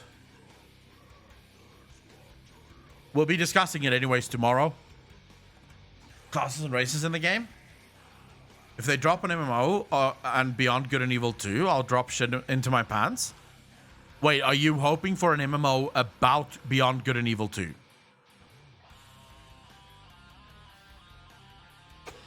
What I'm looking forward to most is apparently multiplayer. Multiplayer Cyberpunk is still in the works. Like, they're gonna bring out multiplayer Cyberpunk. And fuck my life, will that be the game that I lose my life in? Oh, Black and White. Oh, I fucking remember that game. I played Black and White too. Oh, bro, that was such a cool RTS. I miss the days where RTS was like the games on PC.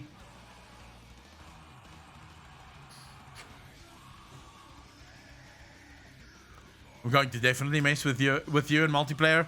Can you imagine multiplayer Cyberpunk 2077 the same as GTA? So similar to GTA 5 online, just in the Cyberpunk universe? 1.5 RTS nowadays? Yeah, RTAs have basically died out, right? Faithbones. I only played a little bit of Heroes of Might and Magic. I never spent as much time in Heroes of Might and Magic as other people. Basically, my RTS at the time was, my gaming, sort of my gaming, I was more into the Baldur's Gate genres at that point. I'm basically a mage and something. It's so annoying. Wait, why? How are you a mage? Mod World in Cyberpunk 2077? Just fucking shut up. But there's already like crazy amounts of mods in Cyberpunk. Have you seen the amount of mods that Cyberpunk have?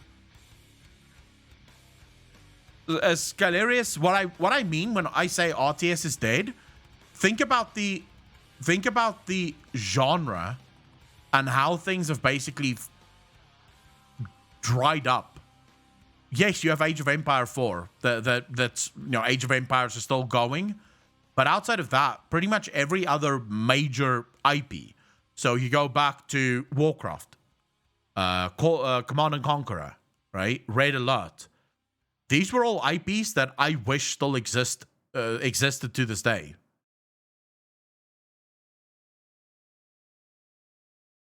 There isn't a session without hacker or hardcore ganker. Probably the best game for role-playing, though. Last big game is a remake of Area and Spellforce.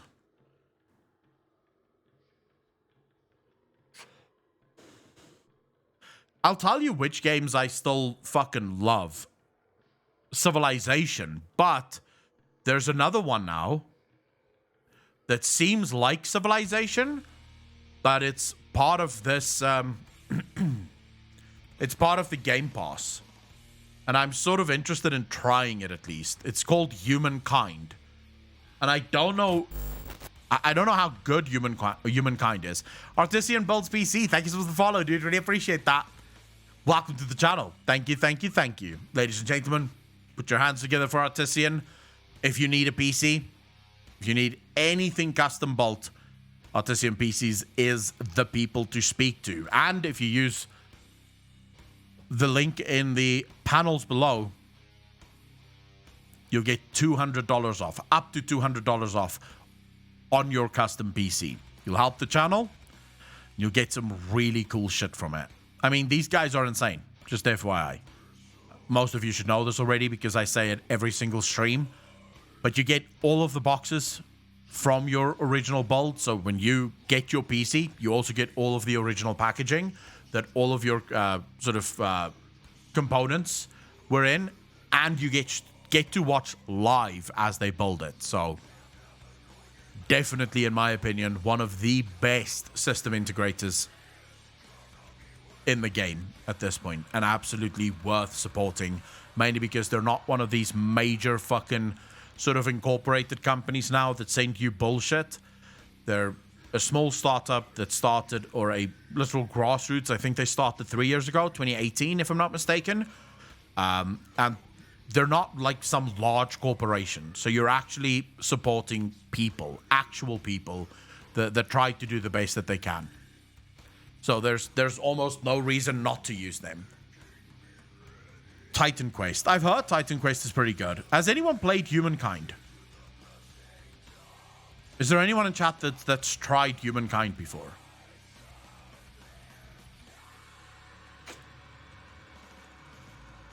If I like Civilization, is Humankind worth playing? Or is it less good than Civilization?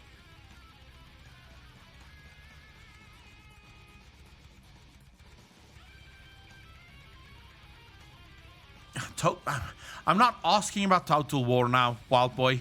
I'm asking about Humankind. Like, when I want to know about Total War, we can talk about Total War. I like conquering the world. Payphones.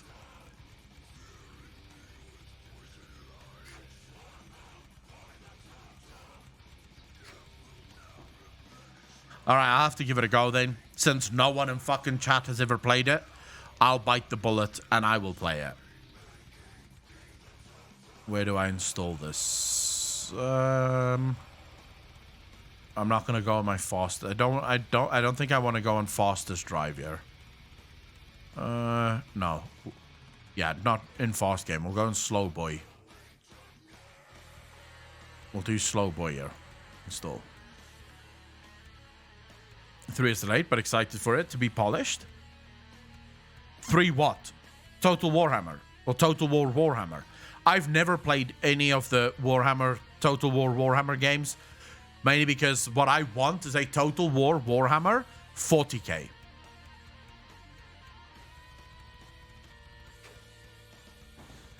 The 40k universe just seems better than the fantasy universe to me. Because it's about space and shit. How can you not fucking like that?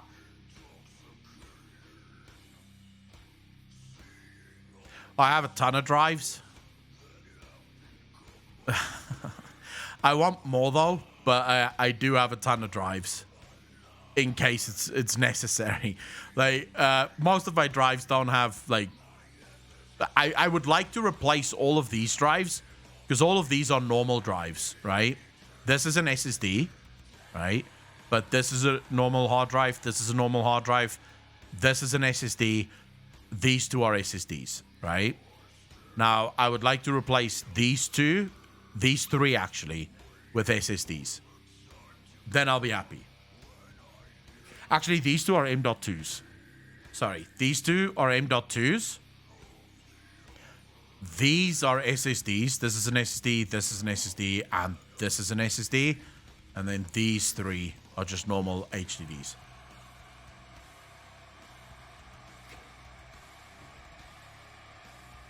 They're both equally amazing. Sci-fi fans never give fantasy a chance, and it's a sore subject. Yeah, I know. Apocalypse likes fantasy over 40k as well. I don't. I want to play 40k. The universe just really intrigues me. I'll tell you right now, the lore in Warhammer Fantasy makes WoW look like a children's book. I heard that. Like, I've heard that from quite a few people, actually. But... Whoa! Solver, thank you so much for the Prime sub, dude. Really appreciate that. Welcome to the Fat Fuckers Club. Thank you, thank you, thank you. If you touch Warhammer lore, you would be gone. I'll give it a go one day. Right now, I'm looking to find different games to play that isn't that. The problem that I have with the Xbox Game Pass is there's so many games to choose from that I oftentimes suffer from analysis paralysis. Like, there's too many games and I can't choose a game that I want to play. And so I end up playing nothing. Like, genuinely, I end up playing nothing. Because I can't decide which game I would want to play now. I sort of saw that they added... so they added Final Fantasy 13. But now everyone tells me that Final Fantasy 13 is horrible.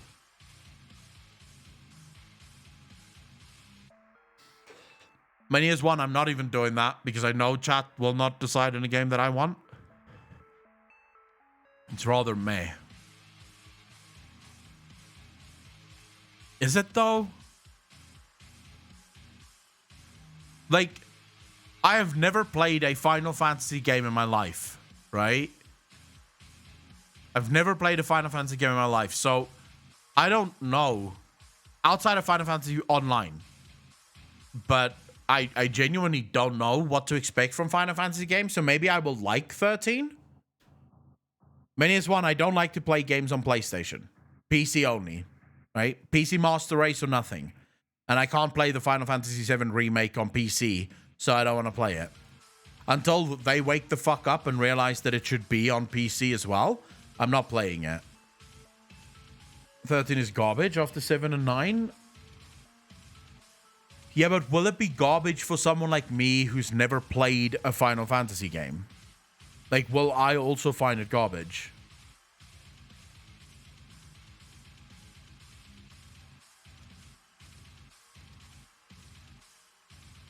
Seven, 8, 9 are great. Oh, for the love of fuck, really? Okay, hold up. Let me just see something here. How many Final Fantasy games is there actually?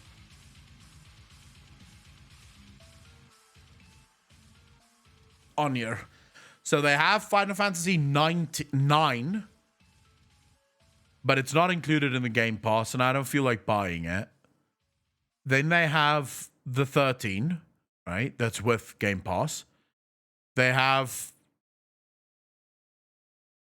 X and X2 HD remaster that's included with Game Pass. So this is 10. Then here they have 15. That's not included with Game Pass. They have 7, but that's the old one, I think. Then they have this one, which is also 7, but it's the remastered Windows edition.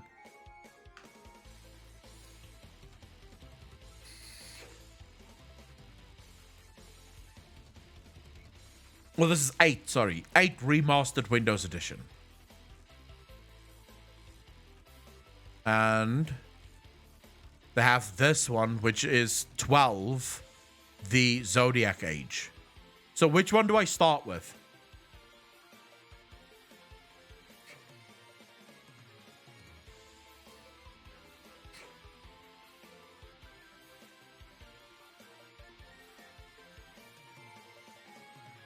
I find Sea of Thieves only if I play with friends. Sea of Thieves is made for friends, right? So I start with 10.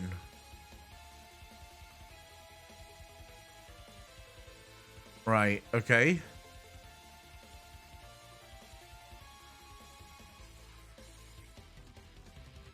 So this is the one that you want me to start with. Huh. The graphics looks fine.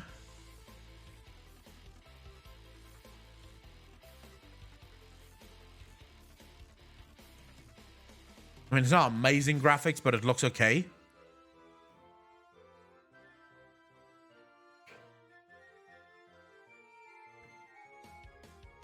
PS1 gameplay, then 7. PS2 gameplay, that 10. PS3 gameplay, then 13. I don't really know what the difference is because I didn't play anything from PS. Alright, I'll give it a go.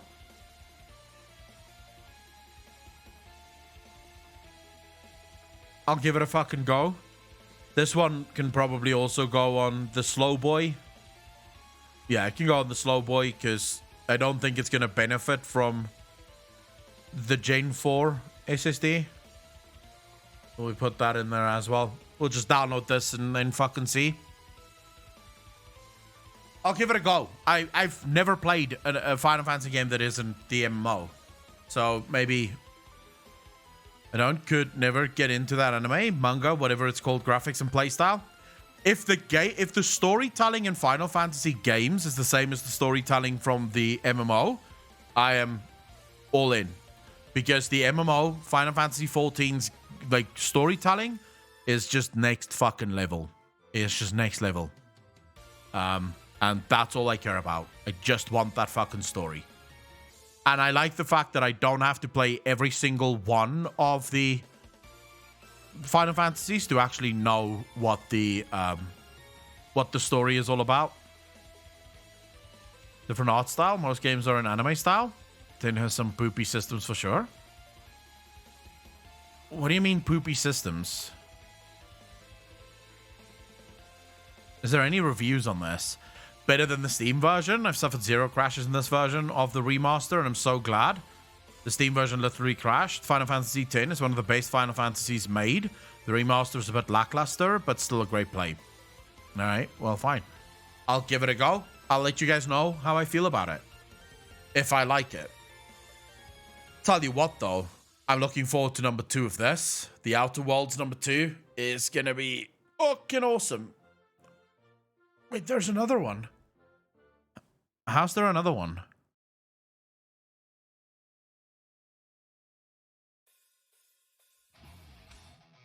Is this again one of those that just you have to replay the entire game to actually get this? The Outer Worlds Murder on Eridanos is the second narrative expansion to be critically acclaimed and award-winning sci-fi RPG from Studio Entertainment and Private Division. Venture to the skies of Eridos and unravel the grandest murder mystery in the Halcyon colony. Everyone is a suspect in this peculiar whodunit after Rizzo's hired spokesperson, the famous Halcyon Helen, winds up dead ahead of the release of the brand new Spectrum Brown vodka.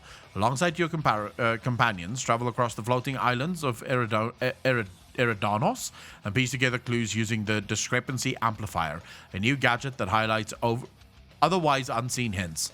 There's more to this mystery that meets the eye, and it's up to you and your crew if you choose to solve the case. Fuck, I'm gonna have to buy this, aren't I? I haven't played the 2 DLCs, no. I finished the original Outer Worlds, and as you can see, I bought Gorgon, Peril on Gorgon. I bought that, but I haven't played it. And now I need to buy the Outer Worlds Murder on Eridanos too.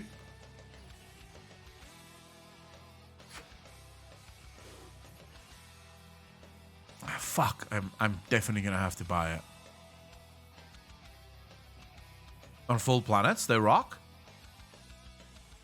I loved Outer Worlds. I think Outer Worlds is like one of those games that is so underrated and so many people don't get. Like, so many people miss out on so much when they don't play something like the Outer Worlds. Because to me, the Outer Worlds is what Fallout should have been. Like, Fallout 4 should have been the Outer Worlds. So I'll buy Murder on Gorgon, or Murder on Eridanos. Pick the gadget. Cask, how you doing, bro? I'll give it a go. I'm always happy to try new games.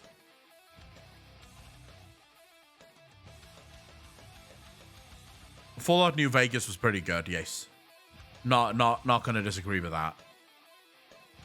Isn't it by the Fallout New Vegas guys, or am I thinking of another game? Jace Walker, it's made by the guys who made Fallout New Vegas. They're the ones who made the Outer Worlds. So they basically went the direction of what they wanted to do in the first place, which I think is just awesome, right? With that said, though, ladies and gentlemen, I think I'm gonna go. I have to go get food. I have to fucking chill. My eye is still, like, it's almost better now. Like, it's at least not as blurry as it was before. But go play with gym. No, I'm not actually going to the gym today. I'm gonna take a bit of a break. Like, we have to take a break. It's literally race day today for the gym. So I don't have a choice. I have to not go to the gym. But I'm gonna take some time off. I'm just gonna have the night for myself. Just fucking chill. I might record a quick video right after this. Just so I don't feel like I'm neglecting YouTube. But yeah, then I'm just going to take tonight off. Maybe play some Final Fantasy X. And then I'll be back tomorrow. Back tomorrow with another stream. We have a ton of things that needs to be discussed tomorrow. If there's anything that you want me to react to, please remember to link that in the... Or if there's anything you want me to cover, please remember to go to Discord and link it in content suggestions. Literally in the Subfuckers channel, you can go to content suggestions and link whatever it is that you want me to discuss, and we'll discuss it live on stream. Take tonight off. You already have one vid that's going to be ready for YouTube later today. Alex, but I still have to do something. I have to do something. Like, if I don't make a video, I'm not going to be able to relax. Either that, or maybe I'll write a bit. Maybe I'll write a bit on the script, because I have another script that's about to be ready. So I might proofread that and just work on that. Yeah, fuck it. That's what I'll do. So you don't have to. You can just finish that video, then work on the Lovecraft episode, and I'll write scripts. I don't know. I love writing the scripts. The scripts have become such a big part of my life now. I sometimes find myself just sitting down just to write a script, and before I know it, I've got 2 scripts done. Yeah, my eye is annoying, but it's better. Like, fuck me, when we started the stream, my eye was horrible. Like, I couldn't keep my eye open for long. So, I'm glad that it's sort of getting better. Because I was at a point earlier today, I was actually sitting here thinking, am I going blind? Is this like my future? This is me losing my eyesight? Carpe Diem, how you doing? Thanks for the first time chat, dude. Really appreciate it. I'm glad that I'm not, because it seems like it's getting better. It's still blurry, but not nearly. Like, it used to be, like, at the start of the stream, it was completely blurred. I could see fuck all. Now it's just slightly blurred. So maybe I'm not going blind. I get you there. I'm writing a new DD campaign. It's good fun. Anyways, ladies and gentlemen, thank you so much, as always, for hanging out with me, for spending your morning, your afternoon, or your evening with me. I appreciate all of you. As always, remember to take care of yourselves, be kind to each other, be good to each other, and I will see all of you in the next one. Peace out, fam.